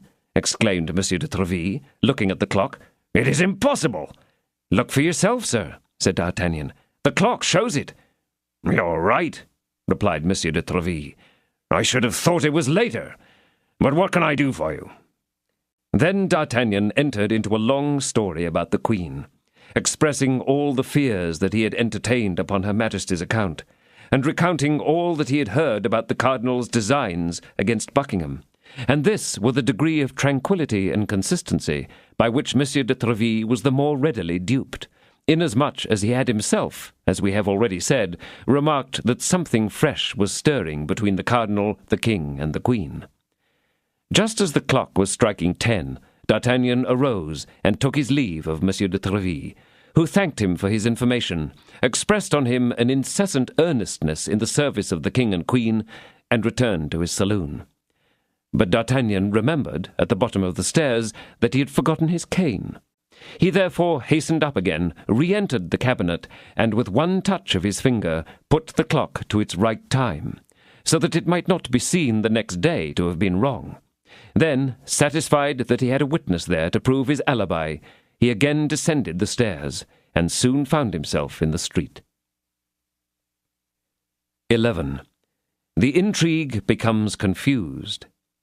When his visit to Monsieur de Tréville was ended, D'Artagnan took, in pensive mood, the longest road to return to his own home.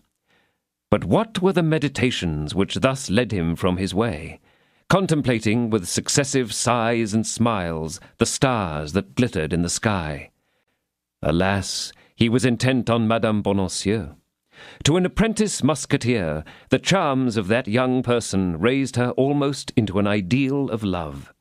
Pretty, mysterious, and initiated into all the court secrets which reflected so much charming seriousness over her seductive features, he supposed her also to be not wholly unimpassioned, which is an irresistible attraction to novices in these engagements of the heart.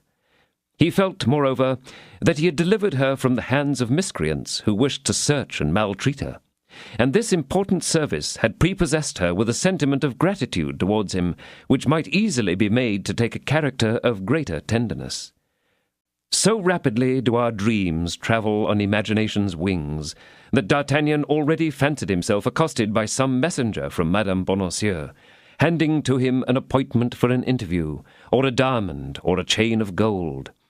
We have already intimated that the young cavaliers were not then ashamed of accepting presents from their king, and we may add that in those times of easy morality they were not more scrupulous in respect of their mistresses, and that these latter almost always conferred upon them some precious and durable memorials, as though they were endeavouring to overcome the instability of their sentiments by the solidity of gifts. Men did not then blush at owing their advancement to women, and we might refer to many amongst the heroes of that age of gallantry who would neither have won their spurs at first, nor their battles afterwards, but for the better or worse furnished purse which some mistress had suspended at their saddle-bow. Now D'Artagnan possessed nothing. His provincial hesitation, that superficial varnish and ephemeral bloom, that down on the peach, had evaporated in the storm of somewhat unorthodox advice which the 3 Musketeers had given to their friend. According to the curious customs of the time, he had come to look upon himself as being just as much engaged in a campaign whilst he was at Paris as though he had been in Flanders. Spaniard there, woman here. Yet, in either case, there was an enemy to overcome and contributions to raise. But let us not disguise that the young Gascon was, at present, influenced by a nobler and more disinterested feeling. The mercer had confessed to him that he was rich, and it was easy to infer that, with a simpleton like Bonacieux, the wife would be the keeper of the purse. But nothing of this kind had contributed to that sentiment which the sight of Madame Bonacieux had inspired, and selfishness had been almost disregarded in the dawning love which had arisen from his interview. We say almost, for the assurance that a young, lovely, charming, and witty woman is rich also has a tendency not to diminish but rather to corroborate this growth of sentiment. In easy circumstances there are a crowd of aristocratic cares and caprices which accord well with beauty. A white and fine stocking, a silken dress, a lace kerchief, a pretty little shoe, a becoming riband, do not make an ugly woman pretty, but they make a pretty woman irresistible. Whilst her hands, moreover, are sure to be the gainers by her wealth, for the hands, in women especially, must remain idle to be beautiful.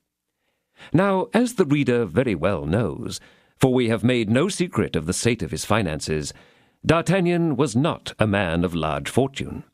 It is true that he quite expected to become so at some future time, but the date which he had himself fixed on for that happy transformation was as yet far distant. In the meantime, what sorrow would it be to see the woman whom one idolizes sighing for the 1,000 trifles in which so much of the happiness of womankind consists, and to be unable to procure them for her?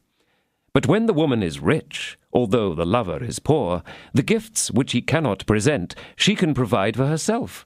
And then, although it may most frequently be with the husband's money that these enjoyments are obtained, it is not commonly to this husband that the gratitude is shown.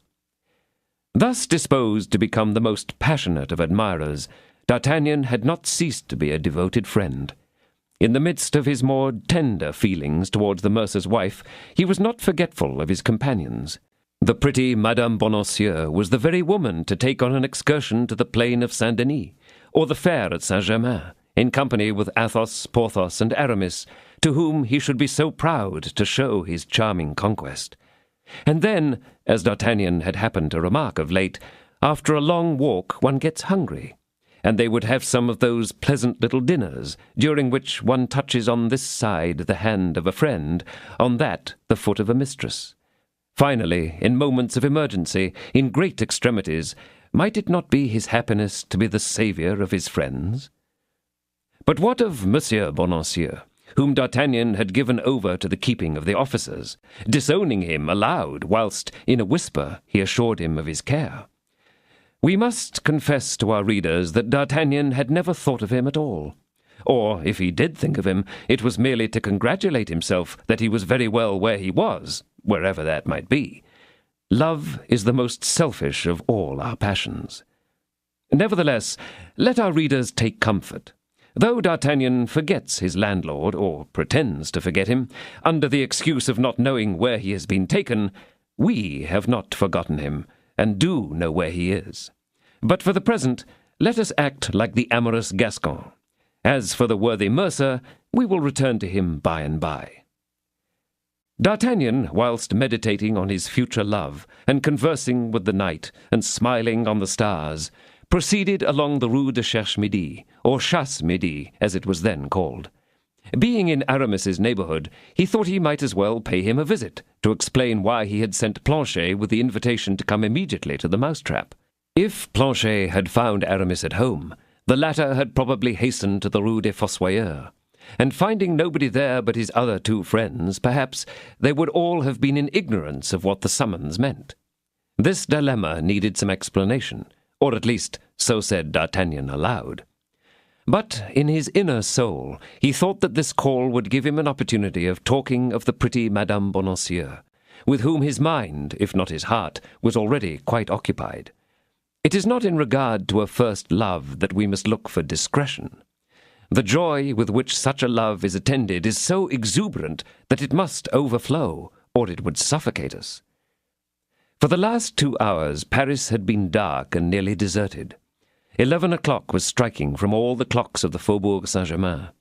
The time was mild, and D'Artagnan was passing down a small street situated on the ground where the Rue d'Assas now stands, where the air was redolent of odours which were borne on the wind along the Rue de Vaugirard, from gardens that the evening dews and the gentle gales refreshed. Afar off, though deadened by substantial shutters, was heard the revelry of the wine-shops which were scattered over the flat quarters. Having reached the end of this street, D'Artagnan turned to the left.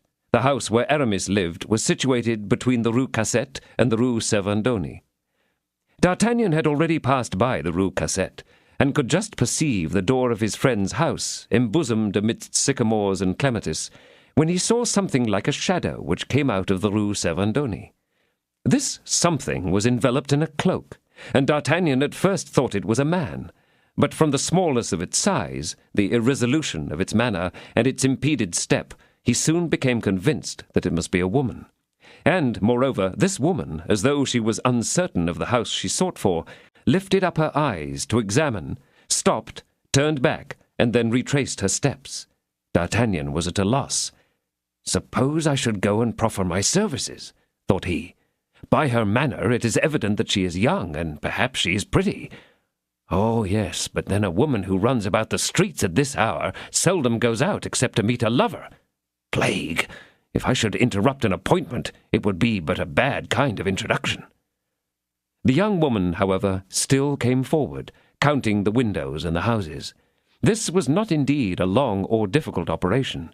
There were but 3 hotels in that part of the street, and but 2 windows looking upon the thoroughfare, of which one was that of a pavilion, parallel to the pavilion of Aramis, and the other that of Aramis himself. "By Jove!" said D'Artagnan to himself, as he suddenly remembered the theologian's niece. "By Jove! It would be droll if this wandering dove is looking for my friend's house. But upon my soul, it seems very like it. Ah, my dear Aramis, I will be satisfied about it once and for all."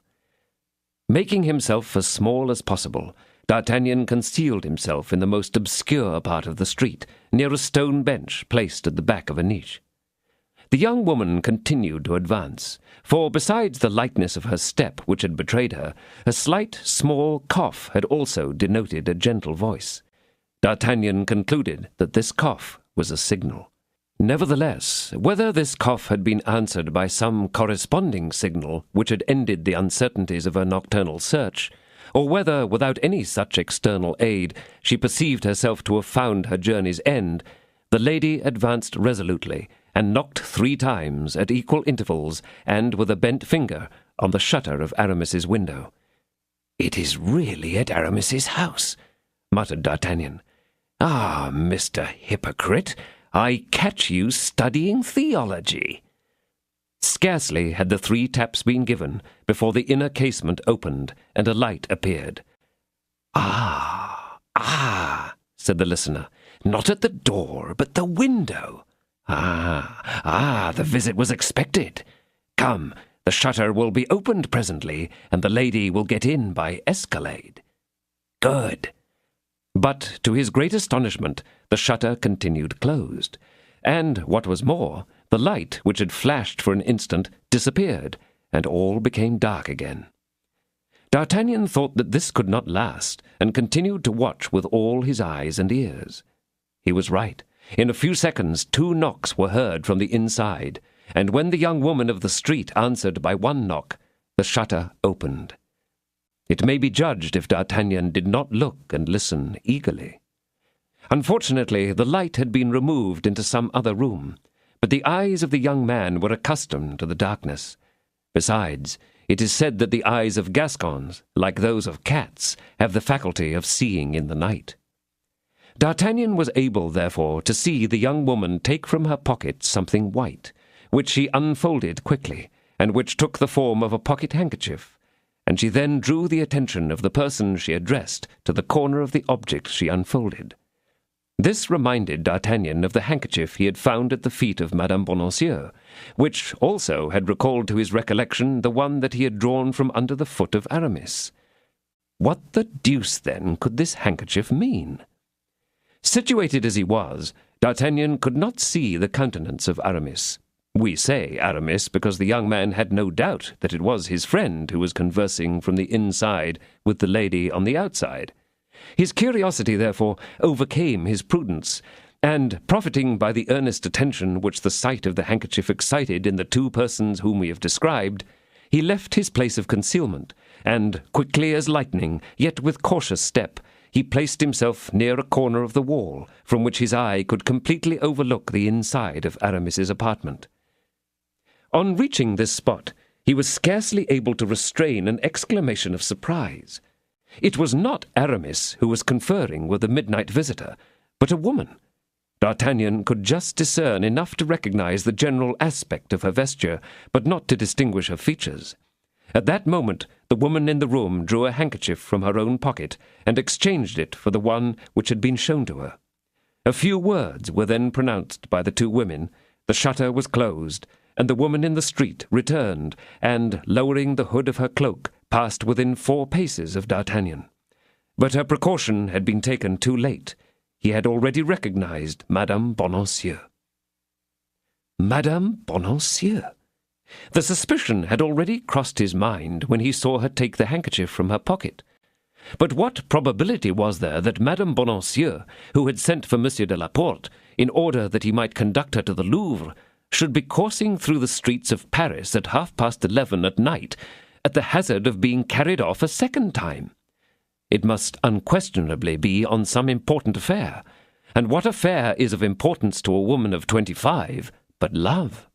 But was it on her own account, or that of some other person, that she exposed herself to this risk? This was the inward doubt of the young man, whom the demon of jealousy was now tormenting, as though he had been an acknowledged lover. To satisfy himself as to where Madame Bonacieux was going, there was, in fact, one very simple way, which was to follow her. So simple, indeed, did this course appear, that D'Artagnan adopted it naturally, and as it were by instinct. But at the sight of the young man who moved from the wall, like a statue escaping from its alcove, and at the sound of his steps behind her, Madame Bonacieux uttered a faint scream and fled. D'Artagnan ran after her.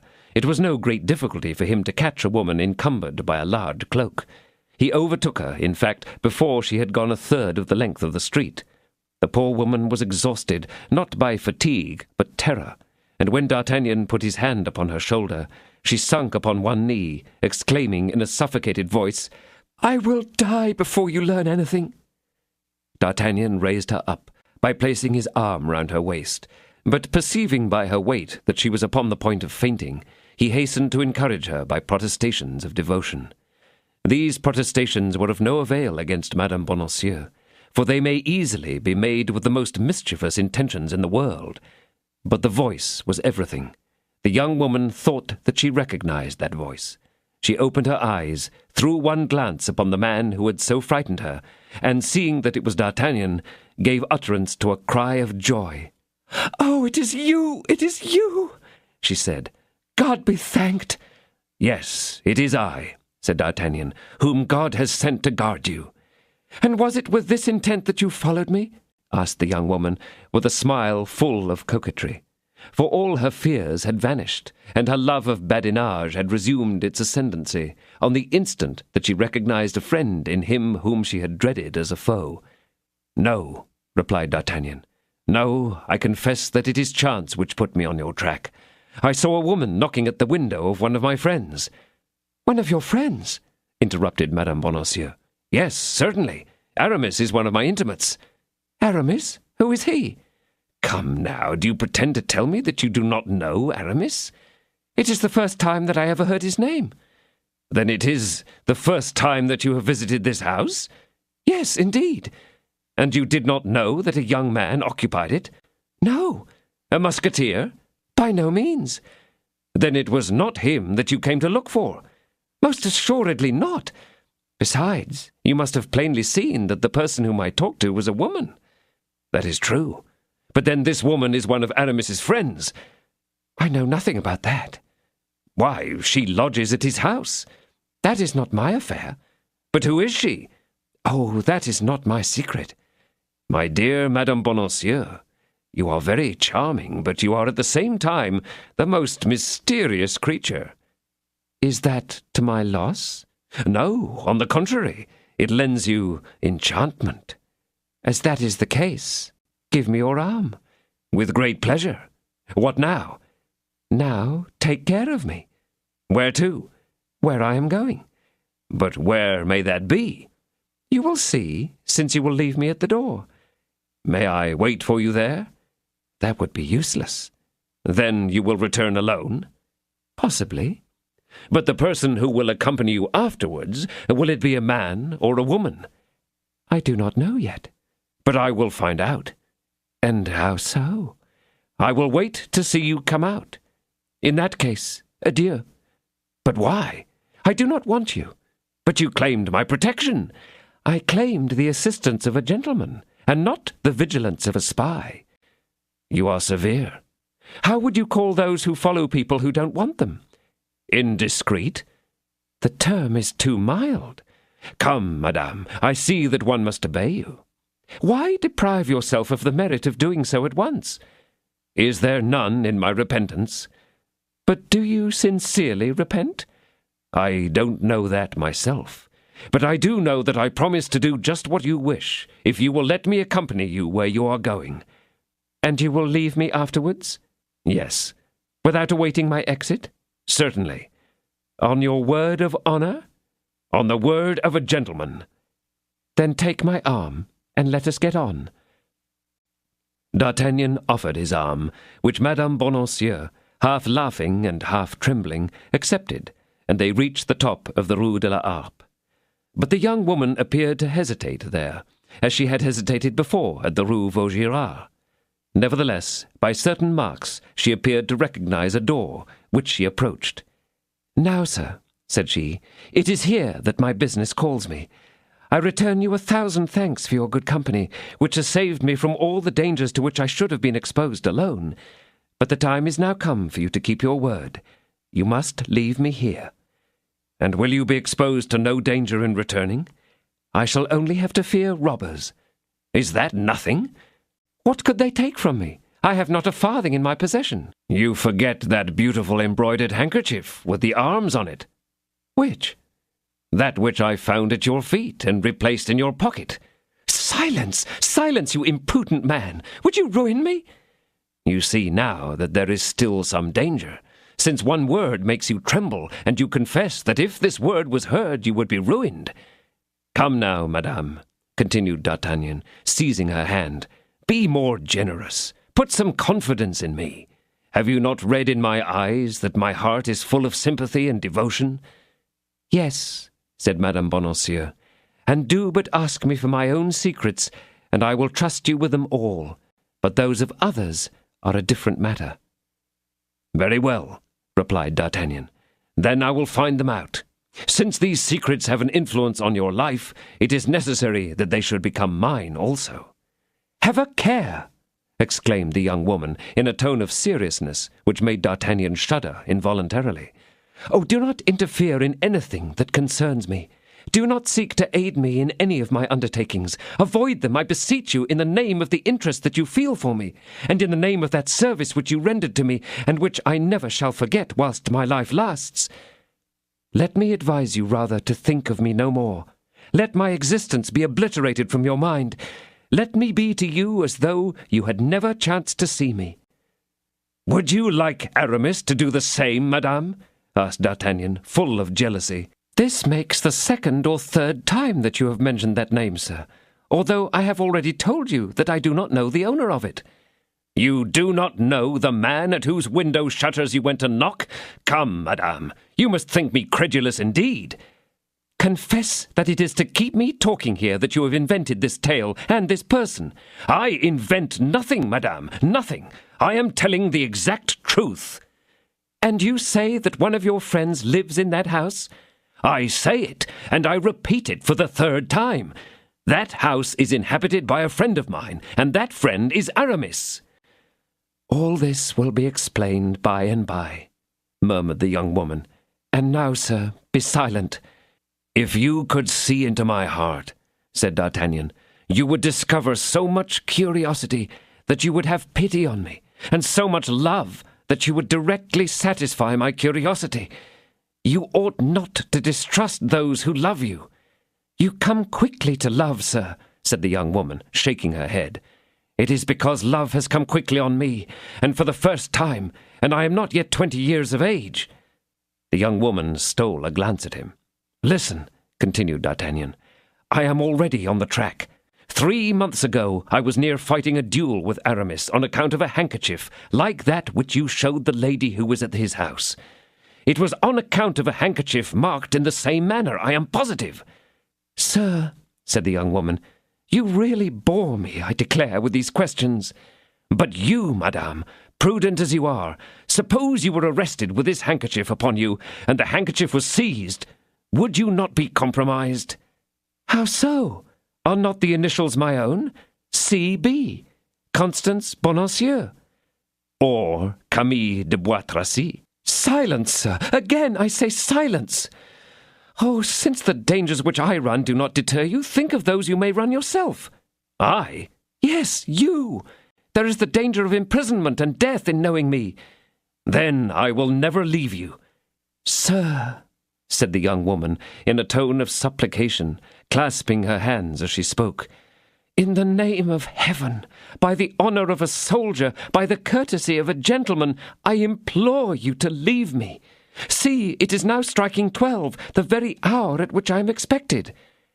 "Madame," said the young man, bowing, "I can refuse nothing solicited in those terms. Be reassured, I leave you." "But you will not follow, will not watch me?" "No, I shall return home immediately." "Ah, I was convinced that you were an honorable man," exclaimed Madame Bonacieux, offering one of her hands to him, as she placed the other on the knocker of a small door, which was well nigh concealed in a recess. D'Artagnan seized the hand which was offered to him, and kissed it eagerly. "Alas!" exclaimed D'Artagnan, with that unpolished simplicity which women sometimes prefer to the delicacies of politeness, because it illuminates the depths of thought, and proves that feeling is more powerful than reason. "I wish I had never seen you." "Well," said Madame Bonacieux, in a tone almost affectionate, and pressing the hand which held hers, "well, I will not say the same as you do. That which is lost today may not be lost forever. Who knows whether, when I am freed from my present embarrassments, I may not satisfy your curiosity?" "And do you make the same promise regarding my love?" asked the overjoyed D'Artagnan. "Oh, I dare give no promises in that respect. It must depend upon the sentiments with which you may inspire me." "But at present, madame?"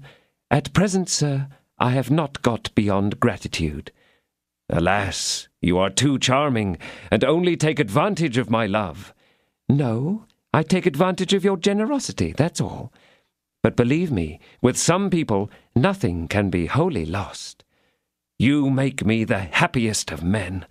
Oh, do not forget this evening and this promise.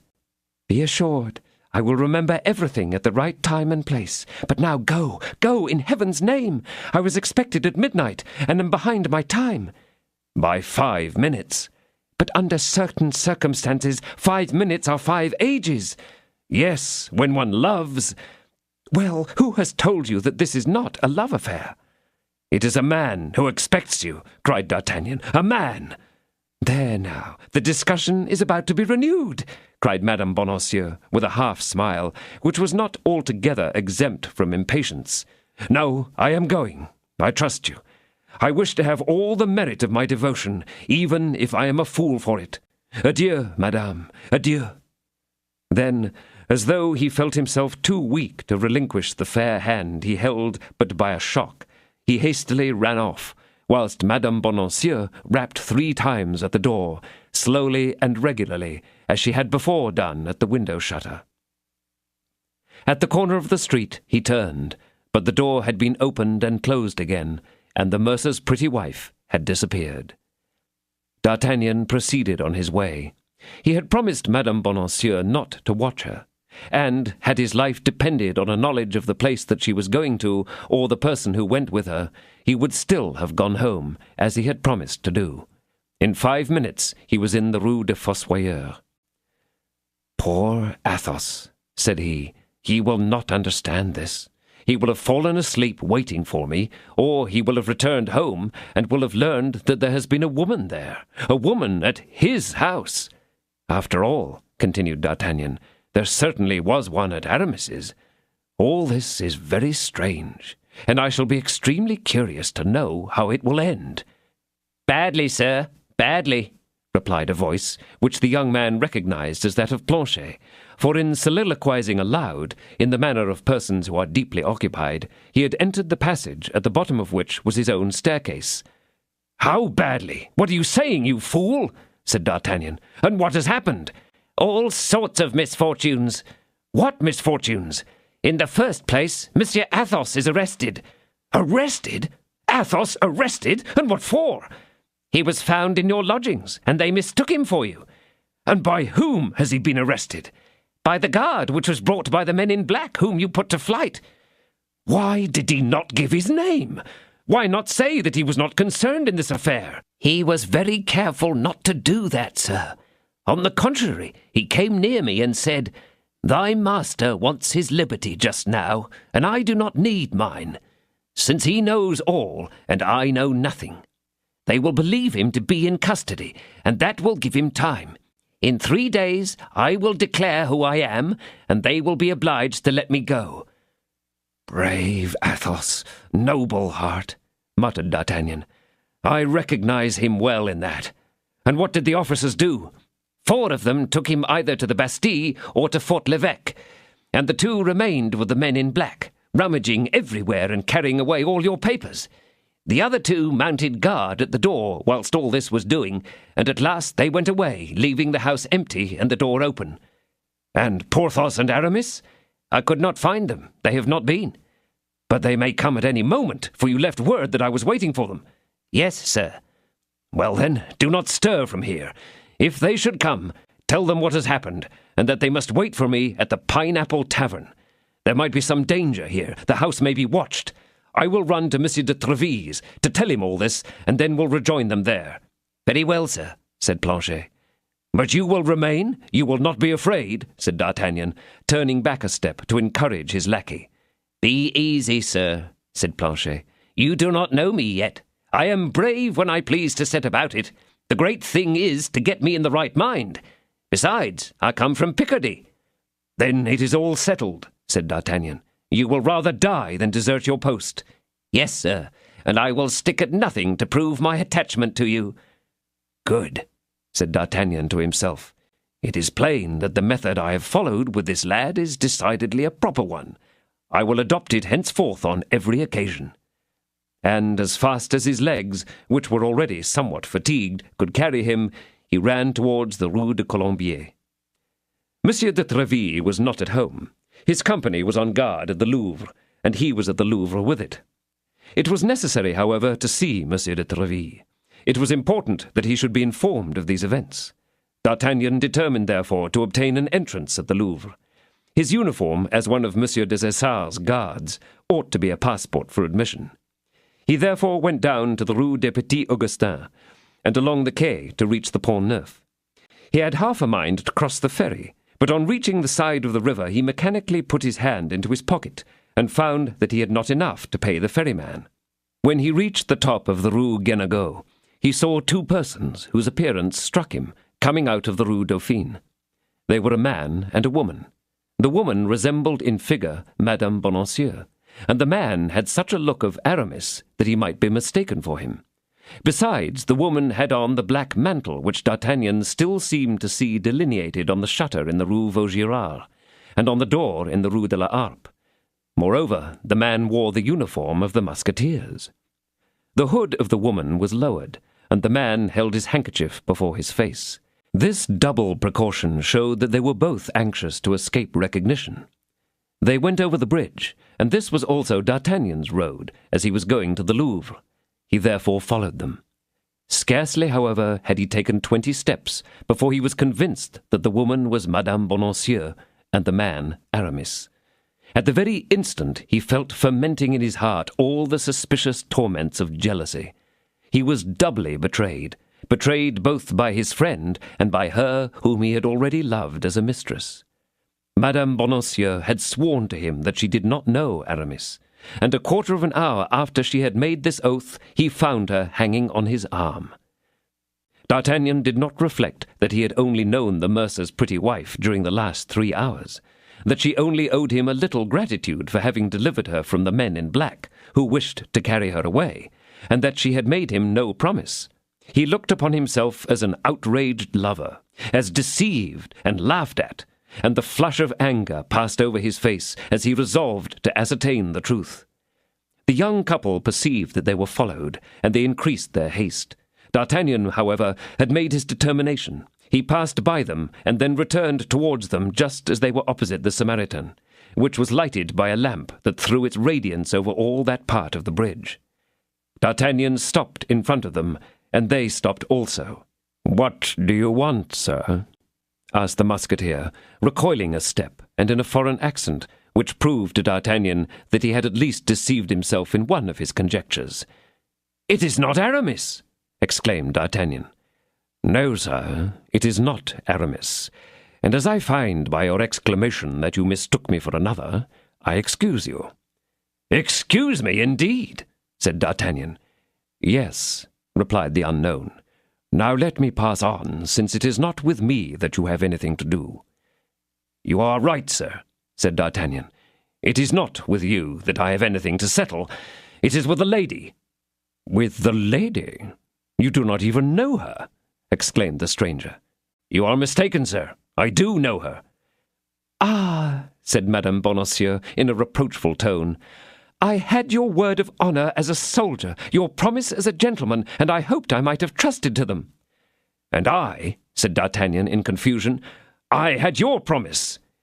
"Take my arm, madame," said the stranger, "and let us proceed."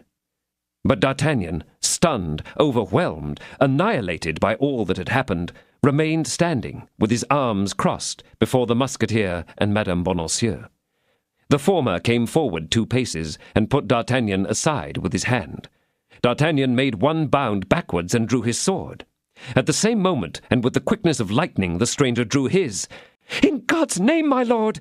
said Madame Bonacieux, throwing herself between the combatants, and seizing their swords with both her hands. "My lord!" cried D'Artagnan, enlightened by a sudden idea. "My lord! Pardon me, sir, but can you be—" "My Lord Duke of Buckingham," said Madame Bonacieux in a very low voice, "and now you may destroy us all." "My lord, madame, pardon me, 1,000 pardons. But, my lord, I loved her and was jealous. You know, my lord, what it is to love. Pardon me and tell me how I may die in your grace's cause." "You are a brave youth," said Buckingham, offering him a hand which D'Artagnan pressed respectfully. You offer me your services, and I accept them. Follow us at the distance of 20 paces to the Louvre, and if anyone dogs our steps, kill him." D'Artagnan put his naked sword under his arm, let the Duke and Madame Bonancieux go forward about 20 steps, and then followed them, ready to execute to the letter the instructions of the elegant and noble minister of Charles I. But unfortunately, the young volunteer had no opportunity of affording this proof of his devotion to the Duke, and the young woman and the handsome Musketeer entered the Louvre by the wicket in the Rue de l'Echelle without encountering any interruption. As for D'Artagnan, he went immediately to the Pineapple, where he found Porthos and Aramis waiting for him. But without giving them any further reason for the trouble he had caused them, he told them that he had concluded by himself the business for which he at first thought he should have wanted their assistance. And now, carried on as we have been by our history, let us leave our three friends to return each to his own home, whilst we follow, amidst the tortuous corridors of the Louvre, the Duke of Buckingham and his guide. 12. George Villiers, Duke of Buckingham. Madame Bonancieux and the Duke entered the Louvre without any difficulty. Madame Bonancieux was known to be of the household of the Queen, and the Duke wore the uniform of the Musketeers of Monsieur de Tréville, who, as we have said, were on guard that evening. Besides, Germain was devoted to the Queen, and if anything happened, Madame Bonancieux would be accused of having introduced her lover into the Louvre. That was all. She took the blame upon herself. Her reputation would be lost, it is true, but of what value in the world was the reputation of a mercer's little wife? When they were once inside the court, the Duke and the young woman kept close to the wall for about 20 paces, at the end of which Madame Bonancieux tried a small private door, which was usually open during the day, but closed at night. The door opened, and they both entered, and found themselves in total darkness. But Madame Bonancieux was well acquainted with all the turnings and twistings of this part of the Louvre, which was appropriated to the persons of the royal suite. She shut all the doors behind her, took the Duke by the hand, and going some steps on tiptoe, seized hold of a banister, put a foot upon the staircase, and began to ascend it. The Duke had already counted 2 flights, when she turned to the left, went through a long corridor, descended another stage, walked a few steps forward, introduced a key into a lock, opened a door, and pushed her companion into a room lighted only by a night lamp, saying to him, "Remain here, my Lord Duke. Someone will come immediately."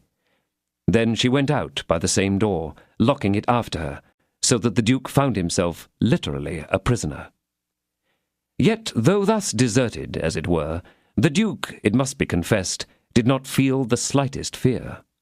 One of the prominent features of his character was the love of adventure and romance. Brave, determined, and enterprising, it was not the first time he had risked his life in such adventures. He had learned that this pretended message of Anne of Austria, on the faith of which he had come to Paris, was a snare, and, instead of returning to England, he had taken advantage of his position, and assured the Queen that he would not depart without seeing her. The Queen had at first positively refused an interview, but fearing lest the Duke might be guilty of some folly in his rage, she had resolved to see him, and to entreat him to return directly. When, on the very evening on which Madame Bonancieux was charged to conduct him to the Louvre, that lady was herself carried off. During 2 days it was not known what had become of her, and everything continued in suspense. But Madame Bonancieux, once free and in communication with Laporte, affairs had resumed their course, and she had now accomplished this perilous enterprise, which, but for her abduction, she would have executed 3 days before.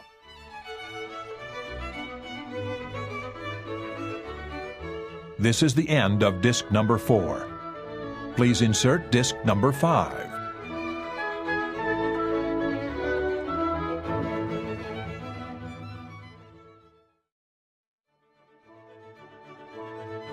This is disc number 5.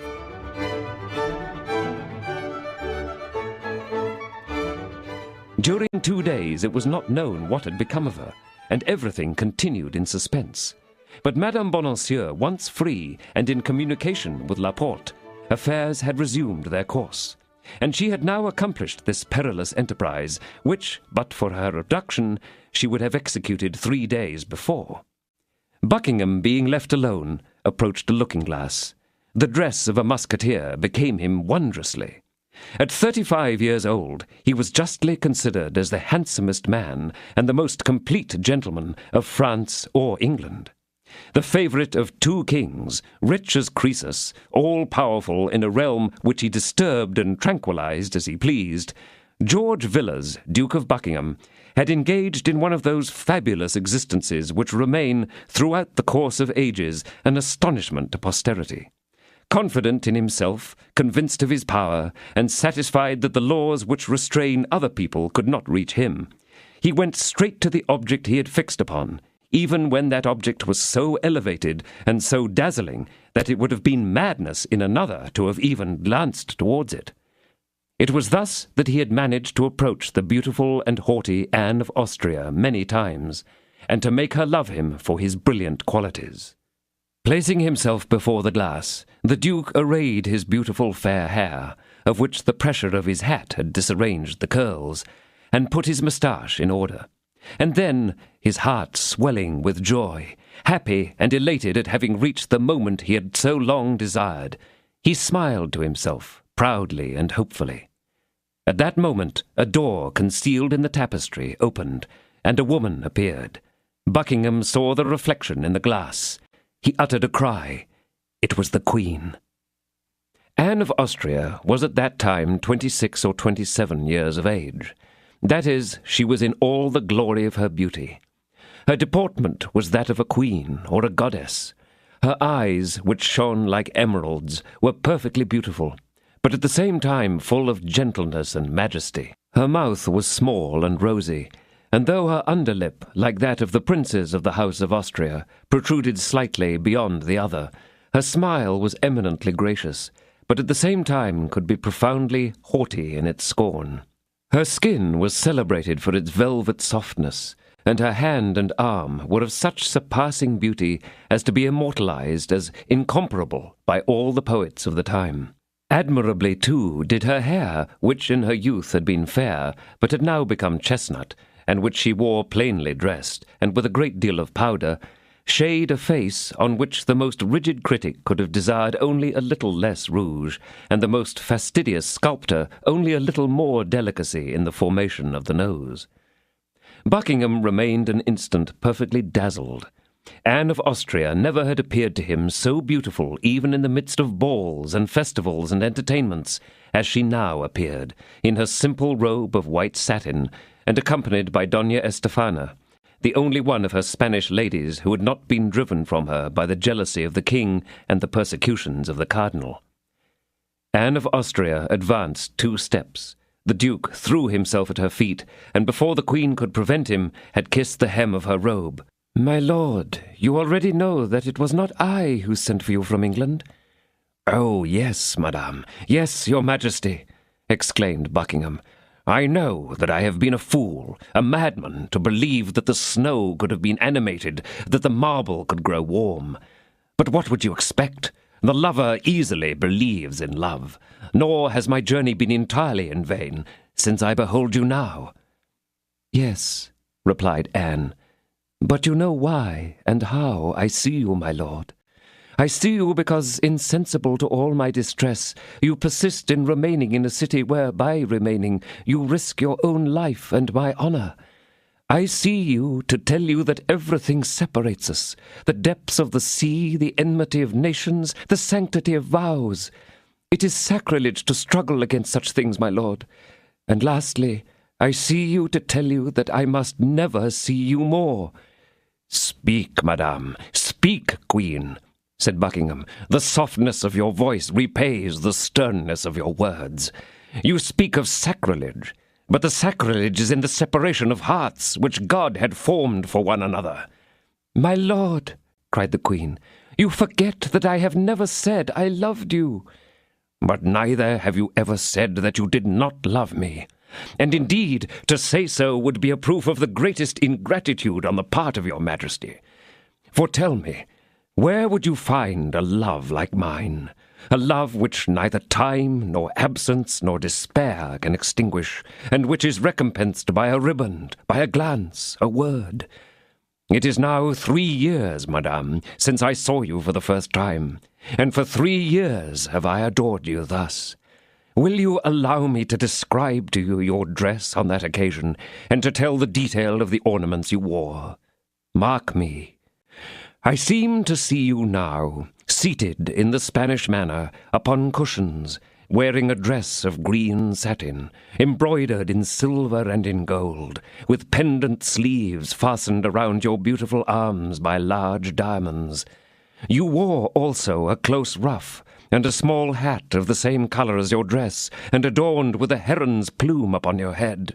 Oh, thus with closed eyes do I behold you as you then were, and I open my eyes again only to see you now 100 times more lovely still.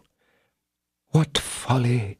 Murmured Anne of Austria, who dared not be offended with the Duke for preserving her portrait so faithfully in his heart.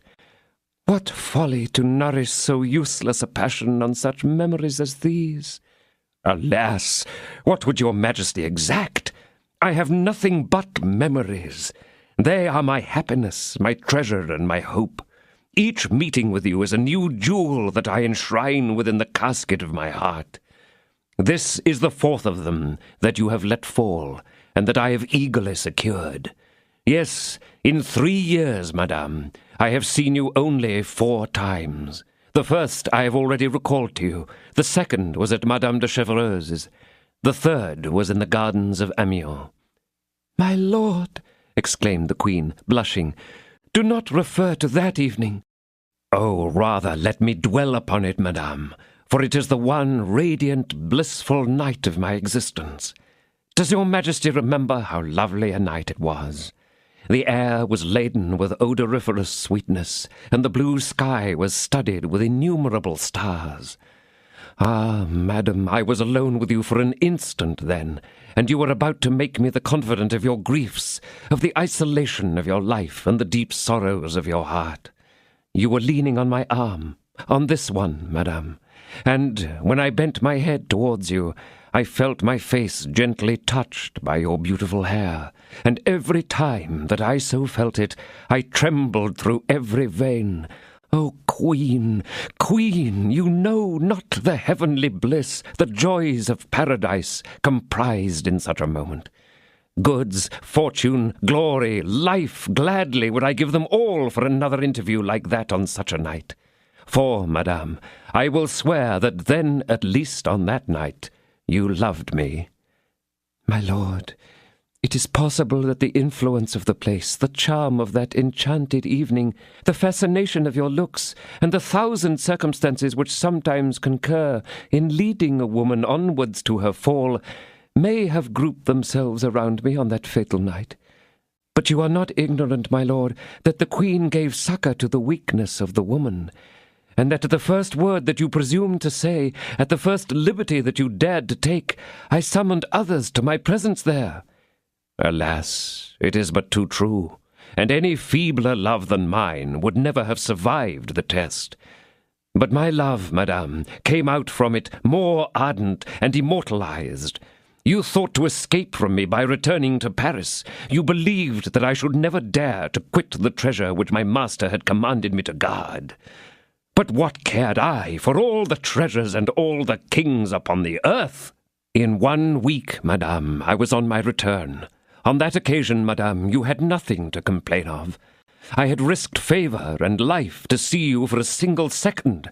I did not even touch your hand, and forgave me when you found I was submissive and repentant.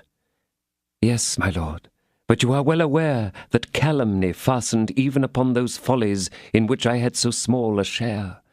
Prompted by the cardinal, the king felt extreme resentment. Madame de Verney was dismissed, Poutange was banished, and Madame de Chevreuse was disgraced.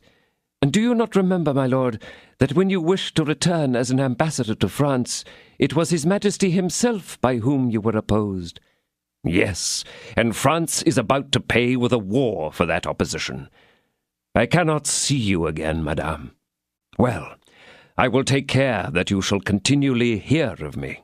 What do you suppose to have been the true aim of that expedition to Ray, and that league which I am projecting with the Protestants? The delight of seeing you. I am well enough aware that I have no chance of reaching Paris at the head of an army. But then this war must bring about a peace. Peace will require negotiations, and those negotiations shall be made by none but me.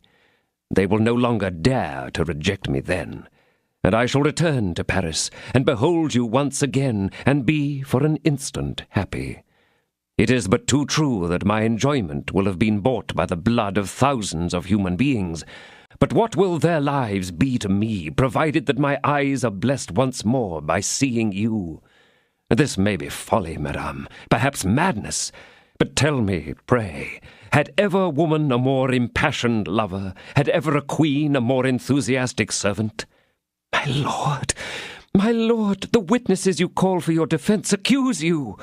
These very proofs that you would give me of your love are themselves almost crimes. But only because you do not love me, madame. Oh, if you loved me, how different would these circumstances seem! But the joy would be too great, and I should go mad. You spoke but now, madame, of Madame de Chevreuse, but oh, how much less cruel was that lady than you are! Holland loved her, and she responded to his love.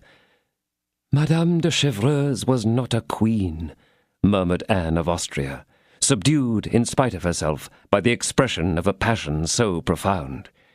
And would you then love me if you were not? Oh, tell me, madame, say that you would love me. Let me believe that it is but the dignity of your rank that has come between you and me. Let me believe that if you had been but Madame de Chevreuse, there might have been hope for the unhappy Buckingham. O charming queen, thanks for these sweet words, 1,000,000 thanks. Alas, my lord, you have misunderstood me. I did not mean to let you infer— Hush, hush, exclaimed the Duke. Be not so cruel as to correct an error that is so full of happiness to me.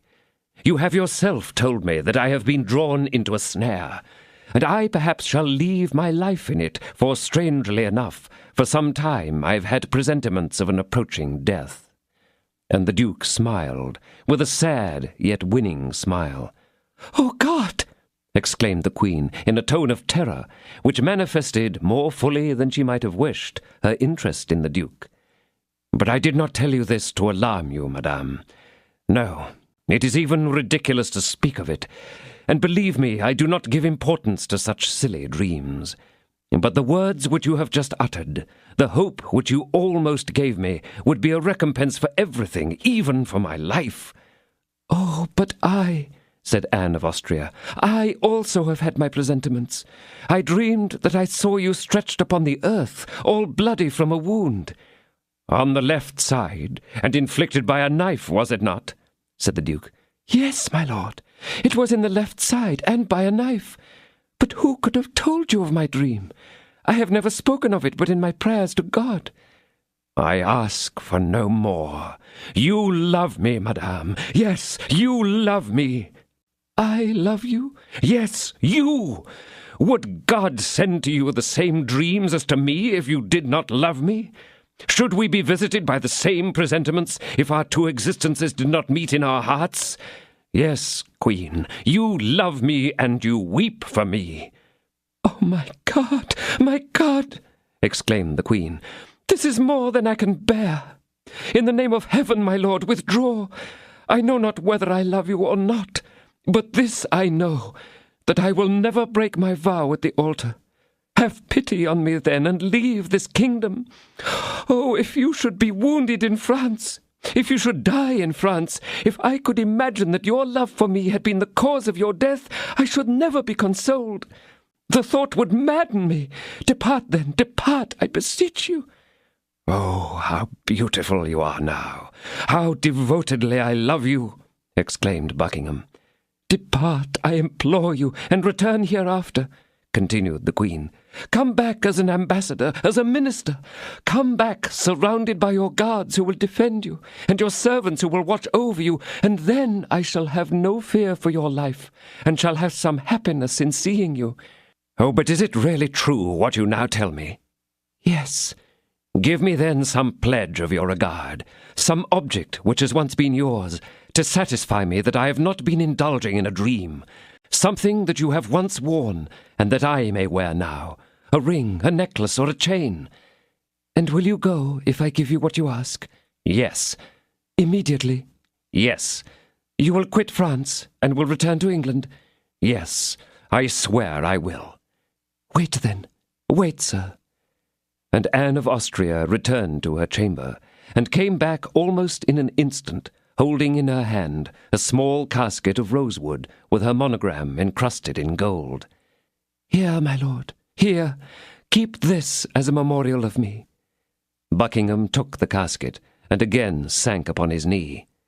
"You promised me to go," said the Queen. "And I will keep my word. Your hand, madame, and I leave you." Closing her eyes, and leaning on Doña Estefana, for she felt her strength was failing her, Anne of Austria extended her hand. On that beautiful hand Buckingham pressed his lips passionately, and then arose.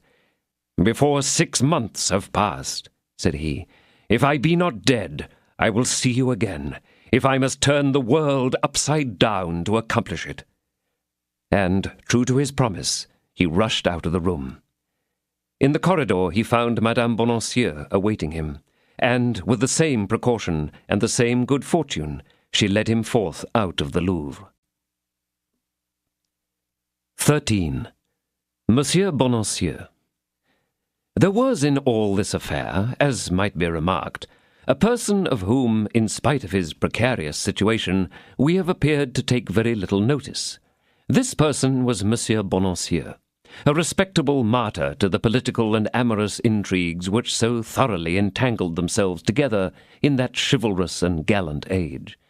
Fortunately, as our readers may or may not remember, we have promised not to lose sight of him. The officers who had arrested him conducted him at once to the Bastille, where he had to pass, all trembling as he was, before a company of soldiers who were charging their muskets. Taken from there into a partly subterraneous gallery, he had to endure the most brutal insults and ill treatment. The attendants saw that he was not a nobleman, and they treated him therefore like a beggar. In about half an hour, a registrar came to put an end to his tortures, but not to his anxiety, by ordering that he should be conducted to the question chamber. They generally questioned prisoners in their own cells, but they did not observe so much ceremony with Monsieur Bonancieux. 2 guards laid hold of the mercer, and made him cross a court, and then, entering a corridor where there were 3 sentinels, they opened a door and pushed him into a low room, which only contained a table, a chair, and a commissary. The commissary was seated on the chair, and was engaged in writing at the table. The 2 guards led the prisoner to the table, and at a signal from the commissary went out of earshot. The commissary, who had till then kept his head bent down over his papers, raised it up to see who he had before him. This commissary was a man with a very crabbed look, a sharp nose, cheeks yellow and puffed out, small but piercing eyes, and with a countenance reminding one at the same time of a polecat and a fox. His head, supported by a long and flexible neck, was thrust out of his full black robe, and balanced itself with a motion very much like that of a turtle putting its head out of its shell. He began by asking Monsieur Bonancieux his Christian name and surname, his age, profession, and place of abode. The accused replied that his name was Jacques Bonancieux, that his age was 51 years, that he was a retired mercer, and lived in the Rue des Fossoyeurs, number 11. Instead of continuing his questions, the commissary then made him a long speech on the danger of an obscure citizen interfering in public affairs.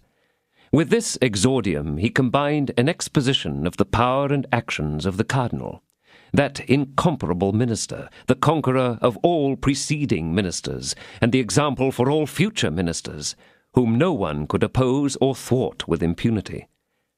After this second part of his discourse, He fixed his hawk's eye on poor Bonacieux, and exhorted him to reflect upon the seriousness of his situation. This the mercer had already done.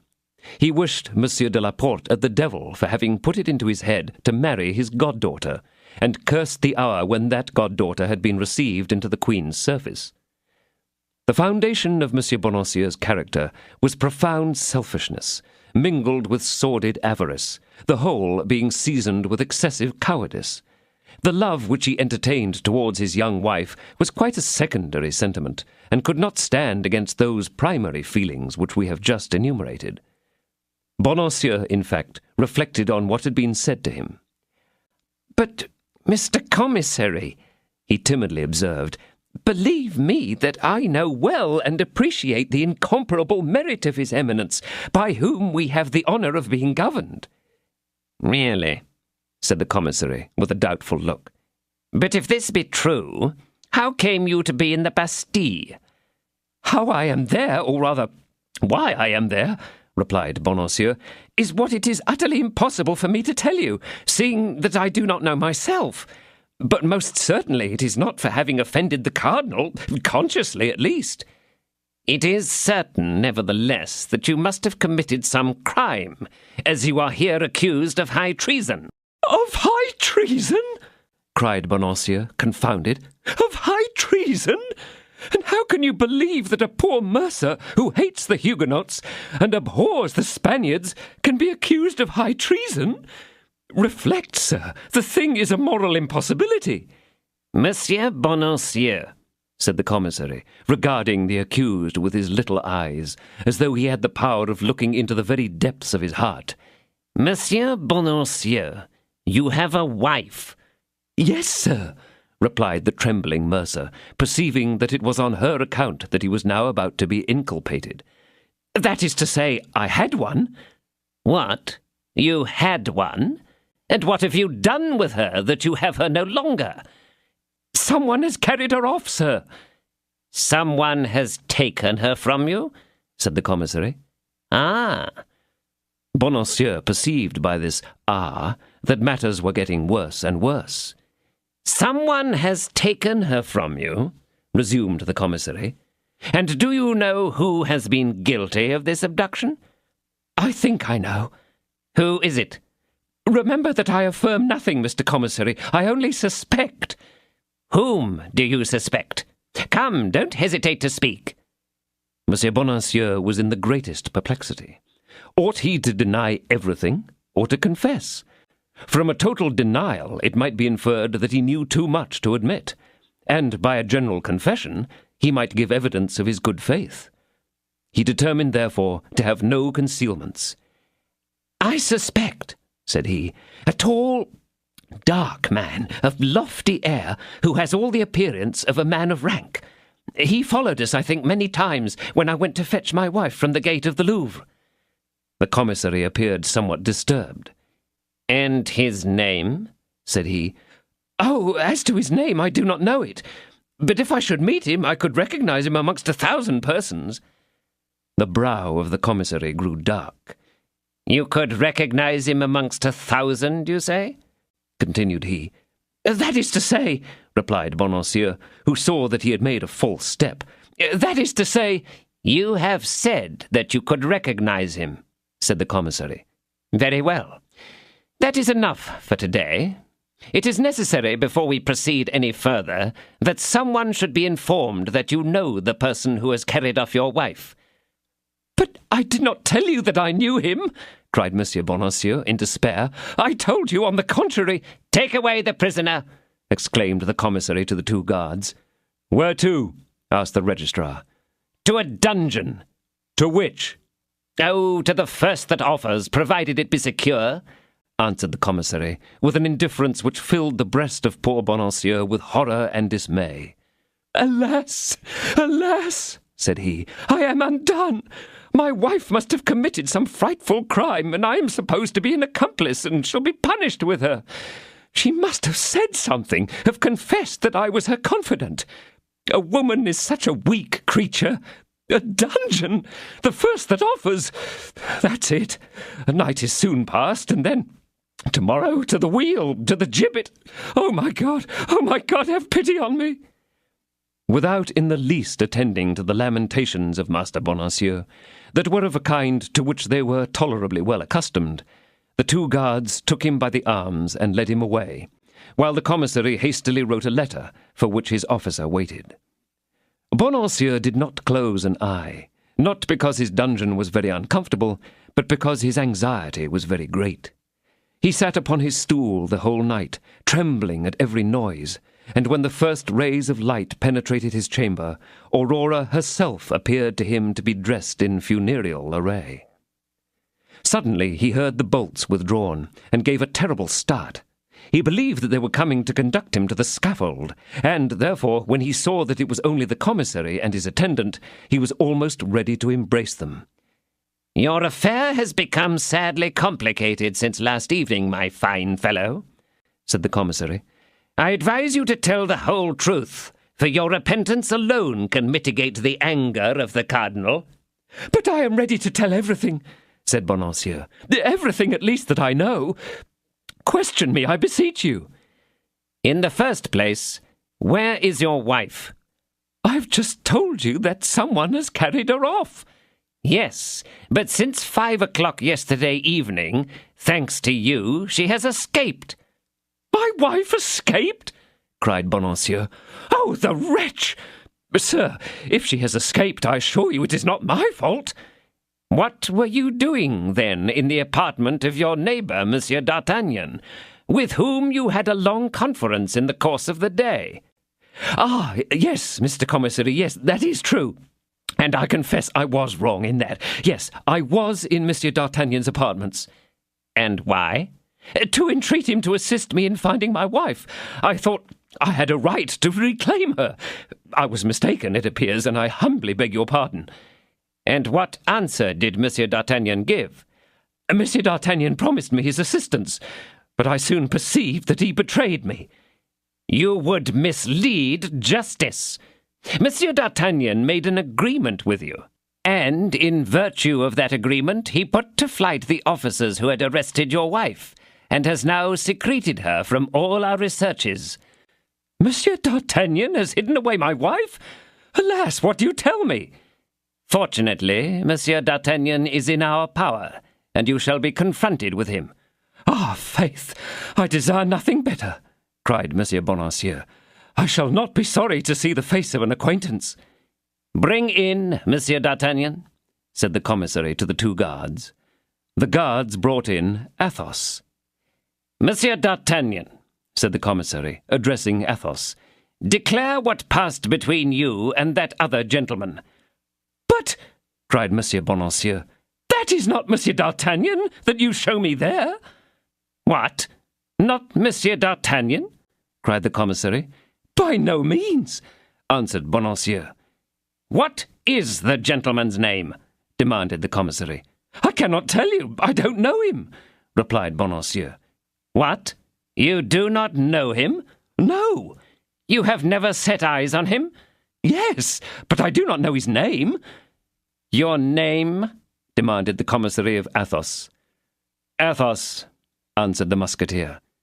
"But that is not the name of a man, it is the name of a mountain," cried the unfortunate commissary, who began to get confused.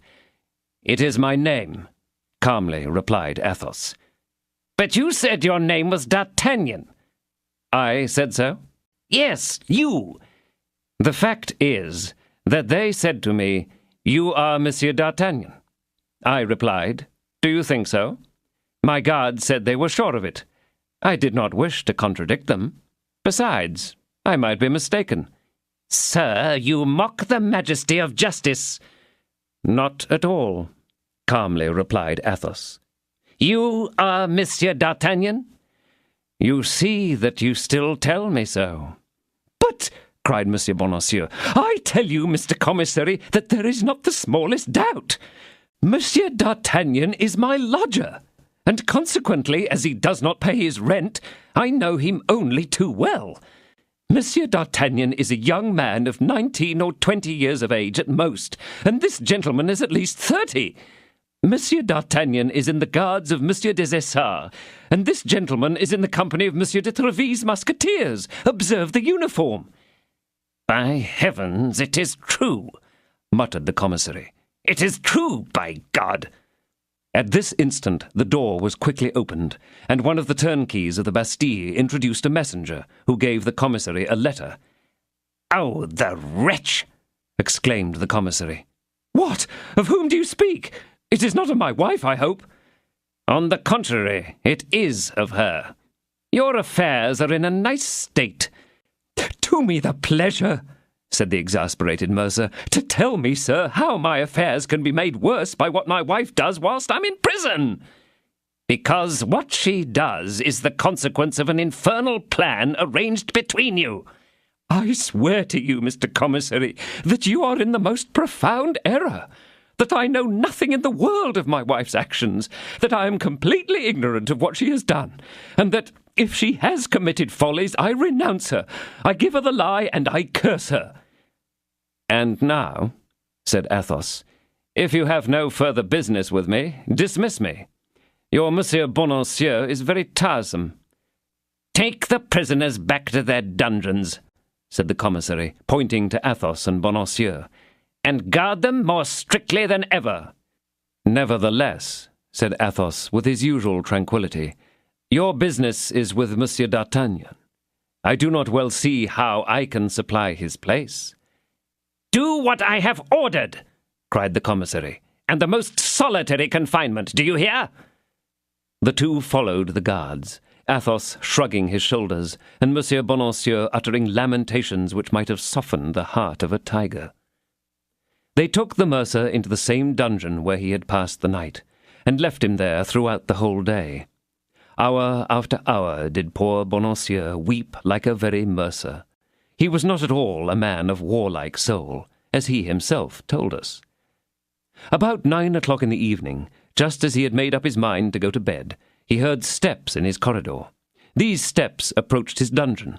The door opened, and the guards appeared. "Follow me," said a sergeant who commanded the guards. "Follow you?" cried Bonacieux. "Follow you at this time of night? And where, my God?" "Where we have orders to conduct you." "But that is no answer." "It is, nevertheless, the only answer you will get." Oh, Lord," muttered the poor mercer. "Now I am lost." He followed mechanically and without resistance. He went down the same corridor as before, crossed a first court, then a second floor, and then, at the entrance gate, he found a carriage surrounded by 4 horse guards. They made him enter this carriage. The sergeant placed himself at his side. The door was locked, and they both found themselves in a moving prison.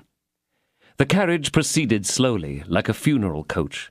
Through the padlocked bars, the prisoner could only see the horses and the pavement.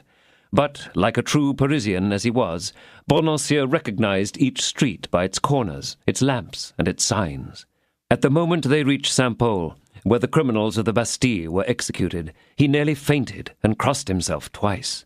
He thought the carriage would have stopped there, but it went on nevertheless. Farther on he was seized with great fear. It was in skirting the cemetery of Saint-Jean, where the state criminals were buried. One thing alone encouraged him, which was that before burying them one generally cut off their heads, and his head was yet upon his shoulders. But when the carriage took the road to La Grève, and he perceived the painted roof of the Hôtel de Ville, and saw that the carriage went under its colonnade, he thought it was all over with him, and wished to confess himself to the sergeant, and on the refusal of the latter uttered such piteous cries that the sergeant declared that if he continued to deafen him so, he would put a gag on him. This threat reassured him a little. If they meant to execute him at the Grève, it was scarcely worth while to gag him, as they had nearly reached the place of execution. In fact, the carriage crossed this fatal place without stopping. There was only the Croix du Trahoir then to fear, and the carriage took the exact road to it. This time there was no further room for doubt. It was at the Croix du Trahoir that inferior criminals were executed. Bonacieux had flattered himself by considering that he was worthy of Saint-Paul or the Place de Grève. It was at the Croix du Trahoir that his journey and his destiny would end. He could not yet see this unhappy cross, but he felt it, as it were, loom before him. When he was only about 20 paces from it, he heard a noise, and the carriage stopped. This was more than poor Bonacieux could bear. Already crushed by the successive emotions he had experienced, he uttered a feeble cry, or rather groan, which might have been taken for the last sigh of a dying man, and fainted. 14. The Man of Meung. The mob that stopped the way was produced not by the expectation of seeing a man hanged, but by the contemplation of a man who was already hanging. After a moment's hindrance, the carriage proceeded on its way, passed through the crowd, went along the Rue Saint-Honoré, and turning at the Rue des Bons Enfants, stopped at a low doorway. When the door opened, 2 guards, assisted by the sergeant, received Bonacieux in their arms, and pushed him into a court.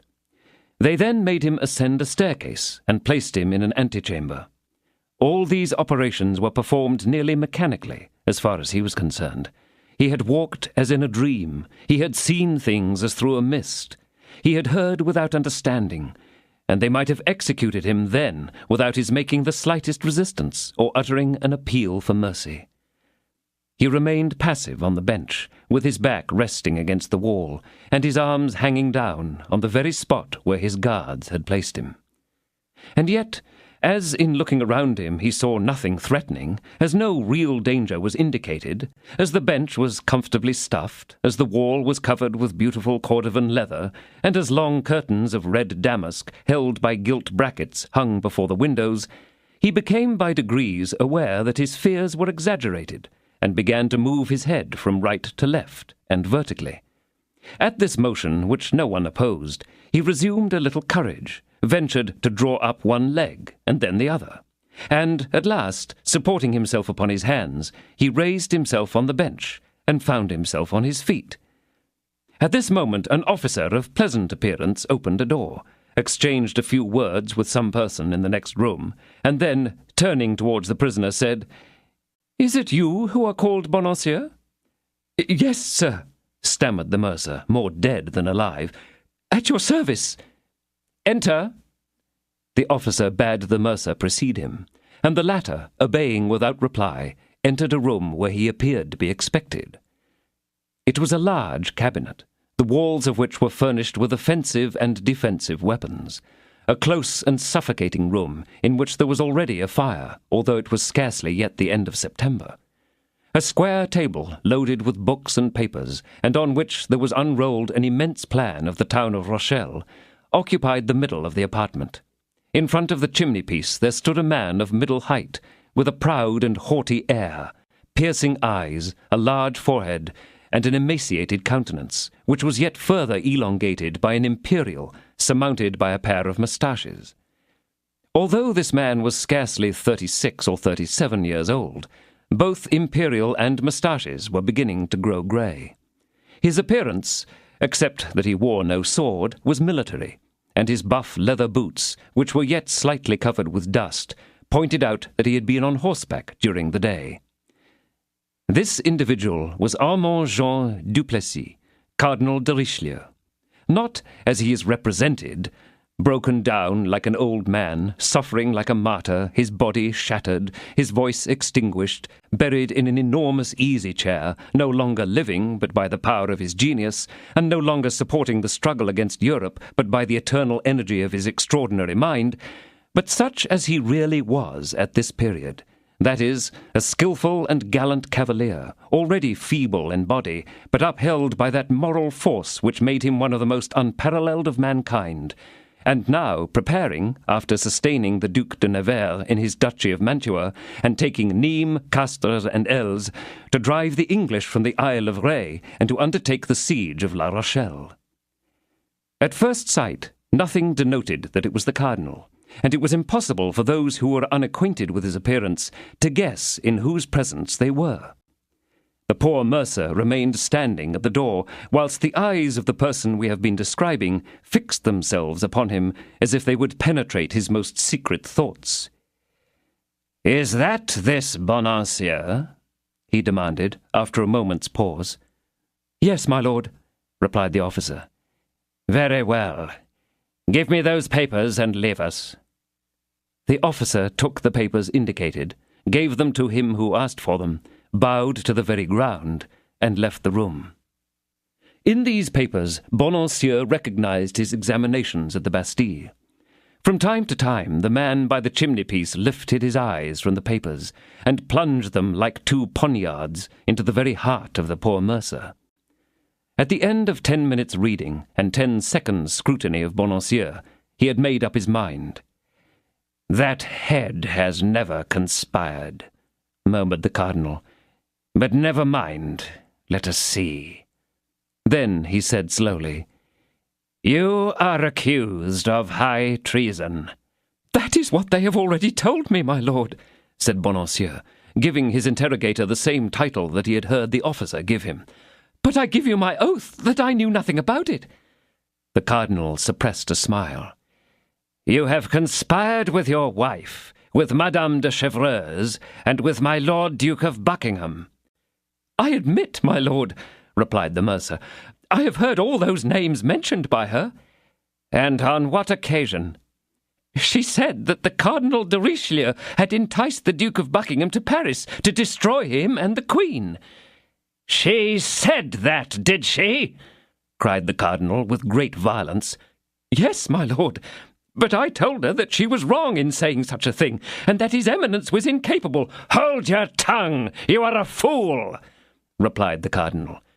"That is exactly what my wife said to me, my lord." "Do you know who carried off your wife?" "No, my lord." "But you had some suspicions?" "Yes, my lord. But as these suspicions appeared to displease the commissary, I have them no longer." "Your wife has escaped. Did you know that?" "Not at the time, my lord. I learned it since I have been in prison from the commissary, who is a most amiable man." The cardinal suppressed another smile. "Then you do not know what has become of your wife since her escape?" "Not positively, my lord, but she has probably returned to the Louvre." "At 1 o'clock this morning she had not yet returned there." "Oh, good God! But what can have become of her?" "Have no fear. It will soon be known.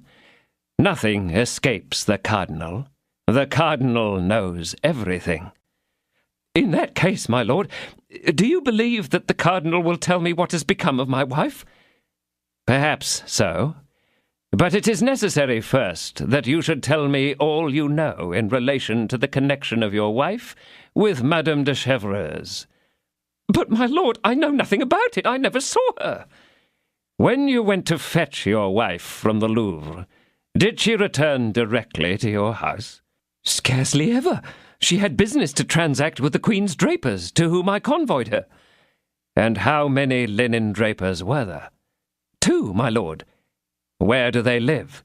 "One in the Rue Vaugirard, and the other in the Rue de la Harpe." "Did you accompany your wife into these houses?" "Never, my lord. I always waited for her at the door." "And what excuse did she make for entering alone?" "None. She told me to wait, and I waited." "You are a most accommodating husband, my dear Monsieur Bonacieux," said the cardinal. "He has called me my dear monsieur," said the mercer to himself. "'Pon my faith, things are taking a good turn." "Should you know those doors again?" "Yes." "Do you know the numbers?" "Yes." "What are they?" "Number 25 in the Rue Vaugirard, and number 75 in the Rue de la Harpe." "Good," said the cardinal, and taking a silver bell, he rang it. "Go," said he in a low voice to the officer who entered. "Go and find Rochefort, and tell him to come here directly if he is within." "The Count is already here," said the officer, "and requests an immediate audience of your Eminence." "Your Eminence?" muttered Bonacieux, who knew that such was the title ordinarily given to the cardinal. "Your Eminence?" "Let him come in, then. Let him come in," said Richelieu eagerly. The officer hurried out of the room with that rapidity with which the cardinal was generally obeyed by his followers. "Your Eminence!" again muttered Bonacieux, rolling his eyes in astonishment. 2 seconds had scarcely elapsed after the officer left the room before the door opened again, and another person entered. "It is he!" exclaimed Bonacieux. "Who is he?" demanded the cardinal. "He who ran away with my wife." The cardinal rang a second time, and the officer reappeared. "Put this man into the hands of the 2 guards, and let him wait till I send for him." "No, my lord, no, it is not he!" exclaimed Bonacieux. "No, I was mistaken. It is another person, not at all like him. The gentleman is an honest man." "Take away that simpleton," said the cardinal. The officer took him by the arm and led him to the antechamber, where he was met by the 2 guards. The person who had last entered impatiently followed Bonacieux with his eyes till he was gone, and when the door was closed behind him, "They have met," he said, eagerly approaching the cardinal. "Who?" demanded the cardinal. "Those 2. "The Queen and the Duke?" cried the cardinal. "Yes." "And where?" "At the Louvre." "Are you sure?" "Perfectly sure." "Who told you of it?" "Madame de Lannoy, who is entirely devoted to your eminence, as you well know." "Why did she not tell you sooner?" "Either by chance or by mistrust, the Queen made Madame de Surgis sleep in her room, and kept it throughout the day." "Very well. We have been beaten. Let us try to have our revenge." "Be assured that I will assist your eminence with all my soul." "How did this happen?" "At 12:30, the Queen was with her women." "Where?" "In her bedchamber, where a pocket handkerchief was brought her from her seamstress." "Well?" "The Queen immediately showed great emotion, and grew pale under her rouge." "Well, what then?" "Nevertheless, she arose, and in an agitated voice said, 'Ladies, wait 10 minutes for me. I will return.' Then, opening the door of her alcove, she went out." "Why did not Madame de Lannoy come and tell you directly?" "There was no certainty about the matter. Besides, the Queen had said, 'Ladies, wait for me,' and Madame de Lannoy dared not disobey Her Majesty." "And how long did the Queen remain absent from her room?" 3/4 of an hour." "Did none of her women accompany her?" "Only Doña Estefana." "And she returned?" "Yes, but only to take a small rosewood casket bearing her initials, with which she went out again directly." "And when she came back, finally, did she bring the casket with her?" "No." "Does Madame de Lannoy know what the casket contained?" "Yes, the diamond studs which His Majesty presented to the Queen." "And she came back without the casket?" "Yes." "Then the opinion of Madame de Lannoy is that she gave this casket to Buckingham?" "She is sure of it." "How so?" "During the day, Madame de Lannoy, in her office of tar-woman to the Queen, looked for this casket, appeared uneasy at not finding it, and ended by inquiring for it of the Queen. And then the Queen..." "The Queen blushed deeply, and answered that, having the evening before broken one of the studs, she had sent it to her jewellers to be repaired." "You must go there, and ascertain whether that is true or not." "I have been." "Well, and the goldsmith?" "The goldsmith has heard nothing about it." "Good. Good. Rochefort, all is not lost, and perhaps all is for the best." "The fact is that I have no doubt but what the genius of your eminence may repair the errors of my agent. Is that what you mean?" "It was just what I was about to say, if your eminence had permitted me to finish the sentence." "Now, do you know where the Duchesse de Chevreuse and the Duke of Buckingham concealed themselves?" "No, my lord. My agents have no positive information upon that point." "I know it myself, though." "You, my lord?" "Yes, or at least I have no doubt of it. They lived, the one in the Rue Vaugirard, at number 25, and the other in the Rue de la Harpe, number 75.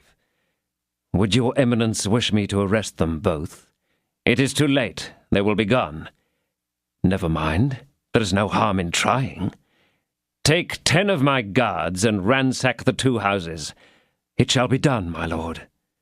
So saying, Rochefort rushed from the room. When the cardinal was left alone, he remained a moment in thought, and then rang a 3rd time. The officer who had come before appeared again. "Bring in the prisoner," said the cardinal. Master Bonancieux was again brought in, and at a sign from the cardinal, the officer withdrew. "You have deceived me," said the cardinal with great severity. "I?" cried Bonancieux. "I deceive your eminence?" "When your wife went to the Rue Vaugirard and the Rue de la Harpe, she did not go to linen drapers." "Good God! To whom did she go, then?" "She went to see the Duchesse de Chevreuse and the Duke of Buckingham." "Yes," said Bonancieux, with a flash of recollection. "Yes, exactly so. Your eminence is right. I often told my wife that it was astonishing that linen drapers should live in such houses, in houses which had no signs, and every time I said so, my wife began to laugh. Ah, my lord," he continued, throwing himself at the feet of his eminence, "it is plain that you are the cardinal, the great cardinal, the man of genius whom all the world reveres."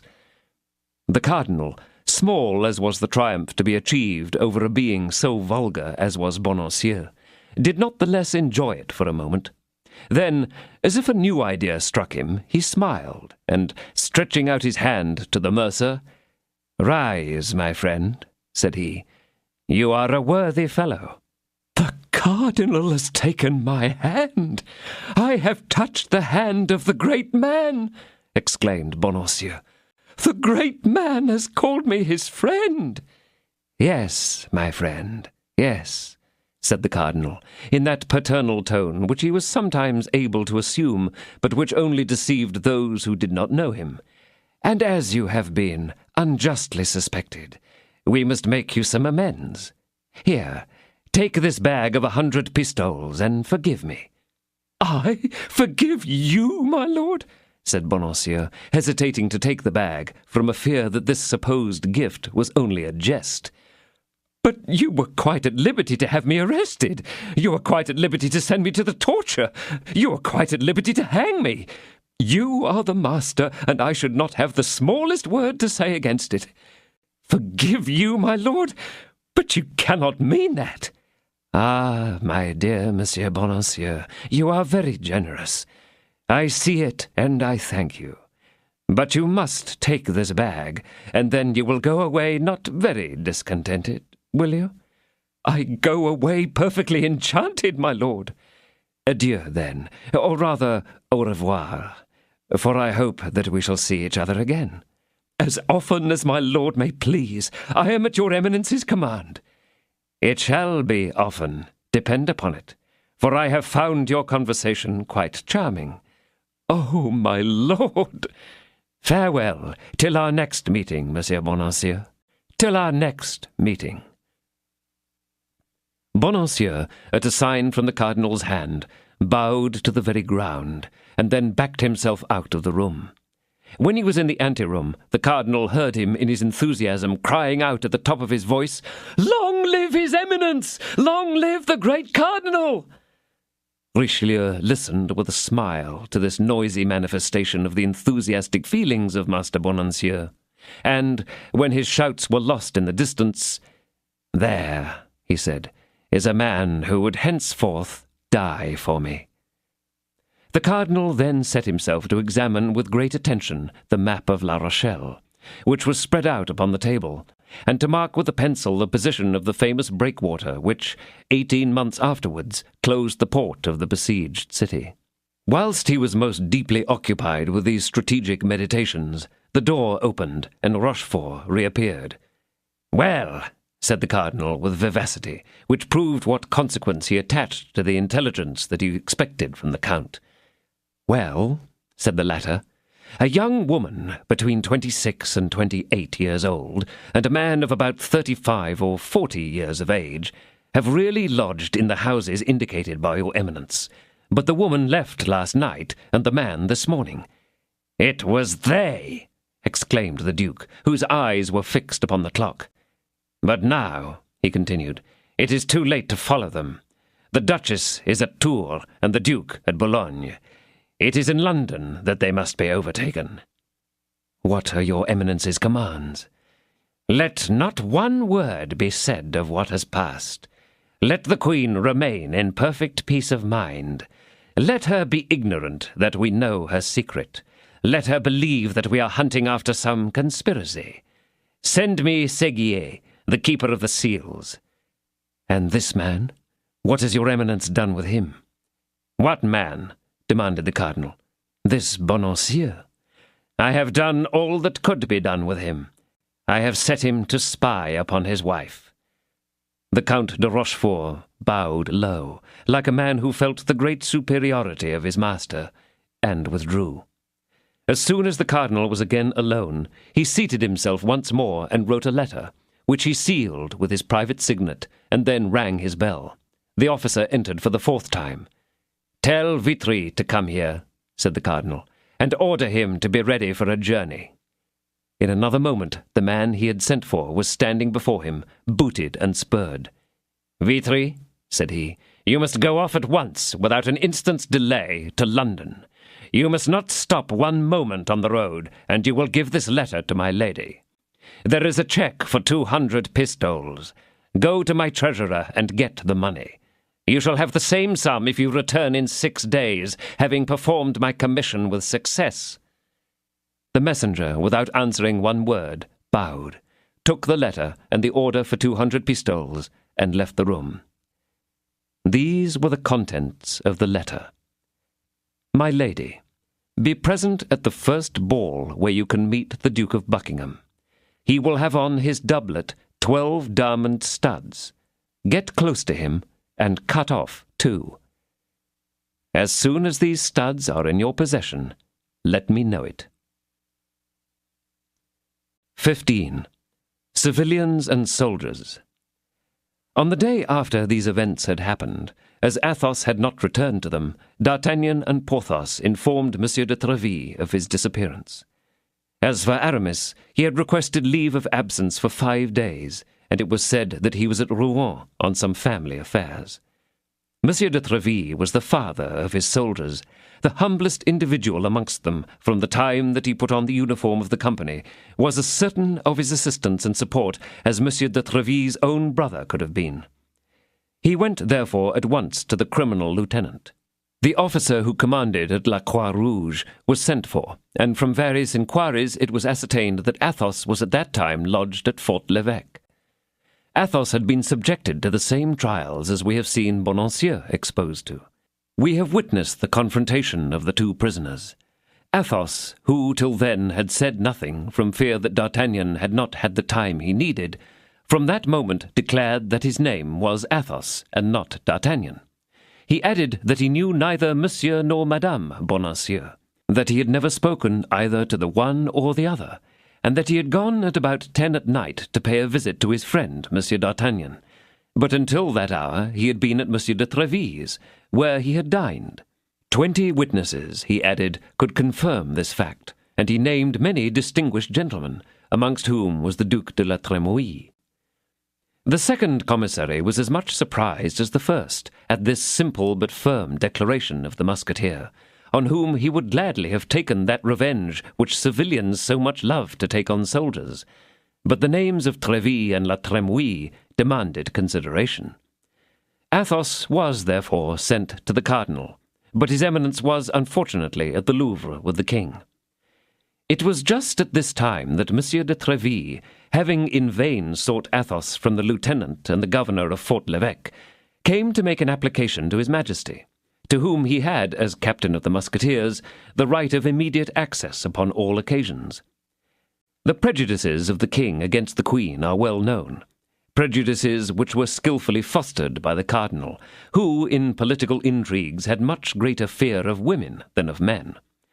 One of the chief causes of this prejudice was the friendship of the queen for Madame de Chevreuse. These 2 women gave his eminence more uneasiness than the Spanish War, the rupture with England, and the embarrassment of the finances all combined. He was convinced that Madame de Chevreuse served the queen, not only in political intrigues, but, what was far more vexatious to him, in amorous intrigues as well. At the first word which the cardinal had uttered, that Madame de Chevreuse, who was exiled to Tours, and had been supposed to be in that city, had come to Paris, and had stayed there 5 days, escaping the police, the king became furiously enraged. At once capricious and a false husband, Louis still wished to be distinguished as the just and the chaste. Posterity will, with difficulty, understand this character, which history explains not by reasoning, but by facts. But when the cardinal added that not only had Madame de Chevreuse been to Paris, but that the queen had renewed her friendship with her by means of one of those mysterious correspondences which were then called cabals, when he affirmed that he, the cardinal, had all but unravelled the threads of this intrigue, when, at the moment that he was about to detect in the very fact, provided with the fullest proofs, an emissary of the queen, who was in communication with the exile, a musketeer, had dared violently to interrupt the course of justice by falling, sword in hand, upon the honest officers of the law, who had been charged to examine the whole affair with impartiality, in order to lay it before the king, Louis was no longer able to restrain himself. He took a step towards the queen's apartments, with that pale and speechless indignation which, when it burst out, led that prince to acts of the most unfeeling cruelty.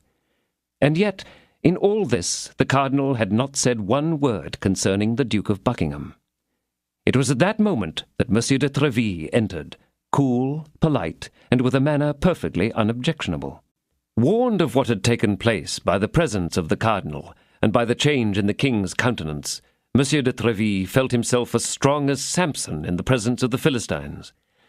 The king had already placed his hand upon the handle of the door, but at the noise of Monsieur de Treville's entrance he turned round. "You come in good time, sir," said his Majesty, who, when his passions were thoroughly excited, never dissembled, "for I hear fine things of your musketeers."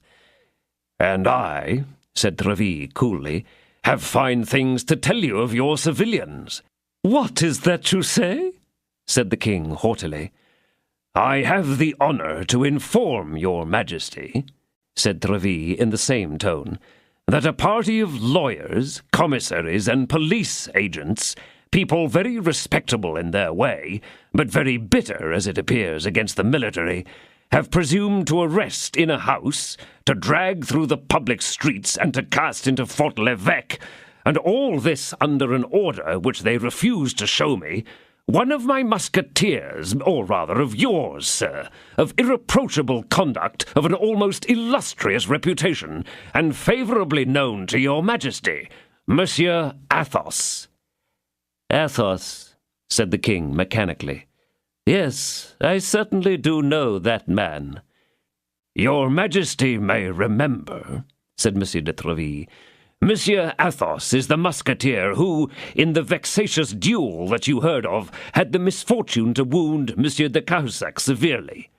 By the by, my lord," continued Treville, addressing the cardinal, "Monsieur de Cahusac is entirely recovered, is he not?" "Yes, thank you," said the cardinal, biting his lips with anger. "Monsieur Athos," continued Treville, "had gone to visit one of his friends who was from home, a young Bernese, a cadet in His Majesty's Guards, in the company of Essars. But scarcely had he settled himself in his friend's room and taken up a book whilst waiting, when a cloud of bailiffs and soldiers mingled together, laid siege to the house, and broke open several doors." The cardinal here made the king a sign, which signified, "It was on account of the business which I have been telling you." "We know all that," said the king, "for it was all done in our service." "And was it," asked Treville, "in your Majesty's service also that one of my musketeers, who was perfectly innocent, has been seized, placed between two guards like a criminal, and marched through the midst of an insolent crowd, although he is a gallant man, who has shed his blood for your Majesty 10 times, and is yet ready to shed it again?" "Bah!" said the king, somewhat shaken. "And was that really the way of it?" "Monsieur de Treville does not say," replied the cardinal with the greatest indifference, that this innocent musketeer, this gallant man, had only 1 hour before attacked, sword in hand, 4 commissaries delegated by me to collect information concerning an affair of the greatest importance. "I defy your eminence to prove it," cried Tréville, with true Gascon frankness and true military bluntness.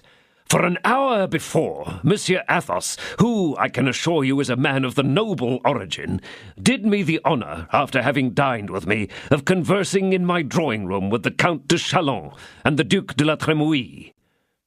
The king looked at the cardinal. "It is proved by a deposition," said the cardinal in answer to the mute interrogation of the king, "and the individuals who were ill-treated have prepared what I have now the honour to present to your majesty." "Is the affidavit of a civilian of equal value with the word of honour of a soldier?" demanded Tréville fiercely. Come, Tréville, be silent," said the king. "If his eminence has any suspicions against one of my musketeers," replied Tréville, "the justice of the cardinal is so well known that I should myself demand an inquiry." "In the house in which this attack on justice has been made," said the immovable cardinal, "there lodges, I believe, a Bernese, a friend of the musketeer." "Your eminence probably alludes to Monsieur d'Artagnan?" "I allude to a protégé of yours, Monsieur de Tréville." "Yes, your eminence, precisely so." "Do you not suspect this young man of having led Monsieur Athos astray?" "Monsieur Athos, a man nearly double his own age?" broke in Monsieur de Tréville. "No, sir. Besides, Monsieur d'Artagnan passed the evening at my house." "Ah," said the cardinal, "everybody seems to have passed the evening at your house." "Does his eminence doubt my word?" exclaimed Tréville, his face flushed with anger. "No, God forbid," said the cardinal. "But only at what hour was he at your house?" "Oh, as to that I can speak with certainty to your eminence, for as he entered I remarked that it was 9:30 by the clock, although I had believed it to be later." "And at what hour did he leave your hotel?" "At 10:30, exactly 1 hour after this event happened." "But at least Monsieur Athos was seized in that house in the Rue des Fossoyeurs," said the cardinal, who did not for a moment doubt the loyalty of Monsieur de Tréville, yet felt that victory was leaving him. "Is it unlawful for a friend to visit a friend, or for a musketeer of my company to keep company with a guard of Monsieur des Essarts?" "Yes, when the house where he associates with his friend is suspected." "This house is suspected, Tréville?" said the king. "Perhaps you did not know that." "Indeed, sire, I did not know it. But, although it might be suspected, I deny that it was in that part which Monsieur d'Artagnan inhabits. For I can assure you, sir, that if I may believe what he has said, that there does not exist a more devoted servant of your majesty or a more profound admirer of the cardinal." "Is it not this D'Artagnan who wounded Jussac in that unfortunate encounter which took place one day near the convent des Carmes Deschaux?" demanded the king, looking at the cardinal, who coloured with spite. "And wounded Bernajoux the next day?" "Yes, sire, yes. It is the same. Your majesty has a good memory." "Come, what shall we decide upon?" said the king. "That concerns your majesty more than me," answered the cardinal. "I assert his guilt." "And I deny it," said Tréville. "But his majesty has judges. Let them determine on the affair." "Exactly so," said the king. "Let us refer the matter to the judges. It is their business to judge, and they shall judge it." "Only," said Tréville, "it is a sad thing in these unhappy times in which we live, that the purest life, the most indisputable virtue, cannot secure a man from disgrace and persecution. The army will be but little satisfied. I can answer for it, at being the object of such rigorous treatment at the hands of the police." The expression was imprudent, but Tréville had thrown it out purposely. He wished for an explosion, because the mine flames out as it explodes, and the flame enlightens us. "The police!" cried the king, taking up Tréville's words. "Affairs of the police? And what do you know about them, sir? Busy yourself with your musketeers, and don't perplex my brain. It would seem, to hear you, that if a musketeer is arrested, France is imperilled. Ah, what a fuss about a musketeer! I will arrest 10, 50, 100, aye, even the whole company, nor will anyone utter a word." "The instant that they are suspected by your majesty," said Tréville, "the musketeers become guilty. I am ready, therefore, to surrender my sword. For, after having accused my soldiers, I do not doubt that the cardinal will conclude by accusing me, and it is unquestionably better that I should deliver myself up as a prisoner with Monsieur Athos, who is already arrested, and with Monsieur d'Artagnan, who will doubtless before long be so too." "Gascon head, will you have done?" said the king. "Sire," said Tréville, without in the least lowering his voice, "give me up my musketeer, or let him be tried." "He shall be tried," said the king. "Well, so much the better, for then I shall demand your majesty's permission to plead his cause." The king dreaded an outbreak. "If his eminence," said he, "had not any personal motives." The cardinal saw which way the king was tending, and anticipated him. "Pardon me," said he, "but the moment that the king sees in me a prejudiced judge, I retire." "Come," said the king to Monsieur de Tréville, "do you swear to me by my father that Monsieur Athos was at your house during this event, and that he had nothing to do with it?" "By your glorious father, and by yourself, whom I love and venerate most in the world, I swear it." "You must reflect, sire," said the cardinal, "that if we thus release this prisoner, the truth cannot be discovered." "Monsieur Athos shall always be forthcoming," said Tréville, "when it may please the lawyers to interrogate him. He will not run away. I stand surety for him." "In reality he will not desert," said the king. "He can always be found, as Tréville says. Besides," added he, lowering his voice, and regarding the cardinal with a supplicating air, "put them in security. It is politic." This policy of Louis XIII made Richelieu smile.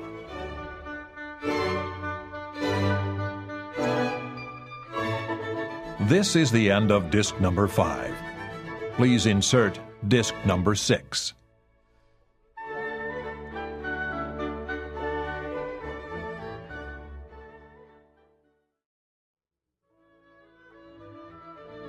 This is disc number 6.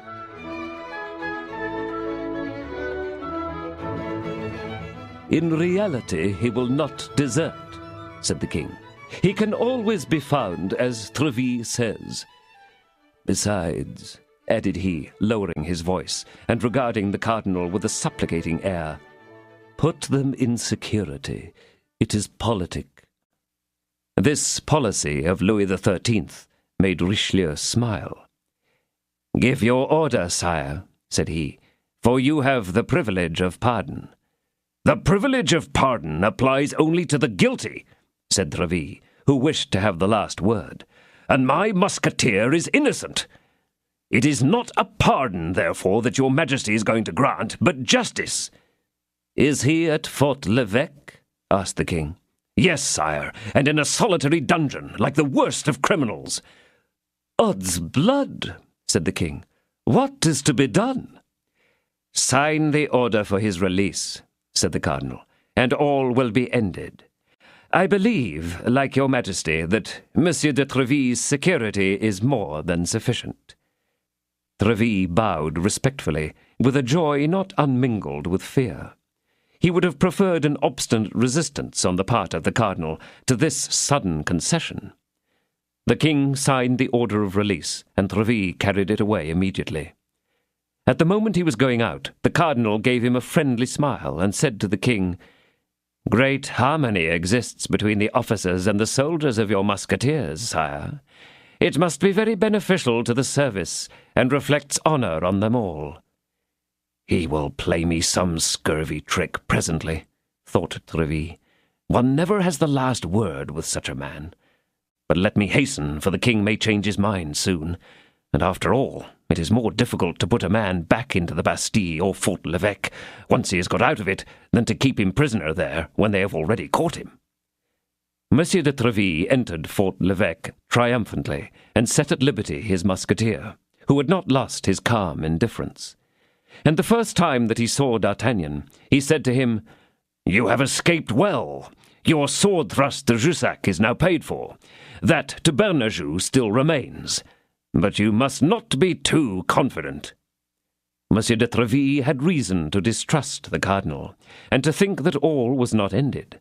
For scarcely had the captain of musketeers closed the door behind him before his eminence said to the king, "Now that we are alone together, we must have some serious conversation, if it please your majesty.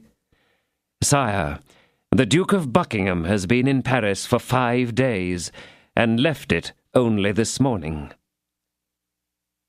16. In which the keeper of the seals, Séguier, looked more than once after the bell, that he might ring it as he had been used to do.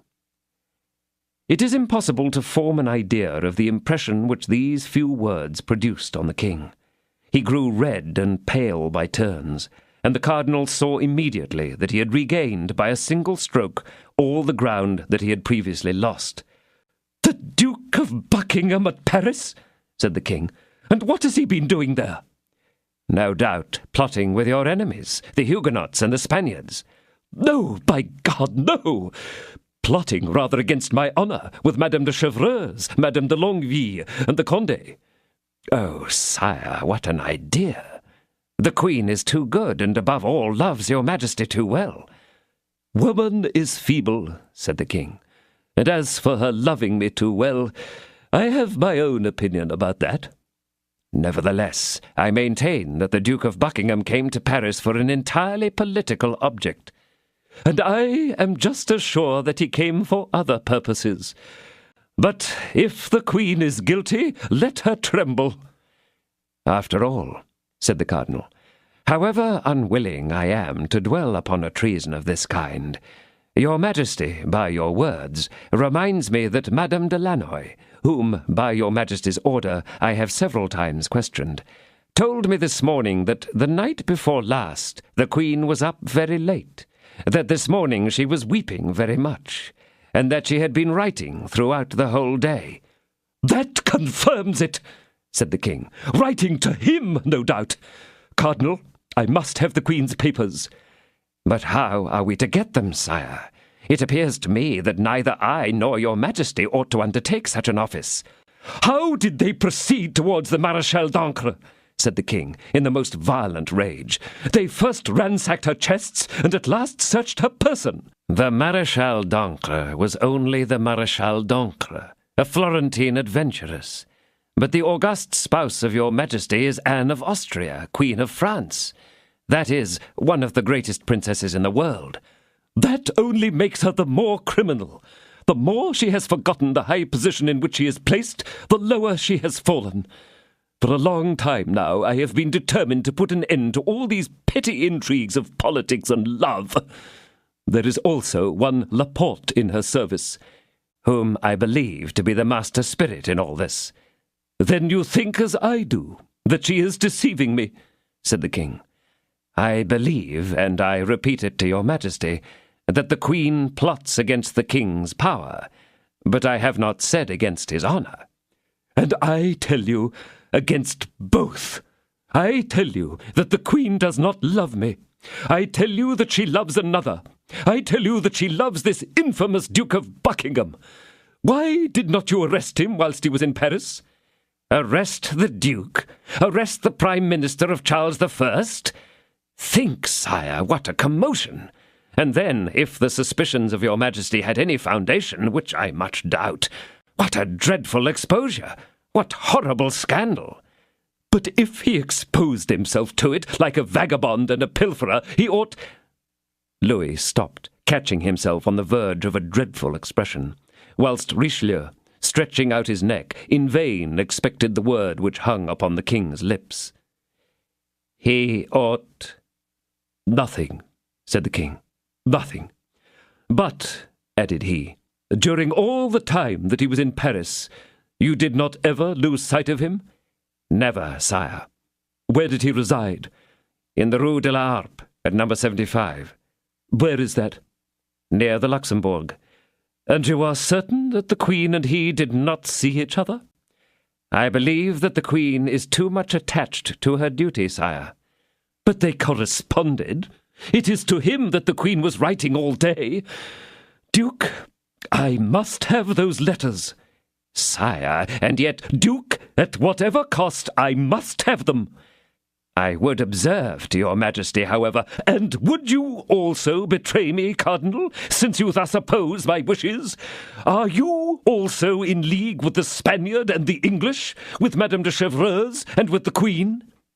"Sire," replied the Cardinal with a smile, "I thought myself far removed from any such suspicion."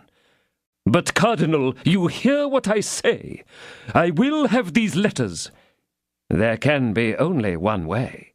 "What is that?" "It is to charge Monsieur de Séguier, the Keeper of the Seals, with this commission. The matter is wholly within his scope." "Let him be sent for immediately." "He must be at my house, sire.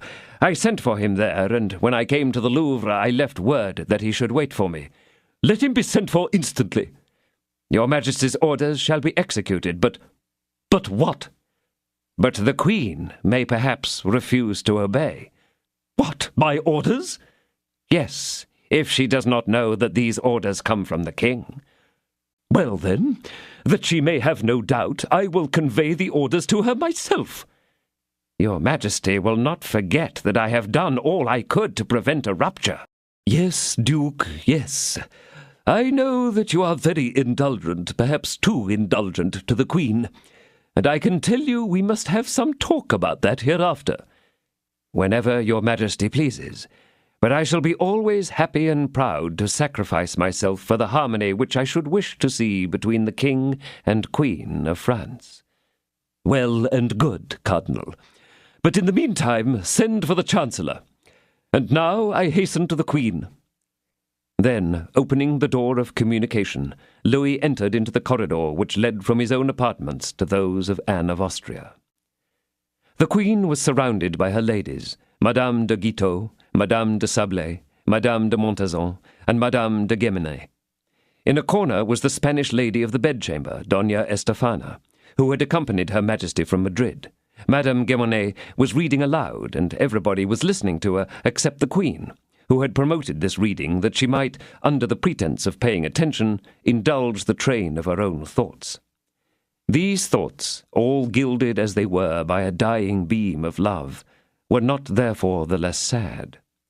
Anne of Austria, deprived of the confidence of her husband, pursued by the hatred of the cardinal, who could never pardon her repulsion of a softer sentiment, and having constantly before her eyes the case of the Queen Mother, whom that hatred had tormented throughout her life, although, if the memoirs of the times are to be believed, Marie de Medici had begun by granting to the cardinal the sentiment which Anne of Austria had persisted in refusing him, Anne of Austria had seen her most devoted servants, her most confidential companions, her dearest favourites, fall around her.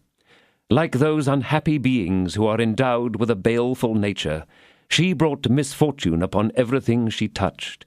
Her friendship was a fatal gift, which attracted persecution. Madame de Chevreuse and Madame de Vernal were banished, and Laporte did not conceal from his mistress that he was in momentary expectation of an arrest.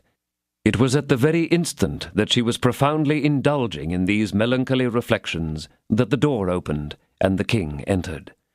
The reader became immediately silent, the ladies arose, and all was silence.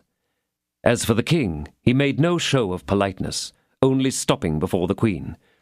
"Madam," said he in a nervous voice, "you are about to receive a visit from the Chancellor, who will make known to you certain commands with which I have charged him."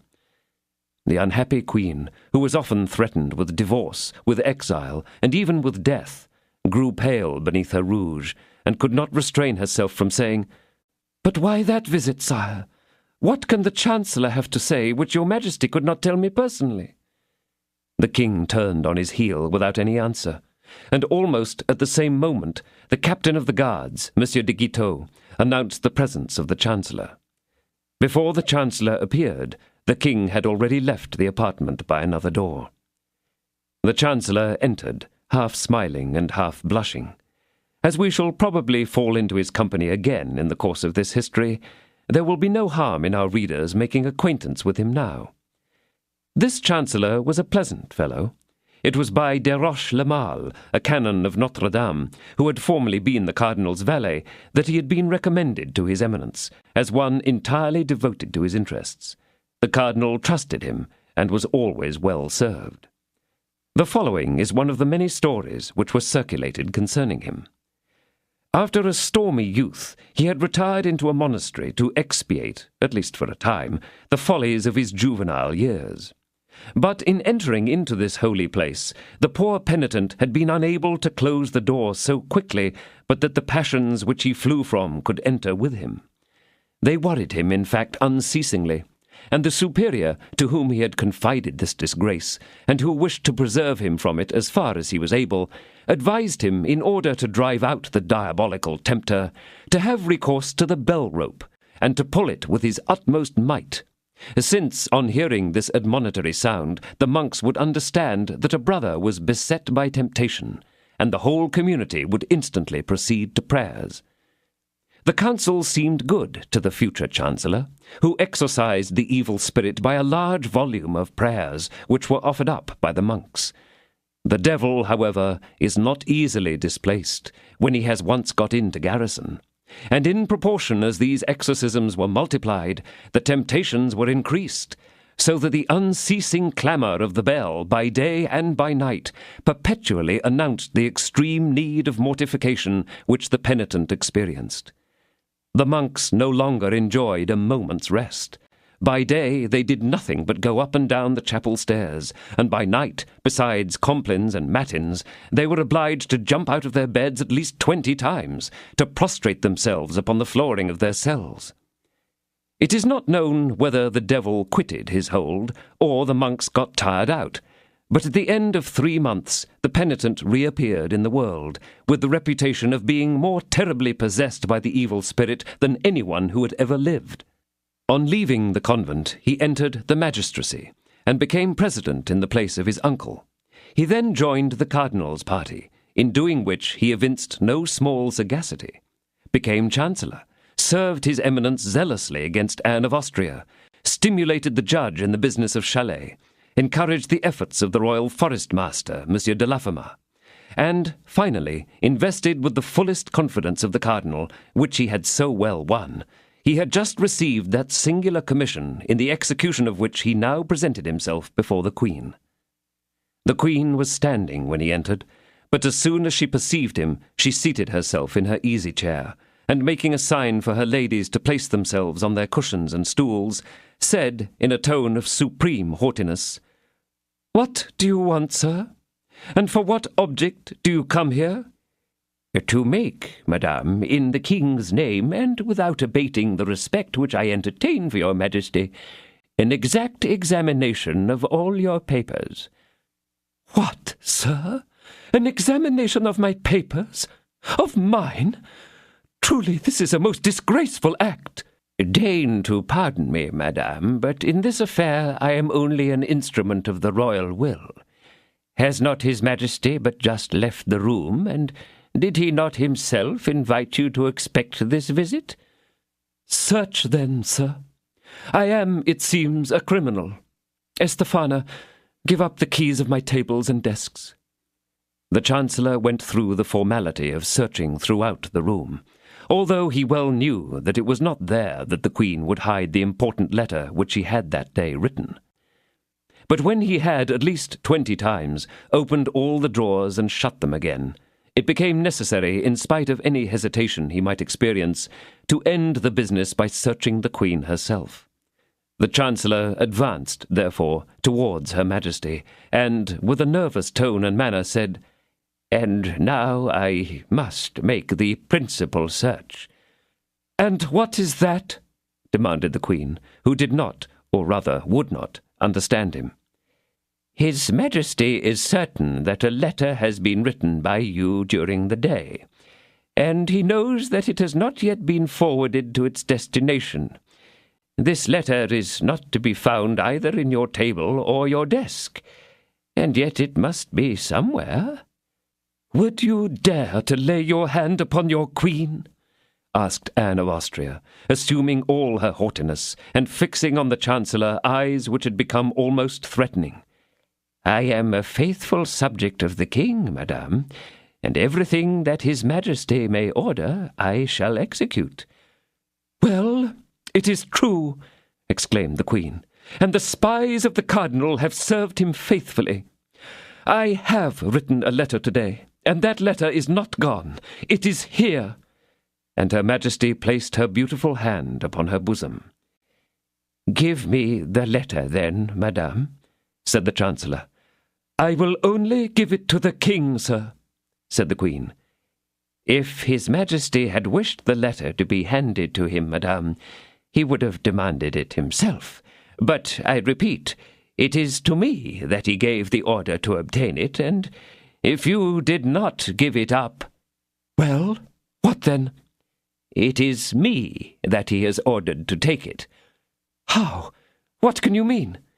"That my orders go very far, madame, and that I am authorized to seek for this suspected paper, even on the person of your majesty." "Horrible!" exclaimed the queen. "Be more compliant, then, madame." "This conduct is infamous in its violence. Cannot you see that, sir?" "The king commands it. Therefore, madame, excuse me." "I will not endure it. No, no, I will die rather," said the queen, in whom the imperial blood of Spain and Austria revolted at the outrage. The Chancellor made a most reverential bow, but it was evident that he did not mean to recede one step in the accomplishment of his commission. Just as an executioner's man might have done in the torture chamber, he approached Anne of Austria, from whose eyes large tears of rage were gushing. The queen was, as we have already said, of a singular beauty. The commission, therefore, was a delicate one. But the king had come, from very jealousy of Buckingham, to be no longer jealous of any other person. At that moment the Chancellor, Séguier, was no doubt looking out for the rope of the memorable bell, but, not finding it, he summoned up his resolution and moved his hand towards the place where the queen had admitted that the paper was concealed. Anne of Austria, blanched as though it had been by the approach of death, receded for a single step. Then, supporting herself by leaning with her left hand on a table which stood behind her, she drew with her right the paper from her bosom and presented it to the keeper of the seals.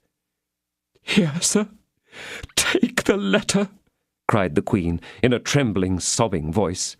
"Take it, and free me from your odious presence." The Chancellor, who was also trembling from an emotion easy to conceive, took the letter, bowed to the very ground, and withdrew. Scarcely was the door closed upon him before the queen fell nearly senseless into the arms of her women. The Chancellor carried the letter to the king without having read one syllable of its contents. His Majesty took it with a trembling hand and looked for the address, but finding none, he became very pale and opened the paper slowly. Then, seeing by the first words that it was addressed to the King of Spain, he read it very rapidly. It was a complete plan of attack against the cardinal. The Queen invited her brother and the Emperor of Austria to make a show, offended as they were by the policy of Richelieu, whose constant aim it was to humble the House of Austria, of declaring war against France, and to lay down the dismissal of the cardinal as a condition of peace. But of love there was not one single word in all the letter. The king, in great delight, inquired whether the cardinal was still at the Louvre. The answer was that his eminence was in the official cabinet, awaiting his majesty's commands. The king immediately hastened to him. "Here, Duke," said he, "you were right and I was wrong. The whole intrigue is political, and love was not the subject of this letter. But on the other hand, there is a good deal about you." The cardinal took the letter and read it with the greatest attention, and when he had reached the end, he read it a second time. "Well, your majesty," said he, You see how far my enemies go. They threaten you with 2 wars if you do not dismiss me. Truly, sire, in your place I would yield to such pressing inducements, and on my part I should be truly happy to retire from affairs of state. What are you saying, Duke? I say, sire, that my health fails under these excessive struggles and eternal labours. I say that in all probability I shall be unable to support the fatigues of the siege of La Rochelle, and that it would be better for you to appoint either Monsieur de Condé or Monsieur de Bassompierre, or some valiant man whose profession is to conduct a war, instead of me, a churchman, continually turned aside from my vocation to engage in affairs for which I am entirely unfit. You will be more prosperous in the interior of the kingdom, sire, and I doubt not that you will also be more triumphant abroad. Duke, said the king, your irony does not deceive me. Depend upon it that all those who are mentioned in this letter shall be punished as they deserve, even the Queen herself. What can your majesty mean? God forbid that the Queen should be harassed upon my account. She has always believed me her enemy, sire, though your majesty can testify that I have ever taken her part warmly, even against yourself. Oh, if she betrayed your majesty's honour, it would be a very different thing, and I should be the first to say, no mercy, sire, no mercy on the guilty. Happily, there is nothing of the kind here, and your majesty has just obtained a new proof of her innocence. It is true, Cardinal, and you are right, as you always are. But yet the Queen has none the less deserved all my anger. It is you, sire, who have incurred hers, and when she seriously resents your conduct, I shall not blame her. Your majesty has treated her with great severity. It is thus that I will always treat my enemies and yours, Duke, however lofty they may be, and whatever risk I may incur from being severe towards them. The Queen is my enemy, but not yours, sire. She is, on the contrary, a submissive, irreproachable, and devoted wife. Permit me, then, to intercede for her with your majesty. Let her humble herself, then, and make the first overtures. On the contrary, sire, set her the example. You were wrong first, since you were suspicious of the Queen. Make the first overtures? Said the king. Never! Sire, I beseech you. Besides, how could I make overtures? By doing something which you know will be agreeable to her. What? Give a ball. You know how much the Queen loves dancing, and I will answer for it that her anger will not resist such an attention. Cardinal, you know that I do not like these worldly pleasures. Her Majesty will be only the more grateful to you, as she knows your antipathy to this amusement. Besides, it will enable her to wear those beautiful diamond studs which you gave her on her birthday, and with which she has not yet had any opportunity to adorn herself. We shall see, Cardinal, we shall see, said the king, who, in his delight at finding the Queen merely guilty of a fault about which he did not much care, and innocent of a crime which he greatly dreaded, was quite ready to reconcile himself with her. We shall see, but upon my honour, you are too indulgent. Sire, said the cardinal, leave severity to ministers. Indulgence is a regal virtue. Make use of it, and you will reap its benefits. Hearing the clock strike 11, the cardinal made an obeisance and begged permission to retire, beseeching his Majesty to make his peace with the Queen. Anne of Austria, who, after the seizure of her letter, expected some reproaches, was much surprised the next day to see the king make some attempts at a reconciliation with her. The first emotion was repulsion. Her pride as a woman and her dignity as a queen had both been so cruelly outraged that she was unable to meet these first advances of the king. But, vanquished by the advice of her ladies, she at last appeared to be disposed to forgiveness.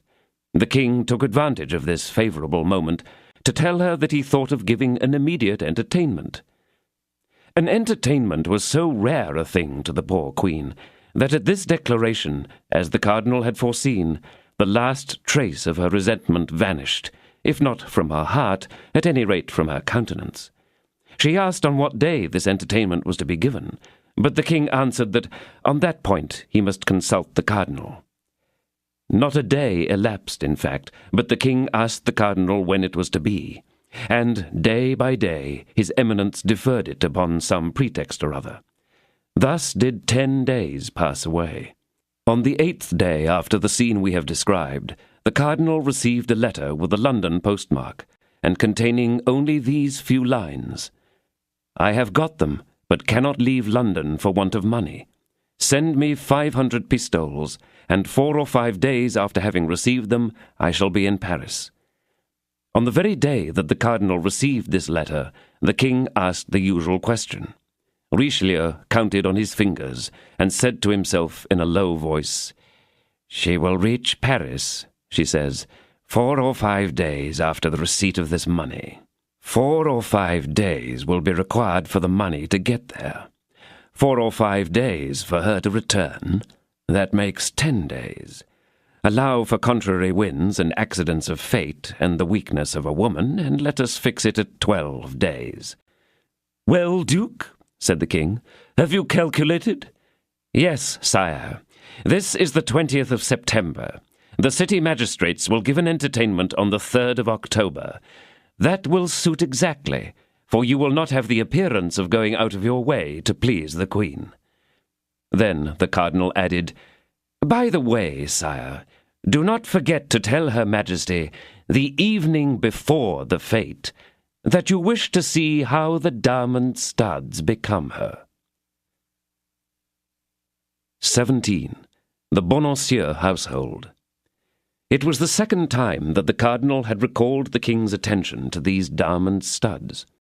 His Majesty had been struck by this circumstance, and supposed that the recommendation concealed some mystery. More than once had His Majesty been annoyed that the cardinal's police, which, without having attained the perfection of that of modern times, was nevertheless very good, was better informed than he himself was of what was taking place in his own royal household. He hoped, therefore, to glean some information from a conversation with the Queen, and then to return to the cardinal and tell him some secret which his eminence might or might not be acquainted with, but whose exposition in either case must raise him very much in the eyes of his minister. He went accordingly to the Queen, and, in his habitual way, accosted her with threats against those by whom she was surrounded. The Queen bowed her head, and allowed the torrent to pass by without reply, hoping that it would at last exhaust itself.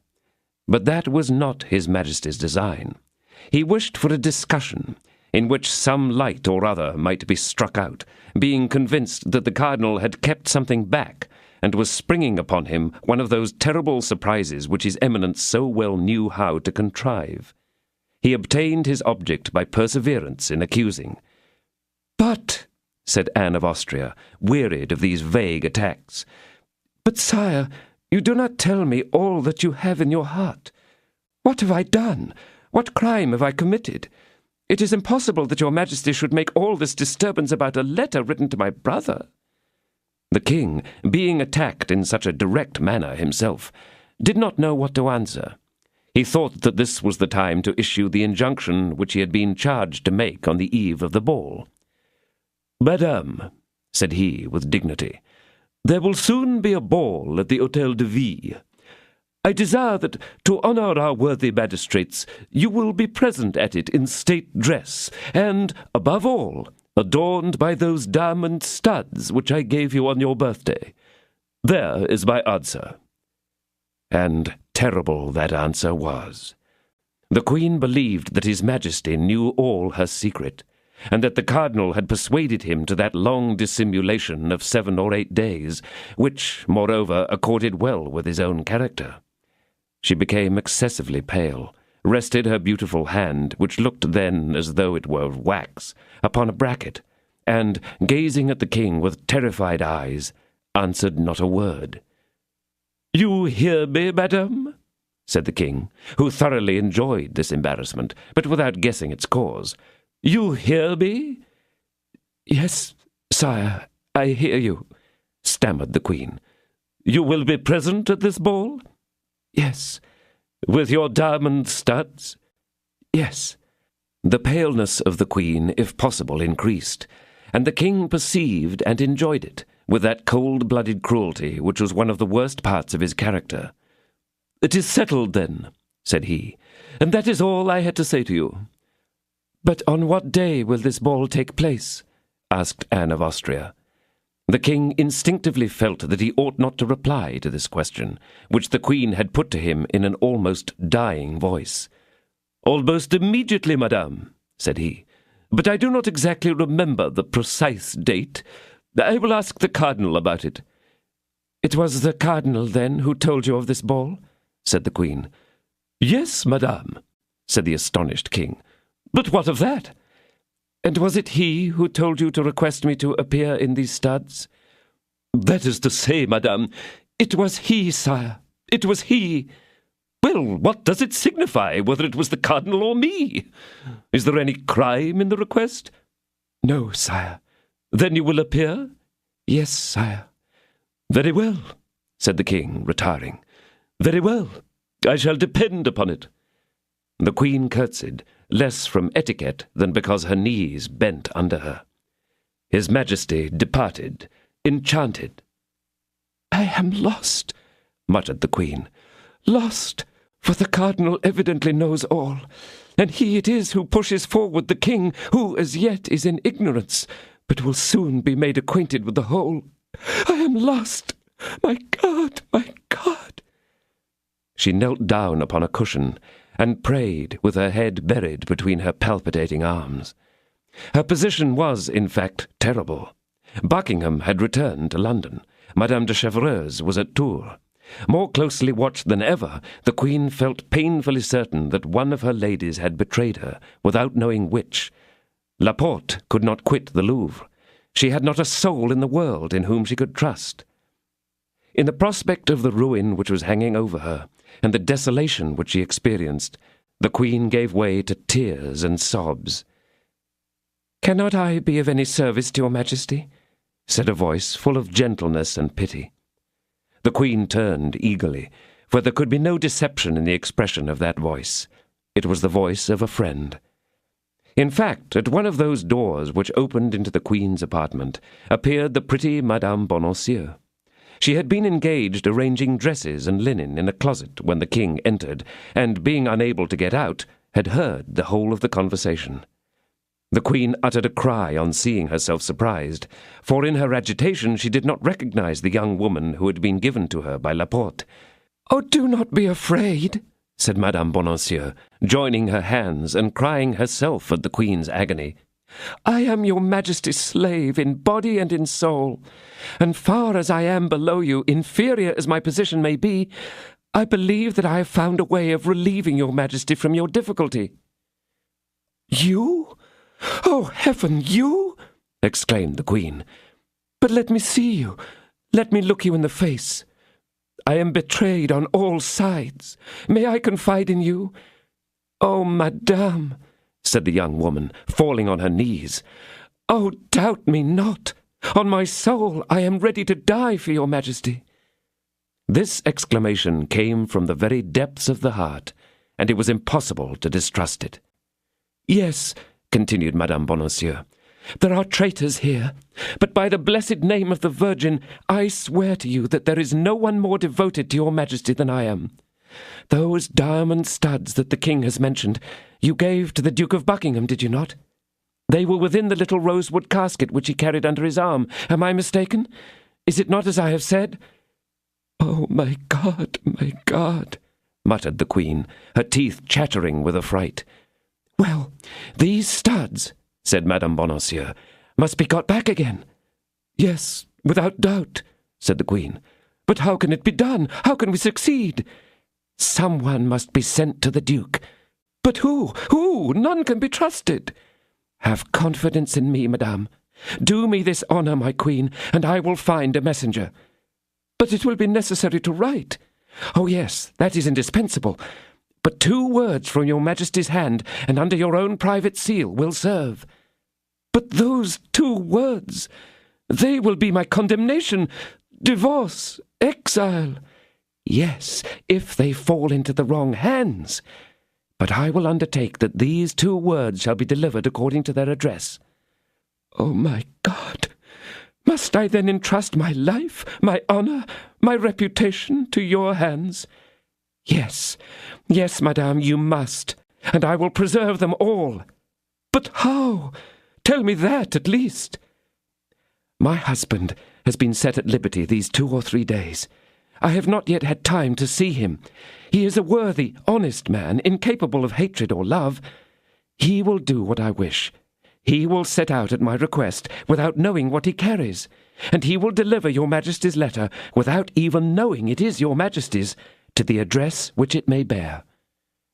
The Queen seized the young woman's hands with a passionate impulse, looked at her as if to read the depths of her heart, and then, seeing nothing but sincerity in her beautiful eyes, kissed her tenderly. "Do this," exclaimed she, "and you will have saved me my life and my honour. Oh, do not exaggerate the service which I have the honour to render you. I have nothing to say for your Majesty. You are only the victim of treacherous plots." It is true, my child," said the Queen. "You are right. Give me this letter then, madame, for time presses." The Queen ran to a small table, on which there were pens, ink, and paper, and wrote 2 lines, which she sealed with her own seal, and handed to Madame Bonacieux. "And now," said the Queen, "we forget one thing, which is very necessary." "And what is that, madame?" "Money." Madame Bonacieux blushed. "Yes, it is true," said she, "and I will confess to your Majesty that my husband—" "Your husband has none. Is that what you would say?" said the Queen. "Yes, he has got it, but he is very avaricious. That is his chief fault. Nevertheless, let not your Majesty be uneasy. We will find means. And I have got none either." Those who may read the memoirs of Madame de Motteville will not be astonished at this reply. "But wait a minute." The Queen ran to her jewel-box. "Here," said she, "here is a ring of great value, as I am assured. It was given me by my brother, the King of Spain. It is mine, and I may dispose of it. Take this ring, convert it into money, and let your husband set out. In 1 hour you shall be obeyed." "You see the address," said the Queen, speaking so low that she could scarcely be heard. "To my Lord Duke of Buckingham, London. The letter shall be delivered to himself alone." "Generous child!" exclaimed Anne of Austria. Madame Bonacieux kissed the Queen's hand, concealed the letter in her bosom, and disappeared with the lightness of a bird. In 10 minutes she was at her own house.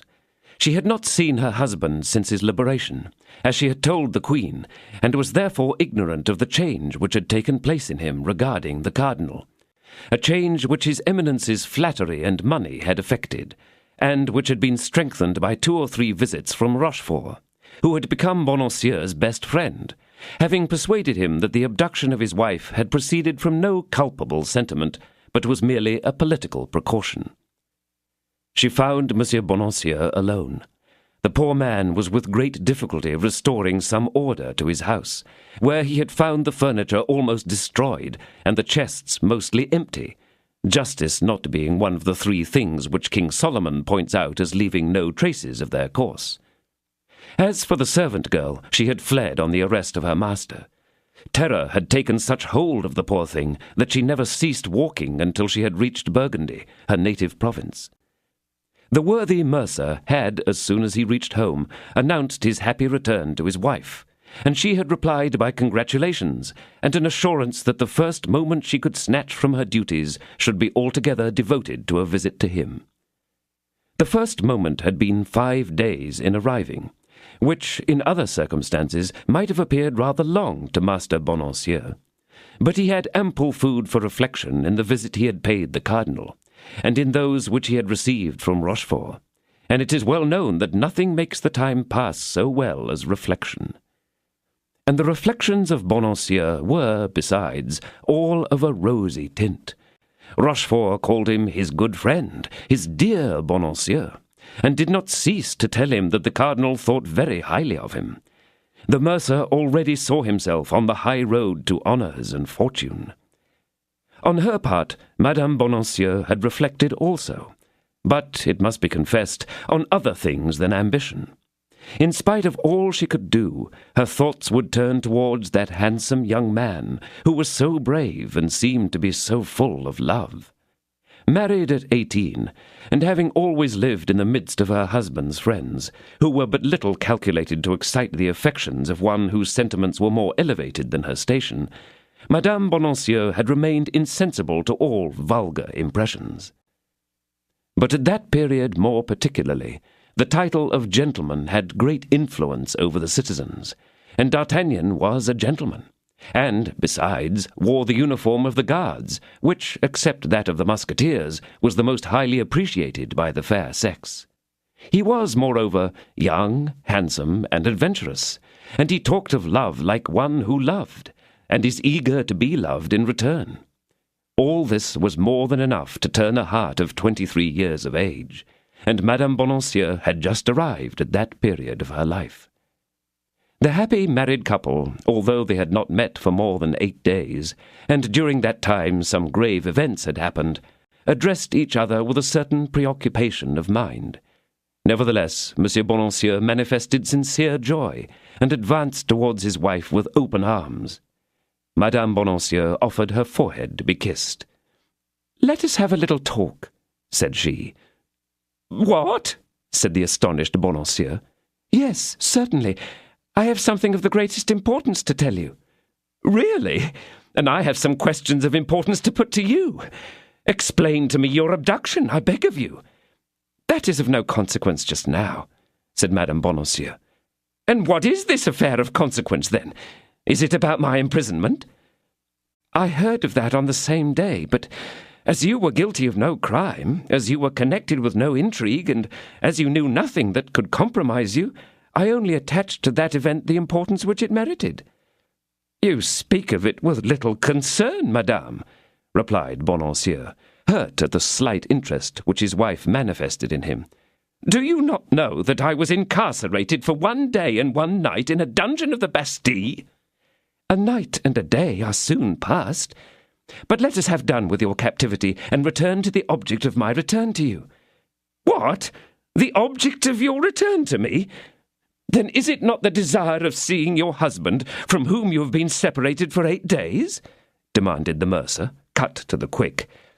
"It is that first, and something else afterwards." "Speak." "An affair of the very greatest importance, on which perhaps our future fortune may depend." "Our fortune has a very different look since I saw you last, Madame Bonancieux, and I should not wonder if, some months hence, it should excite the envy of many." "Yes, particularly if you will follow the instructions which I am going to give you." "Me?" "Yes, you. There is a good and sacred action to be performed, sir, and much money to be gained at the same time." Madame Bonancieux knew that, in speaking to her husband of money, she attacked his weak side.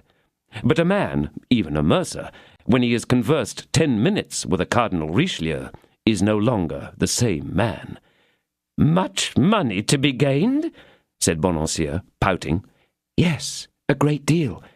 "About how much?" 1,000 pistoles, perhaps." "Then what you are going to ask of me is of serious consequence?" "Yes." "What must I do?" "Set out immediately. I will give you a paper which you will not let out of your own possession under any pretence whatever, and which you will deliver to the proper person." "And where am I to go?" "To London." "I go to London? Come now, you're joking. I have no business at London." "But others have business for you there." "Who are these others?" "I tell you beforehand I will do nothing in the dark, and I wish to know not only to what I expose myself, but also for whom I expose myself." "An illustrious person sends you, and an illustrious person will receive you. The recompense will surpass your desires, and this is all that I can concede you." "Intrigues again! Nothing but intrigues!" "Thank you, I am now somewhat distrustful of them. The Cardinal has rather enlightened me on that subject." "The Cardinal? cried Madame Bonacieux. "Have you seen the cardinal?" "He sent for me," proudly answered the mercer. "And were you imprudent enough to accept his invitation?" "I ought to say that I had not the choice whether I would accept it or not, for I was between two guards. It is true also that, as I did not then know his eminence, I should have been greatly delighted if I could have avoided the visit." "And he treated you ill? He threatened you?" "He gave me his hand and called me his friend," said Bonacieux. "His friend! Do you hear, madame? I am the friend of the great cardinal." "Of the great cardinal? But perhaps you will not allow him that title, madame?" "I dispute nothing, but I tell you that the favour of a minister is ephemeral, that he must be mad who attaches himself to one. There are powers above a minister's which do not rest on the caprice of one man or the issue of one event, and it is to these powers that one ought to cleave." "I am very sorry, madame, but I know no other power than that of the great man whom I have the honour to serve." "You serve the cardinal?" "Yes, madame, and as his servant, I will not permit you to engage in plots which compromise the safety of the state, or to assist the intrigues of a woman who is not French, but Spanish in her soul. Happily, the great cardinal is there. His vigilant eye watches and penetrates the very depths of the heart." Bonacieux was repeating, word for word, a sentence he had heard from the Count de Rochefort. But the poor woman, who had entirely relied upon her husband, and had, in this hope, stood surety for him to the queen, did not the less shudder, both at the danger from which she had just escaped, and the utter helplessness of her present state. And yet, knowing the weakness, and, above all, the avarice of her husband, she did not despair of leading him into her schemes. "Ah, you are a cardinalist, sir," cried she. "Ah, you serve the party who ill-uses your wife and insults your queen." "The interests of individuals are nothing in comparison to the interests of the public. I am for those who serve the state," said Bonacieux emphatically. This was another of Rochefort's phrases which he had retained, and now made use of at the first opportunity. "And do you know what the state you speak of is?" asked Madame Bonacieux, shrugging her shoulders. "Be content at being a private citizen, and cling to that side which offers you the greatest advantages." Ah, said Bonacieux, striking a bag whose goodly paunch gave out a silvery sound. "What do you say to this, mistress preacher?" "Where did this money come from?" "Can't you guess?" "From the cardinal?" "From him, and from my friend the Count de Rochefort." "The Count de Rochefort? Why, that is the man who carried me off." "Possibly, madame." "And do you accept money from such a man?" "Did you not tell me that this abduction was entirely political?" "Yes, but then it was designed to make me betray my mistress, to drag from me by tortures confessions which might compromise the honour and perhaps the life of my august mistress." "Madame," said Bonacieux, "your august mistress is a perfidious Spaniard, and the cardinal does only what is quite right." "Sir," said the young woman, "I knew that you were cowardly, avaricious, and imbecile, but I did not know that you were infamous." "Madame," said Bonacieux, who had never before seen his wife angry, and who recoiled before this conjugal rage, "Madame, what are you saying?" "I say that you are a wretch," continued Madame Bonacieux, who saw that she was recovering some influence over her husband. "Ah, you are a politician, and, moreover, a cardinalist politician. Oh, you sell yourself, both body and soul, to the devil for gold." "No, but to the cardinal." "No difference," cried the young woman. "He who says Richelieu says Satan." "Hold your tongue, madame, hold your tongue. You might be heard." "Yes, you are right, and I should be ashamed for anyone to know your cowardice." "But what do you require of me, then? Let me hear." "I have told you that you should set off this instant for London, sir, and should loyally and truly perform the commission with which I condescend to entrust you. On this condition, I forget and forgive everything. And what is more, she added, holding out her hand, I restore to you my affection. Bonacieux was a coward and a miser, but he loved his wife and was therefore subdued. A man of 50 cannot long be cross with a woman of 23. Madame Bonacieux saw that he hesitated. "Come," said she, "have you determined? But, my dear woman, reflect a little on what you require of me. London is a long way from Paris, a very long way, and perhaps the business may involve some dangers. What does that signify, if you escape, then?" "Well, then," said the mercer, "listen, Madame Bonacieux. I decidedly refuse. Intrigues frighten me. I have seen the Bastille. Oh, it is frightful, that Bastille. It makes my flesh creep only to think of it. I was threatened with the torture. Do you know what the torture is? Wedges of wood, which they drive alongside your legs till the very bones split. No, most decidedly I will not go. Why the deuce do you not go yourself? For really, I begin to think I must have been mistaken about you until now. I suspect that you are a man, and a very violent one, too. And you are a very woman, a miserable, stupid, soulless woman. What? You are afraid? Well, then, if you do not set out this instant, I will have you arrested by order of the Queen and clapped into that Bastille which you dread so much." Bonacieux sunk into a deep consideration. He carefully balanced the two enmities in his brain, that of the cardinal against that of the Queen. But the cardinal's preponderated enormously. "Have me arrested by the Queen?" said he. "Well, I will get myself liberated through his eminence." Madame Bonacieux saw that she had gone too far this time, and she trembled at her own rashness. She looked with terror for an instant at this stupid figure, as invincible in its obstinacy as all fools who are in fear. "Well, then," said she, "so let it be. Perhaps, after all, you are right.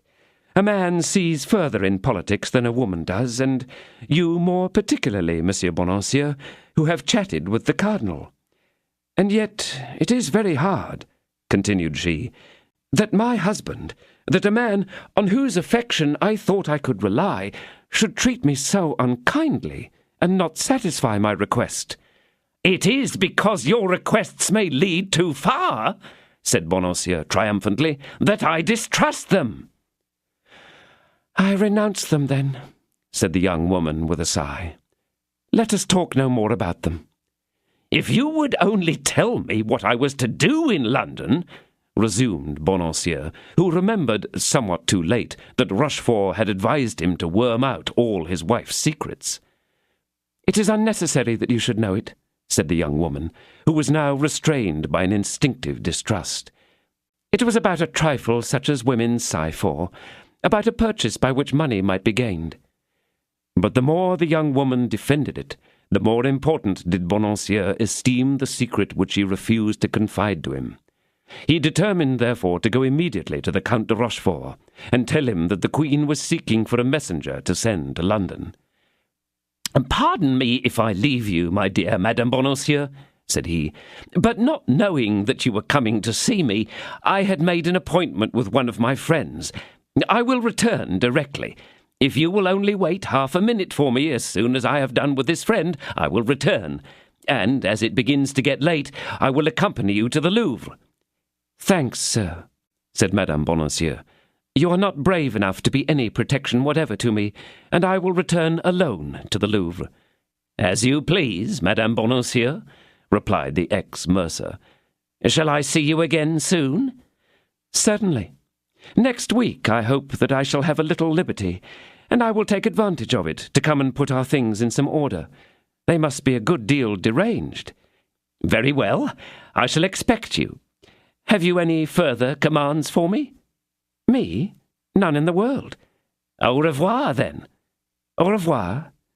Bonacieux kissed his wife's hand and hastened away.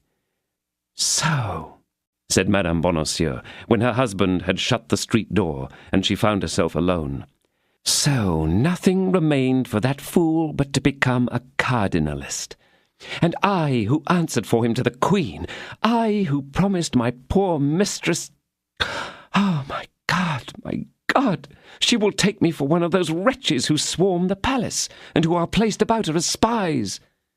Ah, Monsieur Bonacieux, I never loved you much, but it is worse than that now. I hate you, and upon my word, you shall pay for this.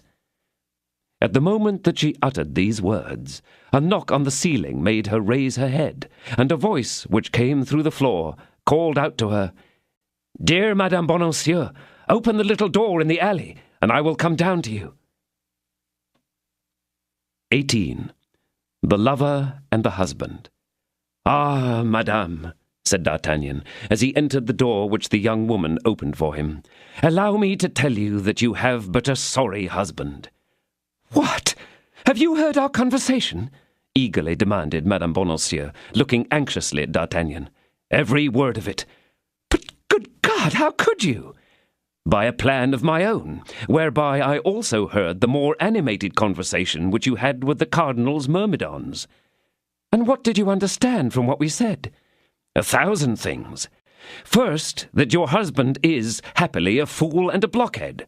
I am heartily glad of this, since it gives me an opportunity of engaging myself in your service, and God knows I am willing to throw myself in the fire for you.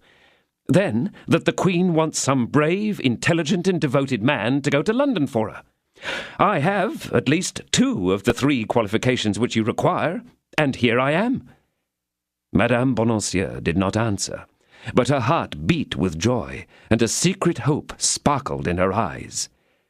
"And what security will you give me," she demanded, "if I consent to entrust you with this commission?" "My love for you. Come, speak, command. What is there to be done?" My God, uttered the young woman. "Ought I to confide such a secret to you, sir? You are almost a child." "Oh, I see you want someone who will answer for me." "I confess that it would give me more confidence." "Do you know Athos?" "No." "Porthos?" "No." "Aramis?" "No. Who are these gentlemen?" "They belong to the King's Musketeers. Do you know Monsieur de Treville, their captain?" "Yes, him I do know, not personally, but from having heard him mentioned to the Queen as a brave and honourable gentleman." "You would not fear that he would betray you for the cardinal?" "Certainly not." "Well then, reveal to him your secret, and ask him whether, however important, however precious, however terrible it may be, you may not entrust it safely to me." "But this secret is not mine, and I must not thus disclose it." "You were going to confide it to Monsieur Bonacieux," said D'Artagnan, with some sharpness. "As one would confide a letter to a hollow tree, to the wing of a pigeon, or the collar of a dog." "And yet you know that I love you." "You say so." "I am an honourable man." "I believe it." "I am brave." "Oh, of that I am sure." "Put me to the proof, then." Madame Bonacieux looked at the young man, restrained only by a last lingering hesitation. But there was so much ardour in his eyes, and so much persuasiveness in his voice, that she felt constrained to trust him. Besides, she was in one of those positions in which it is necessary to run great risks for the sake of great results. The Queen might be as certainly lost by too much caution as by too much confidence. We must confess also that the involuntary sentiment which she experienced for this young protector determined her to speak. "Listen," said she, "I yield to your protestations and assurances, but I swear to you before God, who hears us, that if you betray me and my enemies let me escape, I will destroy myself and accuse you of my death." "And I swear to you before God, madame," said D'Artagnan, "that if I am seized whilst performing the orders you may give me, I will die sooner than do or say anything to compromise anyone." Then the young woman confided to him the terrible secret, part of which had been by chance disclosed to him opposite the Samaritan. This was their declaration of mutual love. D'Artagnan glowed with joy and pride. this secret which he possessed, this woman whom he loved. The confidence and the love made him a giant. "I am off," said he. "I am off directly." "What? You are going? And what about your regiment, your captain?" "Upon my life, you made me forget all about them, dear Constance. Yes, you're right. I must get leave of absence." "Another obstacle," murmured Madame Bonancieux sorrowfully. "Oh," said D'Artagnan, after a moment's reflection, "I shall easily manage that, never fear." "How so?" "I will interview Monsieur de Treville this evening, and will request him to ask this favour for me of his brother-in-law, Monsieur des Essarts." "Now for another thing," said Madame Bonancieux. "And what is that?" inquired D'Artagnan, seeing that she hesitated. "Perhaps you have got no money?" "Take away the perhaps," said D'Artagnan, smiling. "Then," said Madame Bonancieux, opening a chest and taking from it the bag which her husband had so lovingly caressed half an hour before, "take this bag." "That which belonged to the cardinal?" exclaimed D'Artagnan with a hearty laugh, as, thanks to the uplifted squares, he had not lost one syllable of the conversation between the mercer and his wife. "Yes, the cardinal's," replied Madame Bonancieux. "You see that it makes a very imposing appearance." "Egad!" cried D'Artagnan. "It will be doubly amusing to save the Queen with His Eminence's money." "You are an amiable and charming young man," said Madame Bonancieux, "and depend upon it, Her Majesty will not prove ungrateful." "Oh, I am abundantly rewarded already," said D'Artagnan. "I love you, and you allow me to tell you so. And even this is more happiness than I had dared to hope for." "Hush!" said Madame Bonancieux, starting. "What is the matter?" "Someone is speaking in the street." "It is the voice of my husband. Yes, I recognize it." D'Artagnan ran and bolted the door. "He shall not enter till I am gone," said he, "and when I have left, you will open the door." "But I ought to be gone too, and the disappearance of this money, how am I to explain it if I am here?" "You're right. We must both go." "Go? But how? He will see us if we go out." "Then we must go up to my room." "Ah!" exclaimed Madame Bonancieux. "You say that in a tone that frightens me." Madame Bonancieux pronounced these words with tearful eyes. D'Artagnan perceived the tear, and threw himself upon his knees in deep emotion. "On the word of a gentleman," said he, "in my room you shall be as sacred as in a temple." "Let us go then, my friend," said she. "I trust in that word." D'Artagnan carefully unfastened the bolt, and both, light as shadows, glided through the inner door into the court, and, noiselessly ascending the stairs, entered D'Artagnan's chamber. Once in his own room, the young man, for greater security, barricaded the door, and then they both went to the window, and, through a chink of the shutter, saw Monsieur Bonancieux talking to a man in a cloak. At the sight of the man in the cloak, D'Artagnan made a spring, and, partly drawing his sword, rushed towards the door. It was the man of Meung. "What are you going to do?" cried Madame Bonancieux. "You will ruin us all." "But I have sworn to kill that man," said D'Artagnan. "Your life is at present consecrated, and does not belong to you. In the Queen's name, I forbid you to throw yourself into any danger beyond that of the journey." "And in your own name do you command nothing?" "Yes, in my own name," said Madame Bonancieux with emotion. "In my own name I entreat you. But listen, I think they are talking about me." D'Artagnan approached the window and listened. Monsieur Bonancieux had opened his door, and finding the room empty, had returned to the man in the cloak, whom he had left for an instant alone. "She is gone," said he. "She must have returned to the Louvre." "You are quite sure," replied the stranger, "that she had no suspicion of your object in going out?" "No," said Bonancieux with much self-complacence. "She is a woman of too superficial an intellect." "And the young guardsman, is he at home?" "I do not think he is. As you may perceive, his shutter is closed, and there is no light in his room." "Never mind. We had better make certain." "How so?" "By rapping at his door." "I will ask his servant." "Go." Bonancieux re-entered his room, passed through the same door which had just given egress to the two fugitives, ascended to D'Artagnan's landing-place, and knocked. No one answered. Porthos, in order to make a display, had borrowed Planchet for that evening, and as for D'Artagnan, he was careful to give no sign of his presence. At the moment that Bonancieur's knock resounded on the door, the young people felt their hearts bound. "There is no one at home," said Bonancieux. "Let us go into your room, nevertheless. We shall be in greater privacy than at the door." "Oh, my God!" said Madame Bonancieux. "We shall not hear any more." "On the contrary," said D'Artagnan, "we shall hear all the better."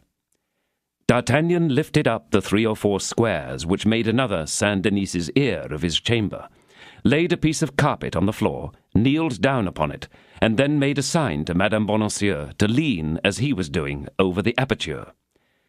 "You are sure that there is no one?" said the stranger. "Quite," said Bonancieux. "And you think that your wife is returned to the Louvre?" "Without speaking to any other person than yourself?" "I'm sure of it." "It is a point of the greatest importance. Do you understand?" "Then the intelligence I have given you is of some value?" "Very great, my dear Bonancieux. I would not disguise it to you." "Then the cardinal will be satisfied with me?" "I do not doubt it." "The great cardinal!" "You are quite sure that in her conversation with you your wife mentioned no names?" "I am almost sure." "She did not mention either Madame de Chevreuse or the Duke of Buckingham or Madame de Vernel?" "No.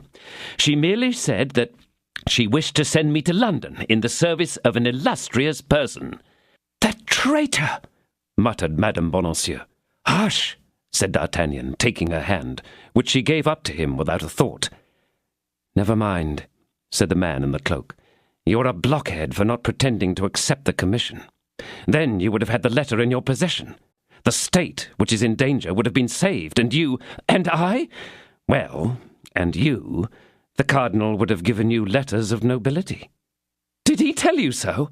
"Yes, I know that he wished to surprise you with this present." "Be easy," replied Bonancieux.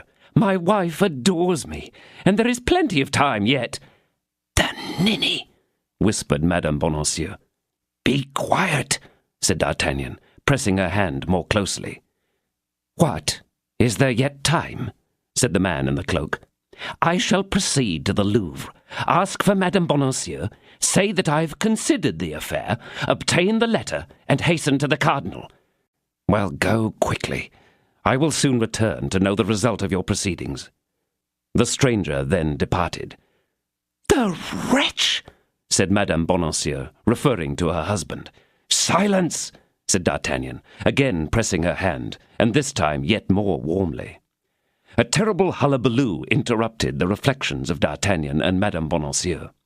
It was her husband, who had just discovered the loss of his bag, and was exclaiming against the robber. "Oh, my God!" exclaimed Madame Bonancieux. "He will awaken all the neighborhood." Bonancieux cried out for a long time, but as such cries were of common occurrence, they attracted no attention in the Rue des Fossoyeurs. And as the mercer's house was, moreover, in no very good repute, finding that nobody came to his help, he went out, still uttering his outcries, which they heard gradually dying away in the direction of the Rue du Bac. "And now that he is gone, it is your turn to depart," said Madame Bonancieux. "Be brave, but above all, be prudent, and remember that you serve the Queen." "The Queen and you!" exclaimed D'Artagnan. "Be assured, beautiful Constance, that I shall return worthy of her gratitude. But shall I return worthy also of your love?" The young woman only replied by the glowing blush that mantled on her cheek. After a few moments, D'Artagnan went out in his turn, enveloped in a long cloak, which was cavalierly thrust backward by the sheath of his enormous sword. Madame Bonancieux followed him with that long look of affection which woman fixes on the man she loves. But as soon as he had turned the corner of the street, she sank upon her knees, and joining her hands exclaimed, "Oh, my God, preserve the Queen, and preserve me." 19. The plan of campaign. D'Artagnan went straight to M. de Tréville. He had reflected that the cardinal would, in a few minutes, be put upon his guard by that cursed stranger, who appeared to be his agent, and he very wisely thought that there was not a moment to lose.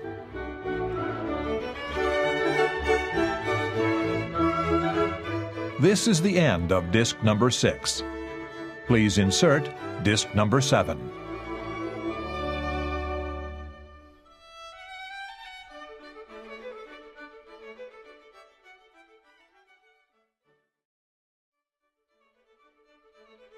This is disc number 7.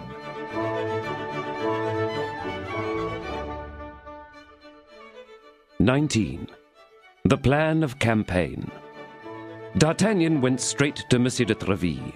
He had reflected that the cardinal would, in a few minutes, be put upon his guard by that cursed stranger, who appeared to be his agent, and he very wisely thought that there was not a moment to lose. The heart of the young man overflowed with joy. An adventure was presented to him by which both gold and glory might be won, and which, as a first encouragement, brought him into communication with the woman he adored. This chance had thus given to him at once more than he had even dared to solicit from Providence. Monsieur de Tréville was in his saloon, surrounded by his usual circle of gentlemen. D'Artagnan, who was known as an intimate of the house, went directly to his cabinet and asked to speak to him on business of importance. He had scarcely been there 5 minutes before Monsieur de Tréville entered. At the first glance, and from the joy which sparkled in D'Artagnan's eyes, the worthy captain at once perceived that some new scheme was really in his mind. On his way there, D'Artagnan had been considering whether he should confide in Monsieur de Tréville, or merely ask for a free leave of absence for a secret expedition. But Monsieur de Tréville had always been so kind to him, was so entirely devoted to the king and queen, and so cordially hated the cardinal, that the young man determined to tell him all the affair. "You sent for me, my young friend?" said Monsieur de Tréville. "Yes, sir," said D'Artagnan, "and you will pardon me, I hope, for having disturbed you when you know the importance of the occasion." "Speak, then. I am all attention." "It is nothing less," said D'Artagnan, speaking low, "than that the honor, and perhaps the life, of the queen is at stake." "What are you saying?" said Monsieur de Tréville, looking round to be certain that they were alone. "I say, sir, that chance has made me master of a secret." "Which you will guard with your life, I hope, young man." "But which I ought to impart to you, sir, for you alone can assist me in the mission which has just been entrusted on behalf of Her Majesty." "Is this secret your own?" "No, sir, it is the Queen's." "Are you authorized by the Queen to impart it to me?" "No, sir, for on the contrary the most profound secrecy is recommended." "And why, then, are you about to betray it to me?" "Because, as I tell you, without you I am powerless, and I fear that you will refuse me the favor which I come to solicit, unless you know the purpose for which it is solicited." "Keep your secret, young man, and tell me what you want." "I wish you to obtain for me from Monsieur des Essarts a leave of absence for 15 days. "When?" "This very night." "Do you leave Paris?" "I go on a mission." "Can you tell me where?" "To London." "Has anyone an interest in preventing the success of your design?" "The cardinal, I believe, would give all the world to prevent that success." "And do you go alone?" "Yes." "In that case you will not get past Bondy. It is I who tell you so on the word of Tréville." "And why so?" "You will be assassinated." "I shall be doing my duty." "But your mission will not be performed." "That is true," said D'Artagnan. "Believe me," said Monsieur de Tréville, "in every enterprise of this kind there ought to be 4 at least, in order that one may succeed." "Ah, sir, you are right," said D'Artagnan. "But you know Athos, Porthos, and Aramis, and you can judge whether I may employ them." "Without imparting to them the secret, which I should rather not know?" "We have sworn to one another once for all a blind confidence and a devotion proof against all trials. Besides, you can tell them that you have the fullest confidence in me, and they will not be more incredulous than yourself." "I can give each of them a leave of absence for 15 days, and that is all. To Athos, who still suffers from his wound, to go to the waters of Forges, and to Porthos and Aramis to follow their friend, whom they do not wish to abandon in his melancholy condition. My sending their leave will be a proof that I authorize the expedition." "Thank you. 1,000 thanks, sir, for your goodness." "Go and find them, then, immediately, and let everything be settled this very night. But first, write me your request to Monsieur des Essarts.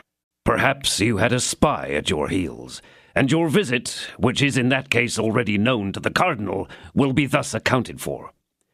D'Artagnan wrote his request in due form, and Monsieur de Tréville, as he received it from him, assured him that before 2 in the morning the 4 furloughs should be at the respective homes of the travellers. "Have the goodness to send mine to the lodgings of Athos," said D'Artagnan. "I should be afraid of some disagreeable encounter if I returned home again." "Don't be uneasy. Farewell, and a good journey to you," said Monsieur de Tréville. "But," he added, recalling him, "apropos," D'Artagnan returned. "Have you got any money?"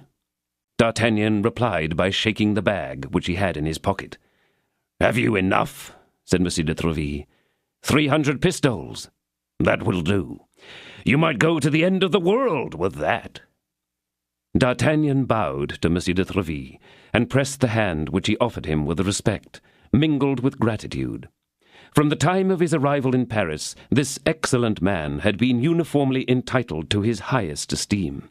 He had found him always consistent, honourable, and elevated. His first visit was to Aramis. He had not been to his friend's lodging since the evening when he had followed Madame Bonancieux, and, what is more, he had scarcely seen him since. But whenever he had met him, he fancied that he saw a corroding sorrow stamped upon his countenance. This evening, also, Aramis was sorrowful and dreamy. D'Artagnan put some questions to him concerning this continued melancholy, but Aramis ascribed it to a commentary on the 18th chapter of St. Augustine, which he was obliged to write in Latin by the following week, and which much occupied him. When the two friends had been talking some time, a servant of Monsieur de Tréville brought a sealed packet. "What is that?" demanded Aramis. "The leave of absence which monsieur has demanded," replied the servant. "Me? I have not demanded a leave." "Hold your tongue and take it," said D'Artagnan. "And here, my friend, here is a half-pistole for your trouble. You will tell Monsieur de Tréville that Monsieur Aramis very sincerely thanks him. Go." The servant bowed to the ground and left the room. "What does all this mean?" inquired Aramis. "Pack what you may want for a 15 days' journey and follow me." "But I cannot leave Paris at present without knowing—" Aramis stopped himself. "What is become of her? Is that not it?" continued D'Artagnan. "Whom?" resumed Aramis. "The lady who was here, the lady with the embroidered handkerchief." "Who told you there was a lady here?" said Aramis, becoming as pale as death. "I saw her." "And do you know who she is?" "I think I have a fair idea, at least." "Listen," said Aramis. "Since you know so many things, do you know what has become of this lady?" "I presume that she has returned to Tours." "To Tours? Yes, that may be. You evidently know her. But how is it that she returned to Tours without saying anything to me about it?" "Because she was in fear of being arrested." "Why did she not write to me?" "Because she was afraid of compromising you." "D'Artagnan, you give me new life," cried Aramis. "I believed that I was despised, deceived. I was so happy to see her again. I could not believe that she had hazarded her liberty to see me. And yet, for what other cause could she have returned to Paris?" "For the same cause which this day obliges us to go to England." "And what is that cause?" demanded Aramis. "You shall know it some day, Aramis. But for the present, I will imitate the discretion of the doctor's niece." Aramis smiled, for he remembered the tale he had told his friends on a certain evening. "Well, then, since she has left Paris, and you are sure of it, D'Artagnan, nothing more detains me here, and I am ready to follow you. You say we are going—" "To Athos at present, and if you wish to come, I beg you will make haste. for we have already lost too much time. Apropos, tell Bazin." "Does Bazin accompany us?" inquired Aramis. "Perhaps so. At any rate, it is better that he should follow us to Athos." Aramis called Bazin, and after having told him to come to them at Athos's, "Let us go then," said he, taking his cloak, his sword, his pistols, and fruitlessly opening 3 or 4 drawers in hopes of finding a few stray pistols. Then, when he was quite satisfied that this search was useless, he followed D'Artagnan, wondering how it was that the young guardsman knew as well as he did who the lady was to whom he had afforded hospitality, and knew better than he did where she was now gone. Just as they were going out, he laid his hand on D'Artagnan's arm and looked earnestly at him. "You have not spoken to anyone about this lady?" said he. "To no one in the world." "Not even to Porthos and Athos?" "I have not breathed a word to them about it." "That's right." Satisfied on that important point, Aramis went on his way with D'Artagnan, and they both soon reached Athos's lodgings. They found him holding his leave absence in one hand and Monsieur de Tréville's letter in the other. "Can you explain to me," said he, "what these mean that I have just received? My dear Athos, I very much wish, as your health absolutely requires it, that you should repose yourself for 15 days. Go, therefore, and take the waters of Forges, or any others which may better agree with you, and get well quickly. Yours affectionately, Tréville." "Well," said D'Artagnan, "the leave and the letter mean that you must follow me." "To the waters of Forges? There or elsewhere? On the king's service? The king's or the queen's? Are we not servants of both?" At this moment Porthos entered. "Egad," said he, "here's a curious circumstance. Since when have they granted leave to the Musketeers without their asking for it?" "Ever since they have had friends who ask it for them," said D'Artagnan. "Ah, aha," said Porthos. "It appears that there is something fresh in the wind." "Yes, we are off," said Aramis. "To what country?" demanded Porthos. "Upon my word, I do not know exactly," said Athos. "Ask D'Artagnan." "To London, gentlemen," said D'Artagnan. "To London," said Porthos. "And what are you going to do there?" "And that is what I cannot tell you, gentlemen. You must trust to me." "But to go to London, money is necessary, and I have none," said Porthos. "Nor I," said Aramis. "Nor I," said Athos. "I have," said D'Artagnan, lugging his treasure out of his pocket and laying it on the table. "There are in that bag 300 pistoles. Let each of us take 75, which is quite enough to go to London and to return. Besides, be easy. We shall not all reach London." "And why not?" "Because, according to all probability, some of us will be left on the road." "Is it a campaign, then, that we are about to undertake?" "Yes, and a most dangerous one, I forewarn you." "Ah, but since we risk our lives, I at least would rather know the object," said Porthos. "That will do you a mighty deal of good," replied Athos. "Nevertheless," said Aramis, "I am of the same opinion as Porthos." "Pray," said D'Artagnan, "does the king usually give you his reasons? He tells you bluntly, 'Gentlemen, they are fighting in Gascony or in Flanders. Go and fight.' And you go. As for any reasons, you do not trouble your heads about them." "D'Artagnan is right," said Athos. "Behold our 3 leaves of absence, which come from Monsieur de Tréville. And here are 300 pistoles, which come from I know not where. Let us go and be killed where we are told to go. Is life worth so many questions? D'Artagnan, I am ready to follow you." "And I also," said Porthos. "And I also," said Aramis. "I shall not be sorry to leave Paris after all. I need distractions." "Well, you will have quite enough of them, gentlemen, depend upon it," said D'Artagnan. "And now, when must we set off?" inquired Athos. "Directly," said D'Artagnan. "Not a minute must be lost." "Hollo, Grimaud, Planchet, Mousqueton, Bazin!" bawled out the 4 young men, calling their servants. "Polish our boots and fetch our horses from the hotel." In fact, each musketeer left at the general hotel, as at a barrack, his own horse and that of his servant. Planchet, Mousqueton, Grimaud, and Bazin departed in the utmost haste. "Now, let us arrange the plan of the campaign," said Porthos. "Where are we to go first?" "To Calais," said D'Artagnan. "It is the most direct line to London."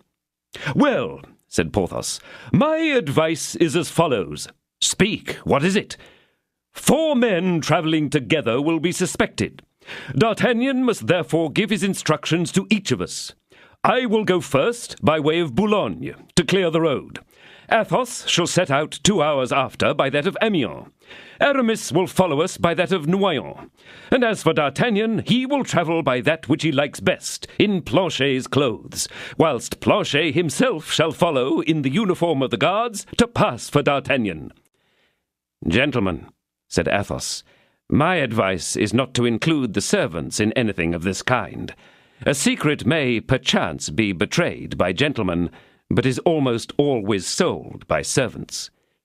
"The plan of Porthos appears to me to be impracticable," said D'Artagnan, "as I do not myself know what instructions I could give you.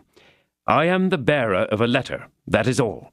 I have not, and I cannot make 3 copies of this letter, since it is sealed. We must, therefore, in my opinion, travel in company. The letter is here, in this pocket," and he pointed out the pocket which contained the letter. "If I am killed, one of you will take it, and will continue the journey. If he is killed, it will be another's turn, and so on. Provided only one should arrive, it is all that is necessary." "Bravo, D'Artagnan. Your advice is also mine," said Athos. "Nevertheless, we must be consistent. I am going to take the waters, and you will accompany me. But instead of going to Forges, I am going to the seaside. I may take my choice. If anybody wants to arrest us, I show Monsieur de Tréville's letter, and you will show your leaves of absence. If they attack us, we will defend ourselves. If they interrogate us, we must maintain sharply that we had no other intention than to dip ourselves a certain number of times in the sea. They would have too easy a conquest over 4 separate men, whilst 4 men united make a troop. We will arm our 4 servants with musketoons and pistols, and if they send an army against us, we will give battle, and the survivor, as D'Artagnan has said, will deliver the letter." "Well done," said Aramis. "You do not speak often, Athos, but when you do speak, it is like St. John with the golden mouth. I adopt the plan of Athos. And you, Porthos?" "And I also," said Porthos, "if it suits D'Artagnan. As the bearer of the letter, he is naturally the leader of the enterprise. Let him decide, and we will execute." "Well then," said D'Artagnan, "I decide that we adopt the plan of Athos, and that we set out in half an hour." "Agreed," exclaimed the 3 musketeers in chorus. And each, plunging his hand into the bag, took from it 75 pistoles, and made his preparations to depart at the appointed time. 20. The Journey. At 2 o'clock in the morning, our 4 adventurers left Paris by the Porte Saint-Denis. Whilst the darkness lasted, they continued silent. In spite of themselves, they felt the influence of the obscurity, and suspected an ambuscade at every step. With the first streak of day, their tongues became unbound, and gaiety returned with the sun. It was as on the eve of battle. The heart beat and the eyes sparkled, and they felt that the life which they were perhaps about to leave was, after all, a pleasant and a precious thing. The appearance of the cavalcade was of the most formidable character. The black horses of the Musketeers, their martial bearing, and that military custom which made these noble chargers march in rank, were all indications of their calling, which would have betrayed the strictest incognito. The valets followed, armed to the teeth. All went on well as far as Chantilly, where they arrived at about 8 in the morning, and where they were obliged to breakfast. They dismounted at a tavern which was recommended by the sign of St. Martin, giving half his cloak to a beggar. They ordered their servants not to unsaddle their horses, and to be ready to depart at a moment's notice. They entered the common room of the inn, and placed themselves at table. A gentleman who had arrived by the Dampmartin road was seated at the table, breakfasting. He entered into conversation concerning the rain and the fine weather. The travellers replied. He drank to their healths, and they returned his politeness. But at the moment when Mousqueton came to announce that the horses were ready, and as they arose from table, the stranger proposed to Porthos to drink the cardinal's health. Porthos replied that he desired nothing better, provided the stranger would, in turn, drink the health of the king. The stranger exclaimed that he knew no other king than his eminence. On this, Porthos told him he must be drunk, and the stranger drew his sword. "You have done a foolish thing," said Athos. "But never mind, you cannot draw back now. Kill the fellow and come after us as fast as you can." And all three mounted their horses and departed at full speed, whilst Porthos promised his adversary to perforate him in all the fashions known to the fencing school. "There goes one of us," said Athos, after they had travelled 500 paces. "But why did that man attack Porthos rather than the others?" said Aramis. "Because, from Porthos speaking louder than the rest of us, he took him for the leader of the party," said D'Artagnan. "I always said," muttered Athos, "that the Gascon youth was a well of wisdom." The travellers proceeded on their way. At Beauvais they stopped 2 hours, as much to breathe their horses as to wait for Porthos. At the end of that time, as neither Porthos nor any intelligence of him had arrived, they resumed their journey. About a league from Beauvais, at a point where the way was narrowed between two banks, they met 8 or 10 men, who, taking advantage of the road being unpaved at this place, seemed to be engaged in digging holes and making muddy ruts. Aramis, fearing to dirty his boots in this artificial slough, apostrophized them rudely. Athos wished to restrain him, but it was too late. The workmen began to rail at the travellers, and by their insolence even ruffled the temper of the cool Athos, who urged his horse against one of them. At this aggression, each of these men drew back to the ditch, and took from it a musket that was concealed there. The result was that our 7 travellers were literally riddled by shot. Aramis received a ball through the shoulder, and Mousqueton another in the fleshy part of the back, below the loins. But Mousqueton alone fell from his horse. Not that he was seriously wounded, but that he could not see his wound. He no doubt thought it far more dangerous than it really was. "This is an ambuscade," said D'Artagnan. "Let us not burn priming, but away." Aramis, wounded as he was, seized the mane of his horse, which carried him off with the others. That of Mousqueton had rejoined them and galloped riderless by their side. "That will give us a spare horse," said Athos. "I should much prefer a hat," said D'Artagnan, "for mine has been carried off by a ball. It is very lucky, faith, that my letter was not within it." "Ah, but they will kill poor Porthos when he comes up," said Aramis. "If Porthos were upon his legs, he would have rejoined us ere this," said Athos. "It is my opinion that in the combat the drunkard grew sober." They galloped on for 2 more hours, although the horses were so fatigued that it was to be feared they would break down on the way. The travellers had made a detour by crossroads, hoping thereby to be less molested. But at Crèvecoeur, Aramis declared that he could go no farther. In fact, it had required all the courage which he concealed beneath his elegant form and polished manners to proceed so far. At each movement he grew paler, and they were at last obliged to support him on his horse. Putting him down at the door of a wine-shop, and leaving him with Bazin, who was more hindrance than help in a skirmish, they set off again, in hopes of reaching Amiens and passing the night there. "Zounds," said Athos, when they found themselves once more upon the way, reduced to 2 masters with Grimaud and Planchet. "Zounds, I will be their dupe no more. I promise you that they shall not make me open my mouth or draw my sword between here and Calais. I swear—" "Don't swear," said D'Artagnan, "but gallop. That is, if our horses will consent to it." And the travellers dug their spurs into the flanks of their horses, which, thus urged, recovered some degree of strength. They reached Amiens at midnight, and dismounted at the sign of the Golden Lily. The innkeeper had the look of the most honest fellow upon earth. He received the travellers with a candlestick in one hand and his cotton nightcap in the other. He wished to lodge the two travellers, each in a charming chamber, but unfortunately these two chambers were at opposite extremities of the hotel. D'Artagnan and Athos declined them.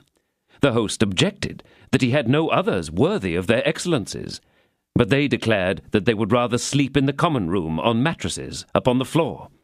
The host insisted, but the travellers were obstinate and carried their point. They had just arranged their beds and barricaded the door when someone knocked at the shutters. They inquired who was there, and on recognizing the voices of their servants, opened the window. It was indeed Planchet and Grimaud. "Grimaud will be quite able to guard the horses," said Planchet, "and if the gentlemen like, I will sleep across their door, by which means they will be certain that no one can get at them." "And on what will you sleep?" asked D'Artagnan. "This is my bed," replied Planchet, strewing a bundle of straw.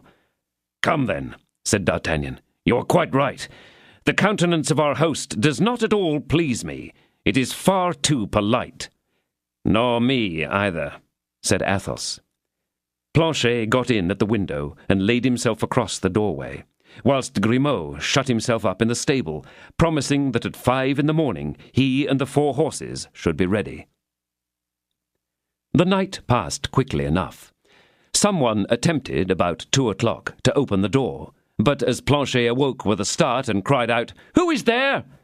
he was answered that it was a mistake, and then the footsteps retreated. At 4 in the morning, a great noise was heard from the stables. Grimaud had endeavoured to awake the ostlers, and they had made an attack upon him. When the window was opened, they saw the poor fellow lying senseless with his head split open by a blow from a broom handle. Planchet went into the courtyard and wanted to saddle the horses, but the horses were completely foundered. That of Grimaud, which had travelled for 5 or 6 hours with an empty saddle the evening before, might have continued its journey. But by an inconceivable mistake, the veterinary surgeon, whom they had brought, as it appeared, to bleed the landlord's horse, had bled that of Grimaud instead. This began to be vexatious. All these successive accidents were perhaps the result of chance, but they might also be the effect of design. Athos and D'Artagnan stepped out, whilst Planchet went to inquire whether there were 3 horses to be sold in the neighbourhood. At the door were 2 horses ready saddled, fresh and vigorous. This was just the thing. He asked where their masters were, and was informed that they had passed the night there, and were now paying their bill. Athos went down to settle their account, whilst D'Artagnan and Planchet remained at the door. The innkeeper was in a distant lower room, which Athos was requested to enter. Athos went in confidently, and took out 2 pistoles to pay. The host was alone and seated at his desk, one of the drawers of which was partly open. He took the money which Athos gave him, turned it over in his hands, and suddenly exclaiming that the pieces were bad, declared that he would have him and his companion arrested as passers of false coin.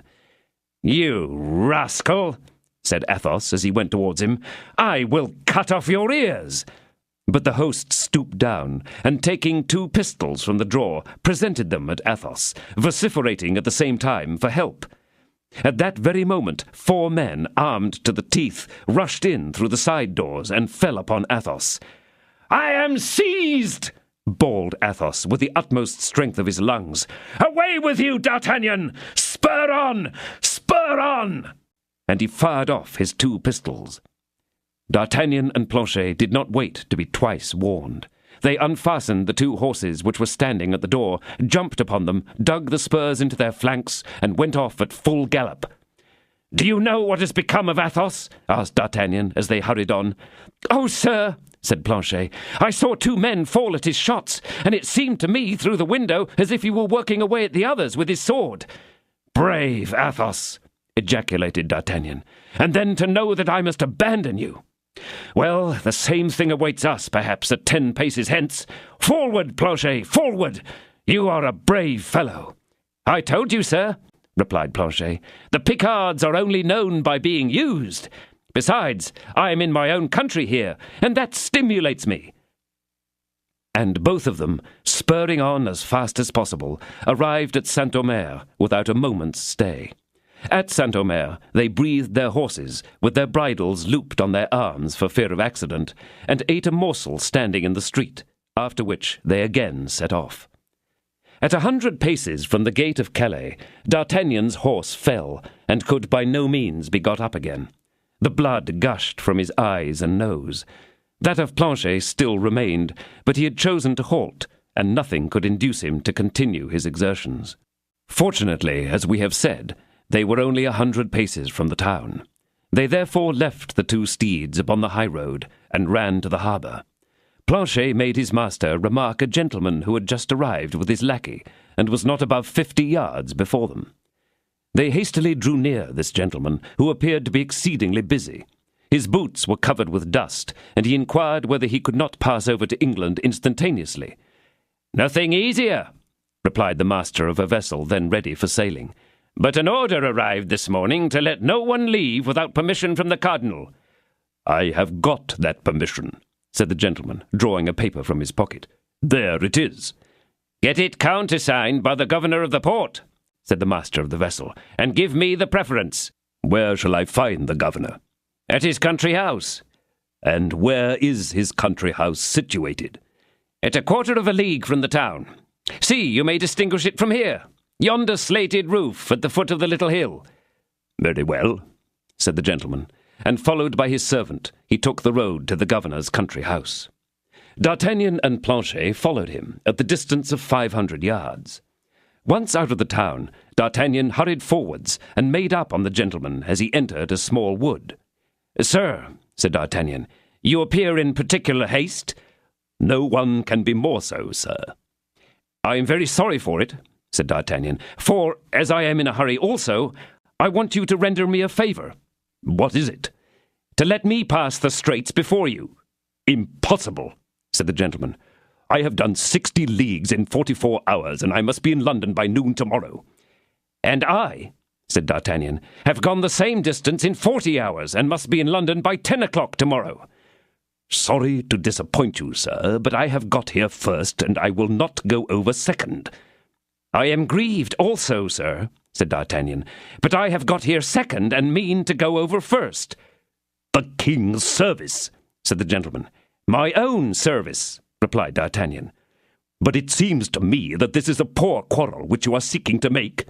"Zounds, what would you have it?" "What do you want?" "Do you want to know?" "Certainly." "Very well. I want the order that you have in your pocket, as I have none, and must have one." "I presume you are joking." "I never joke." "Let me pass, sir." "You shall not pass." "My gallant, I will blow your brains out." "Hollo, Lubin! My pistols!" "Planchet," said D'Artagnan, "take care of the man. I will manage the master." Planchet, encouraged by what had already happened, rushed upon Lubin, and as he was strong and vigorous, laid him on his back and put his knee upon his breast. "Do your business, sir," said Planchet to his master. "I've settled mine." Seeing this, the gentleman drew his sword and fell on D'Artagnan, but he had to do with rather a tough customer. In 3 seconds D'Artagnan gave him 3 wounds, saying at each thrust, "One for Athos, one for Porthos, and one for Aramis." At the 3rd stroke, the gentleman fell like a log. D'Artagnan thought he was dead, or at least that he had fainted, and approached him to seize the order. But at the moment that he stretched out his hand to search for it, the wounded man, who had not dropped his sword, stabbed him with it on the chest, saying, "One for you." "And one more for you, and the best last," cried D'Artagnan, furiously pinning him to the earth with a 4th wound through the body. This time the gentleman closed his eyes and fainted. D'Artagnan felt in the pocket where he had seen him place the order for his passage, and took it. It was in the name of the Count de Wardes. Then, throwing a last glance on the handsome young man, who was scarcely 25 years old, and whom he left lying there senseless, and perhaps dead, he breathed a sigh at the strange destiny which leads men to destroy each other for the interests of those they scarcely know, and who often are not even aware of their existence. But he was soon disturbed in these reflections by Lubin, who was howling with all his might and crying for aid. Planchet put his hand upon his throat and squeezed it as hard as he could. "Sir," said he, "as long as I hold him so, he will not cry out, but the moment I leave go, he will begin again. I can see he is a Norman, and the Normans are monstrously obstinate." In fact, squeezed as he was, Lubin still endeavoured to sound his pipes. "Stop," said D'Artagnan, and taking his handkerchief, he gagged him. "Now," said Planchet, "let us bind him to a tree." The thing was properly done. They then placed the Count de Wardes near his servant, and as the night began to fall, and as both the bound man and the wounded one were some paces in the wood, it was clear that they must remain there till the next morning. "And now," said D'Artagnan, "to the house of the governor." "You are wounded, I fear," said Planchet. "It is nothing. Let us now think of what is of the most consequence. We can attend to my wound afterwards. Besides, it does not appear to be very dangerous." And they both proceeded with prodigious strides towards the country house of the worthy functionary. The Count de Wardes was announced. D'Artagnan was introduced. "Have you an order signed by the cardinal?" asked the governor. "Yes, sir," said D'Artagnan. "Here it is." It is regular and explicit," said the governor. "That is quite natural," answered D'Artagnan. "I am one of his most faithful servants." "It appears that his eminence wishes to hinder someone from reaching England." "Yes, a certain D'Artagnan, a Bernese gentleman, who left Paris with 3 of his friends, intending to go to London." "Do you know him personally?" inquired the governor. "Whom?" "This D'Artagnan." "Perfectly well." "Give me some description of him, then."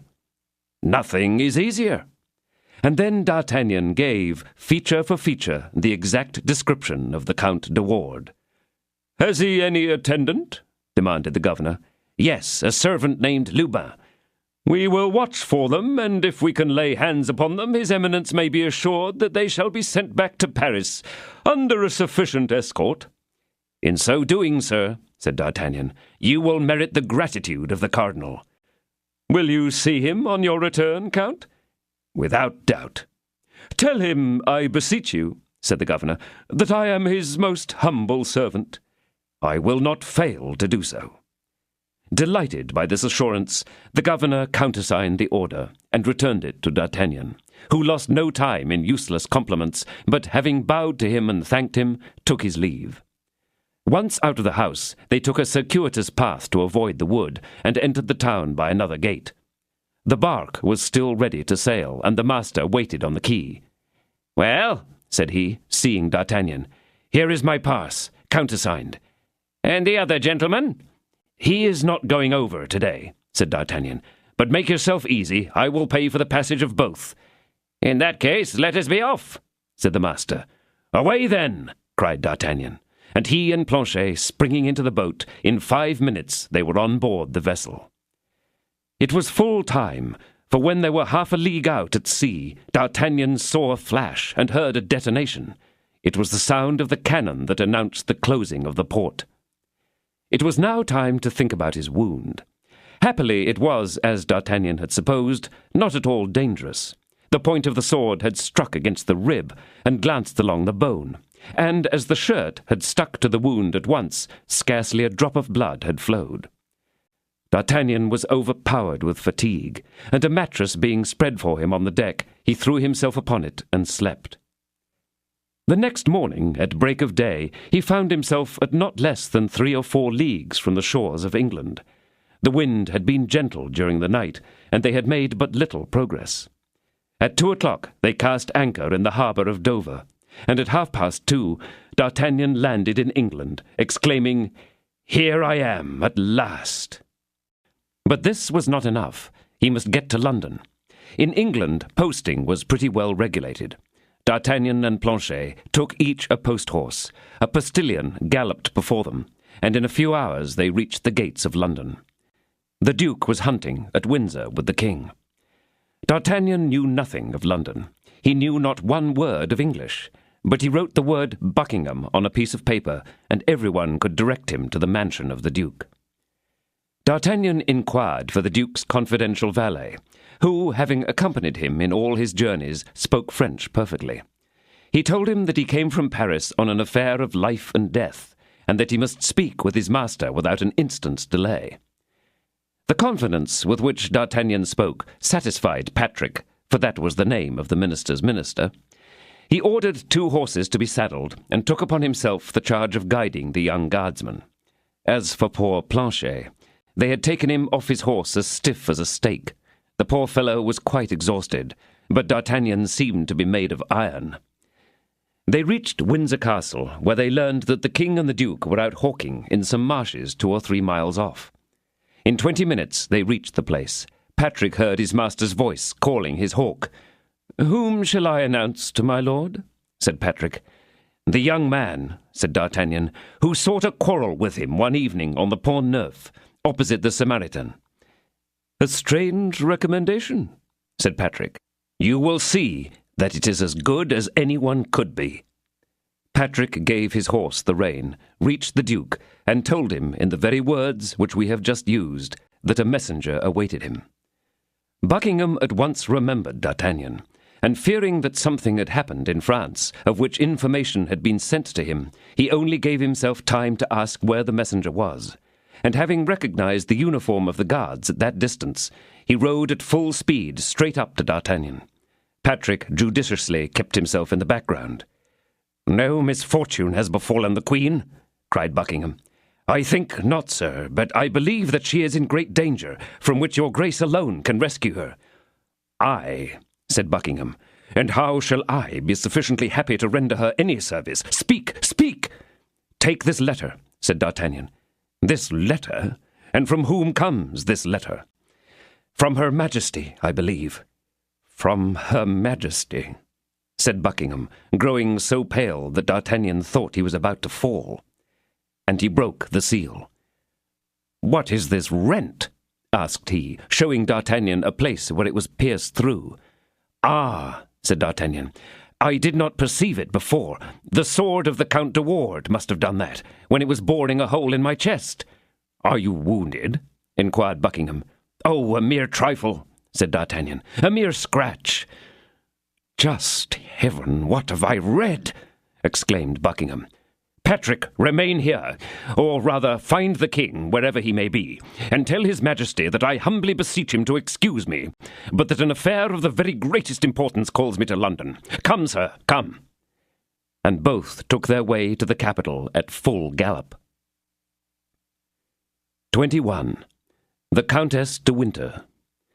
As they hurried on, the Duke heard from D'Artagnan not really all that had occurred, but all that D'Artagnan himself knew.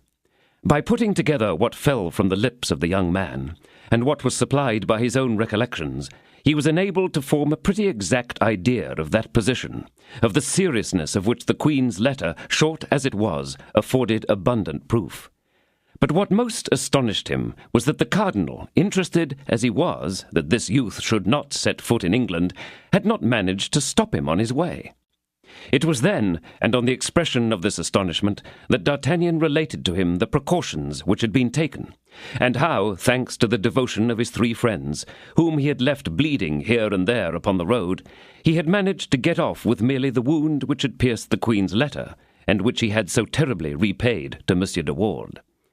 Whilst listening to this account, given with the greatest simplicity, the Duke looked from time to time on the young man with astonishment, as if he could not comprehend how so much prudence, courage, and devotion could be combined with a countenance which did not yet show the traces of 20 years.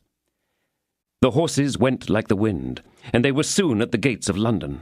D'Artagnan had supposed that, on entering the town, the Duke would slacken his pace, but he did not.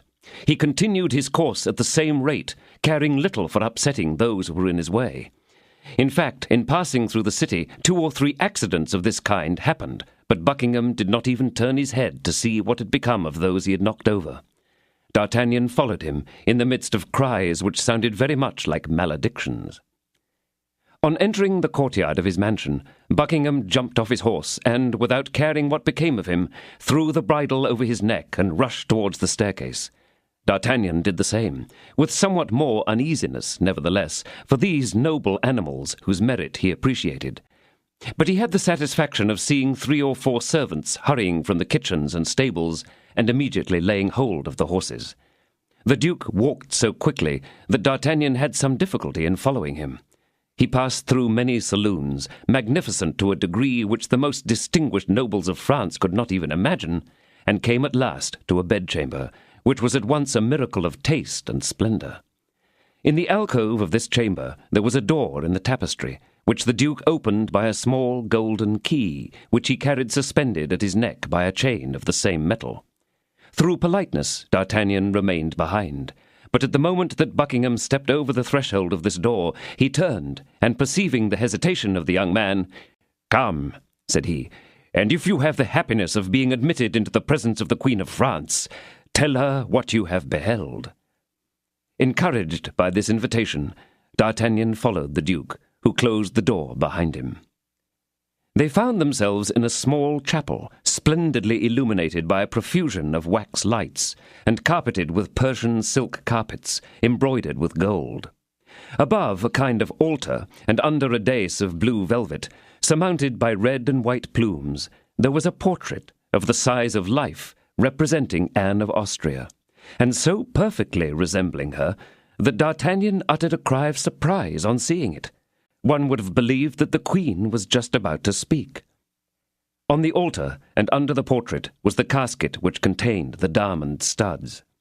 The Duke approached the altar, and, after kneeling as a priest might do before the cross, opened the casket.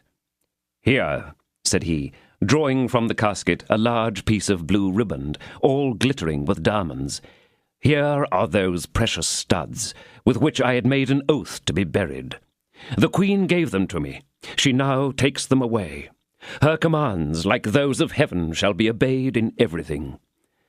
Then he began to kiss, one by one, the diamonds, from which he was about to part.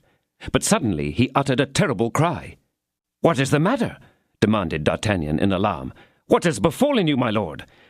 "All is lost," said Buckingham, becoming as pale as death. "2 of the studs are gone. There are but 10. "Has your grace lost them, or do you suppose that they have been stolen?" "Someone has stolen them," replied the Duke, "and it is the cardinal who has managed it. See, the ribbons which held them have been cut with scissors." "Has your grace any suspicion as to who has committed the theft? Perhaps the person has still got them." "Stop, stop," said the Duke. "The only time I have worn these studs was at a ball at Windsor a week ago. The Countess de Winter, with whom I had been on cold terms, approached me during the ball. This appearance of reconciliation was really the vengeance of an offended woman. Since that day I have not seen her. That woman is an agent of the cardinal's." "What? Has he got agents then all over the world?" asked D'Artagnan. "Oh, yes," replied Buckingham, grinding his teeth with rage. "Yes, he is a terrible adversary. But yet, when will this ball take place?" "Next Monday." "Next Monday? 5 more days. It is more time than we shall need. Patrick!" exclaimed the Duke, opening the door of the chapel. "Patrick!"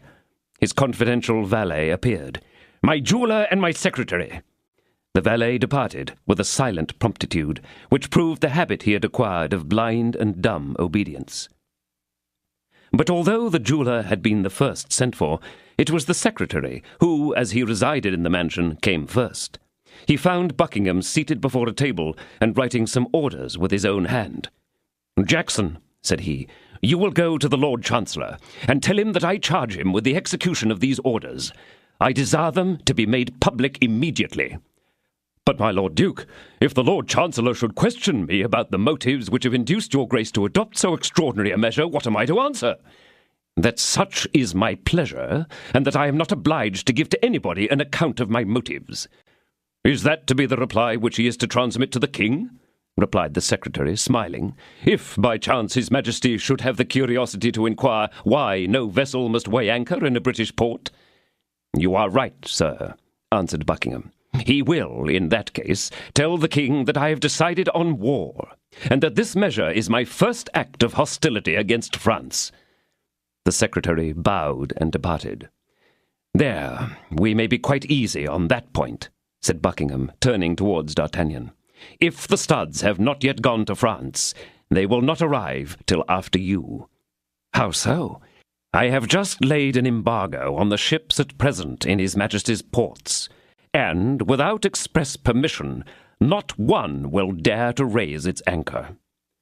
D'Artagnan looked with wonder at the man who thus employed in the service of his love the unlimited power with which he was entrusted by the king. Buckingham saw, from the expression of his countenance, what was passing in the youth's mind, and smiled. "Yes," said he, "yes, it is Anne of Austria who is my true queen. At her lightest word I would betray my country, my king, my God. She desired of me not to send to the Protestants of La Rochelle the aid that I had promised them, and she has been obeyed. I forfeited my word, but of what consequence was that, whilst her will was gratified? Say, was I not nobly recompensed for my obedience, since it was to that obedience that I owe her portrait?" D'Artagnan marvelled at the fragile, unseen threads on which the destinies of nations and the lives of men may sometimes be suspended. He was immersed in these reflections when the jeweller entered. He was an Irishman, but one who was most skilful in his calling, and who confessed that he gained 100,000 livres a year by the Duke of Buckingham. "O'Reilly," said the Duke, conducting him to the chapel, "look at these diamond studs, and tell me what they are worth apiece." The goldsmith glanced at the elegant manner in which they were mounted, calculated one by one the value of the diamonds, and without hesitation replied, 1,500 pistoles each, my lord." "How many days would be required to make 2 studs like those? You see that 2 are wanting." "A week, my lord." "I will pay 3,000 pistoles each for them, but I must have them the day after tomorrow." "Your grace shall have them." "You are an invaluable man, O'Reilly, but this is not all. These studs must not be entrusted to anyone. It is necessary that someone should make them in this house." "Impossible, my lord. I am the only person who can make them so that no one could discover the difference between the new and the old studs. Therefore, my dear O'Reilly, you are my prisoner, and even if you wished to leave my palace now, you could not. Tell me which of your workmen you want, and describe the tools which they must bring you." The jeweller knew the Duke, and that all remonstrances would be useless. He therefore made up his mind at once. "May I inform my wife?" said he. "Oh, you may even see her, my dear O'Reilly," said the Duke. "Your captivity shall not be harsh, I assure you. And as every inconvenience should have its recompense, here is a present of 1,000 pistoles, beyond the price of the 2 studs, to make you forget the annoyance you may experience." D'Artagnan could not recover from the surprise which he felt at the minister, who made such a profuse use of men and millions. As for the jeweller, he wrote to his wife, sending her the order for 1,000 pistoles, and requesting her to send him in exchange his most skilful apprentice, and an assortment of diamonds, of which he sent her the weight and description, along with a list of the requisite tools. Buckingham conducted the jeweller to the chamber prepared for him, which was, in half an hour, converted into a workshop. He then placed a sentinel at each door, with strict orders to allow no one to pass except his valet, Patrick. It need scarcely be added that O'Reilly and his assistant were absolutely forbidden to go out on any pretext whatever. This being arranged, the Duke turned to D'Artagnan.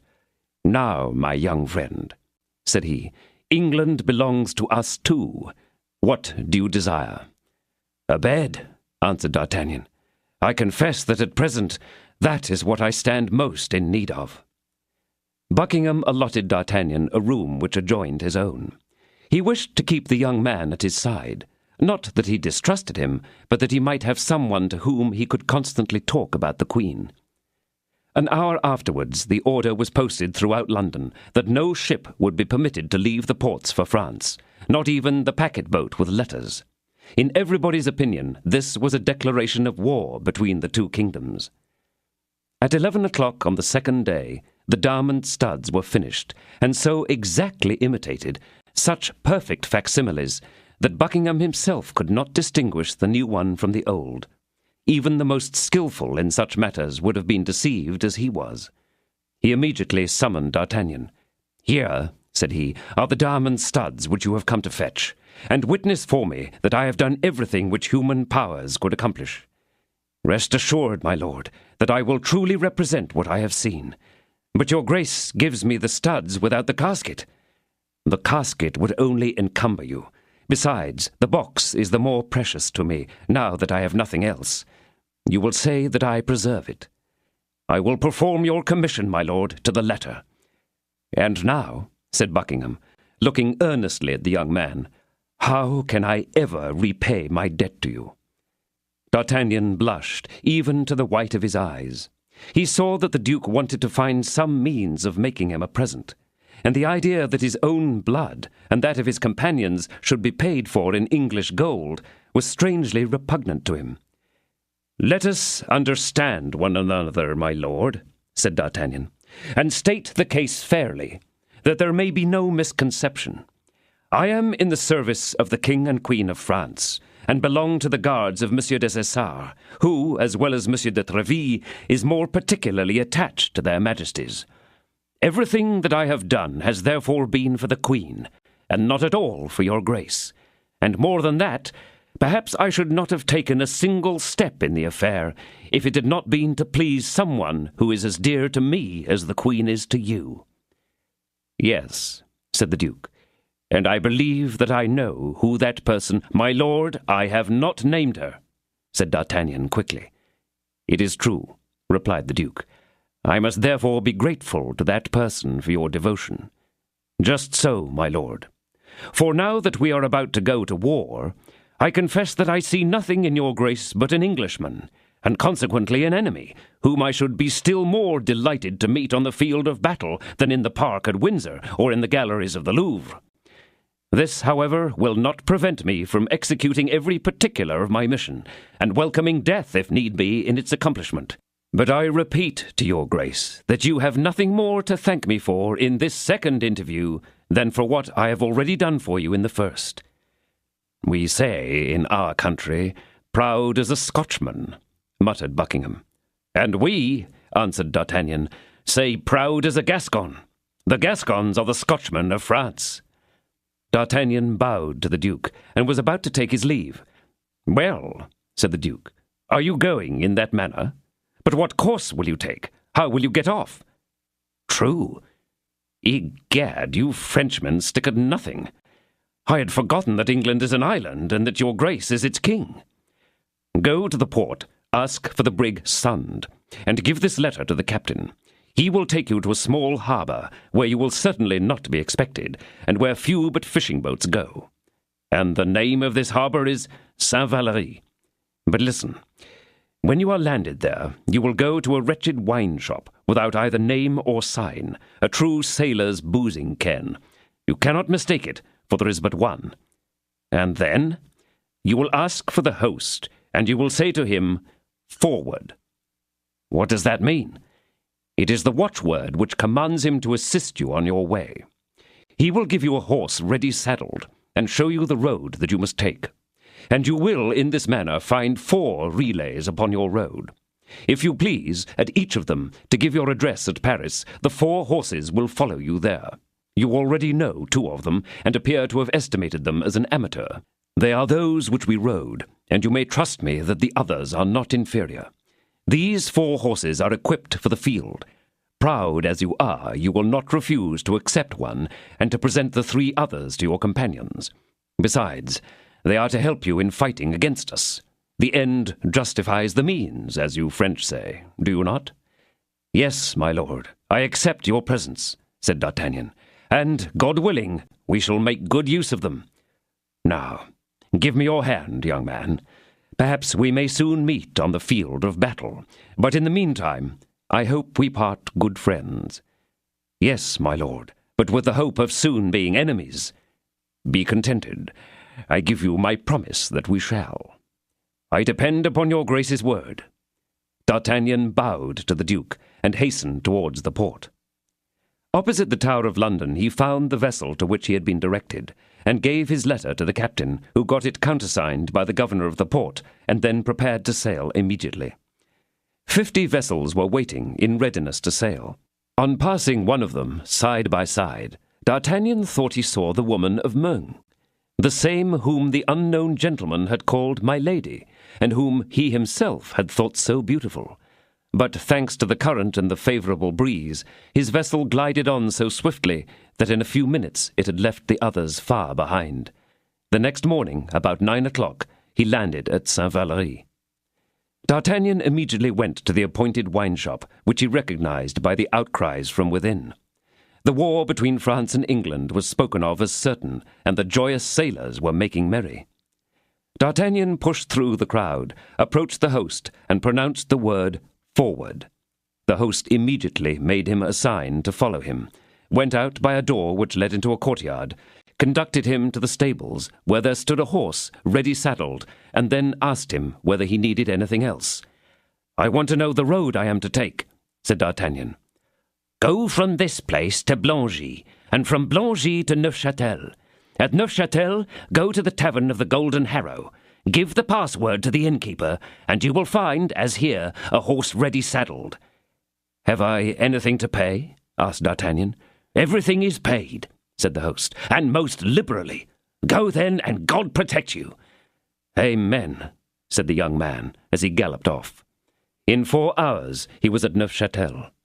Strictly following his instructions at Neufchâtel, as at Saint-Valery, he found a saddled horse awaiting him, and when he was about to transfer the pistols from the one saddle to the other, he perceived that the holsters were already duly furnished. "Your address at Paris?" "D'Artagnan, Hôtel des Gardes, Compagnie des Essarts." "Very good," answered the innkeeper. "What road am I to take?" demanded D'Artagnan. "That of Rouen, but you will pass the town on your right. At the little village of Écuy you will halt. There is but one tavern, the French Crown.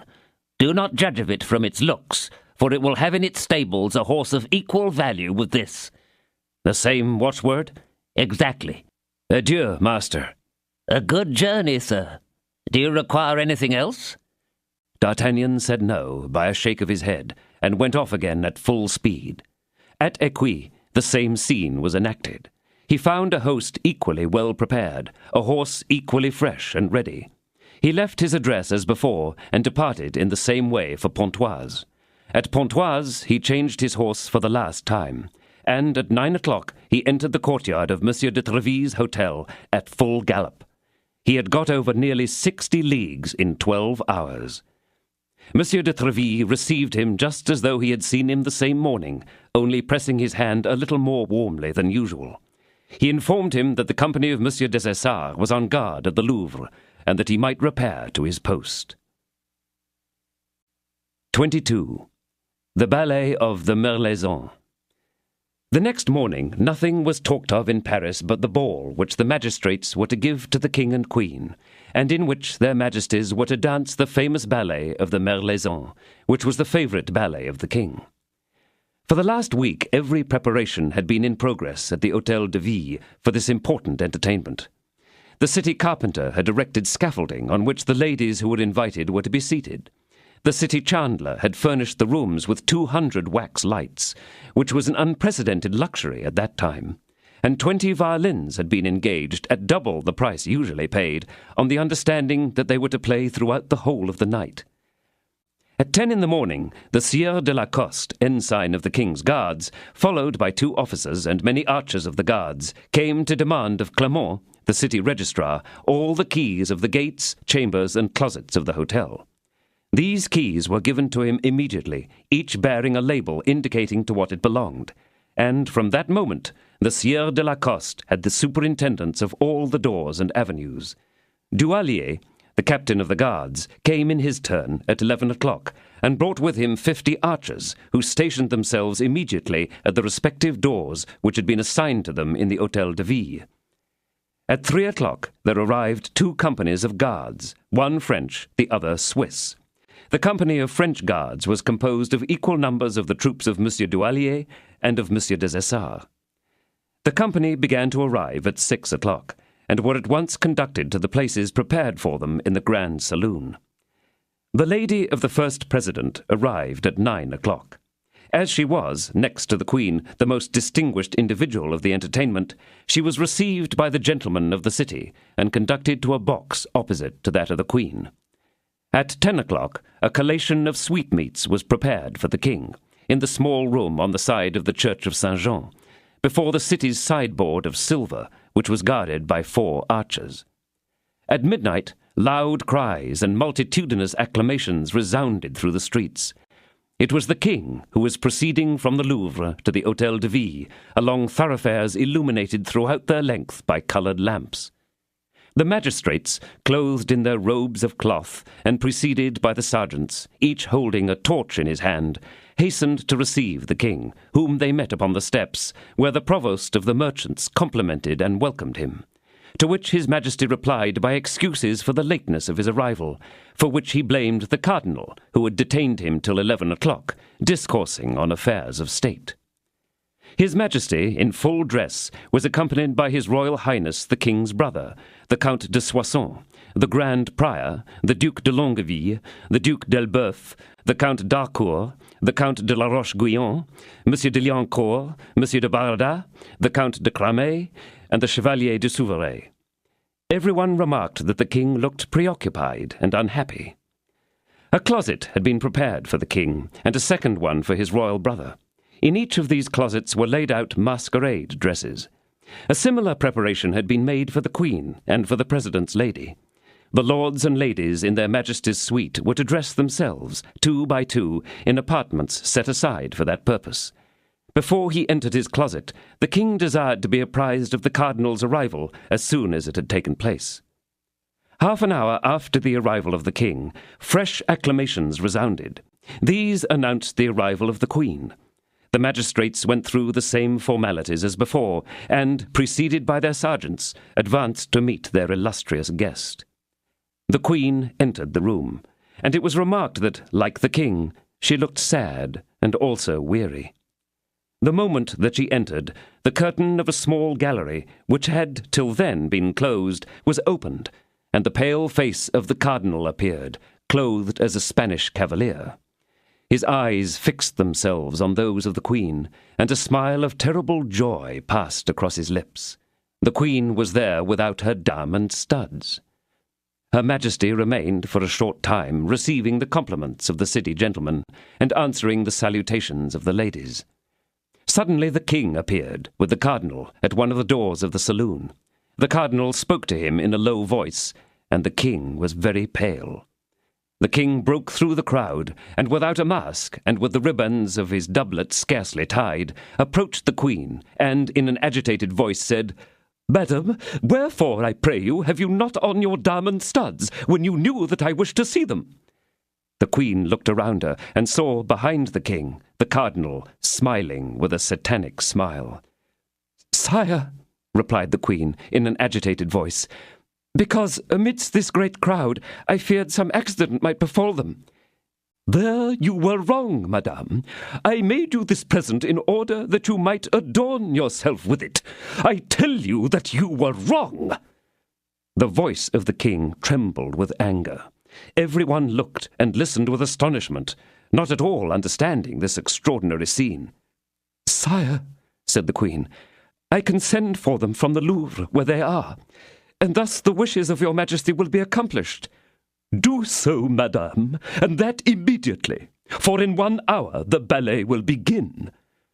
The queen bowed submissively, and followed the ladies who were to conduct her to her closet. The king also retired to his. There was a momentary excitement and confusion in the saloon. Everyone could perceive that something had occurred between the king and queen, but both of them had spoken so low that, as all had kept at a respectful distance, no one had heard anything. The violins played most strenuously, but no one attended to them. The king left his closet first. He wore a most elegant hunting dress, and his brother and the other nobles were dressed in the same costume. This was the kind of dress most becoming to the king, and, thus habited, he truly seemed the first gentleman of his realm. The cardinal approached the king and gave him a box, in which his Majesty found 2 diamond studs. "What does this mean?" demanded the king. "Nothing," answered the cardinal. "Only, if the queen has the studs, which I must doubt, count them, sire, and if you only find 10, Ask Her Majesty who can have robbed her of these two." The king looked at the cardinal as if to ask what this meant, but he had not time to put any further questions. An exclamation of admiration burst from every lip.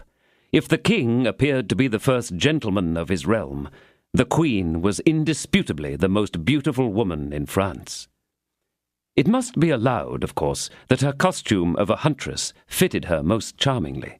She wore a beaver hat with blue feathers, a robe of pearl-grey velvet fastened with diamond clasps, and a skirt of blue satin embroidered with silver. Over her left shoulder glittered the studs, suspended by a bow of the same colour as the feathers and the skirt. The king trembled with joy, and the cardinal with anger. Yet, distant as they were from the queen, they could not count the studs, and although the queen had them, the question was, were there 10 or 12? At this moment the violins sounded the announcement of the ballet. The king advanced with the president's lady, with whom he was to dance, and his royal highness with the queen. They took their places, and the ballet began. The king figured opposite the queen, and, as often as he passed her, he looked devouringly at the studs, which he could not manage to count. A cold moisture hung upon the cardinal's brow. The ballet lasted an hour. There were 16 figures. At its conclusion, amidst the applause of the whole assemblage, everyone conducted his partner to her place.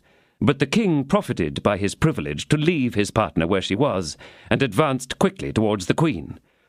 "I thank you, madame," said he, "for the deference you have paid to my wishes, but I believe you have lost 2 studs, and I bring them to you."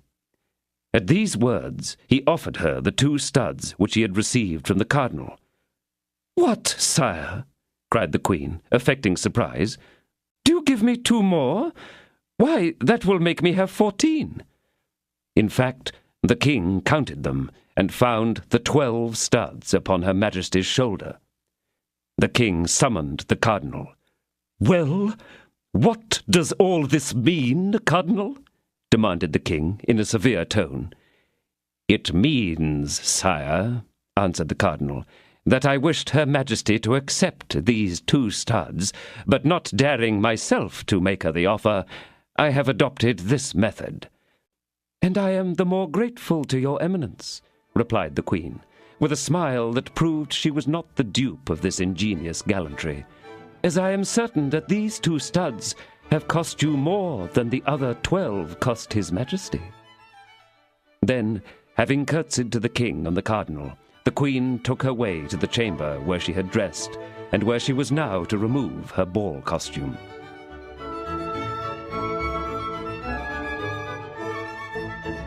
This is the end of disc number 7. Please insert disc number 8.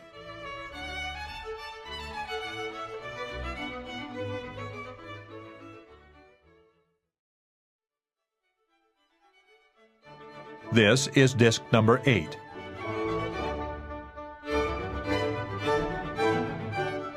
Then, having curtsied to the king and the cardinal, the queen took her way to the chamber where she had dressed, and where she was now to remove her ball costume. The attention which we have been obliged to bestow upon the illustrious personages introduced at the commencement of this chapter has diverted us for a time from him to whom Anne of Austria was indebted for the unprecedented triumph which she had just gained over the cardinal, and who, obscure, unknown, and lost amidst the crowd at one of the doors, contemplated from that station a scene which was incomprehensible to all but 4 persons, the king, the queen, the cardinal, and himself. The queen had returned to her apartment, and D'Artagnan was going to retire, when someone lightly touched his shoulder. He turned and saw a young woman who made a sign that he should follow her. This young woman wore a black velvet mask, but in spite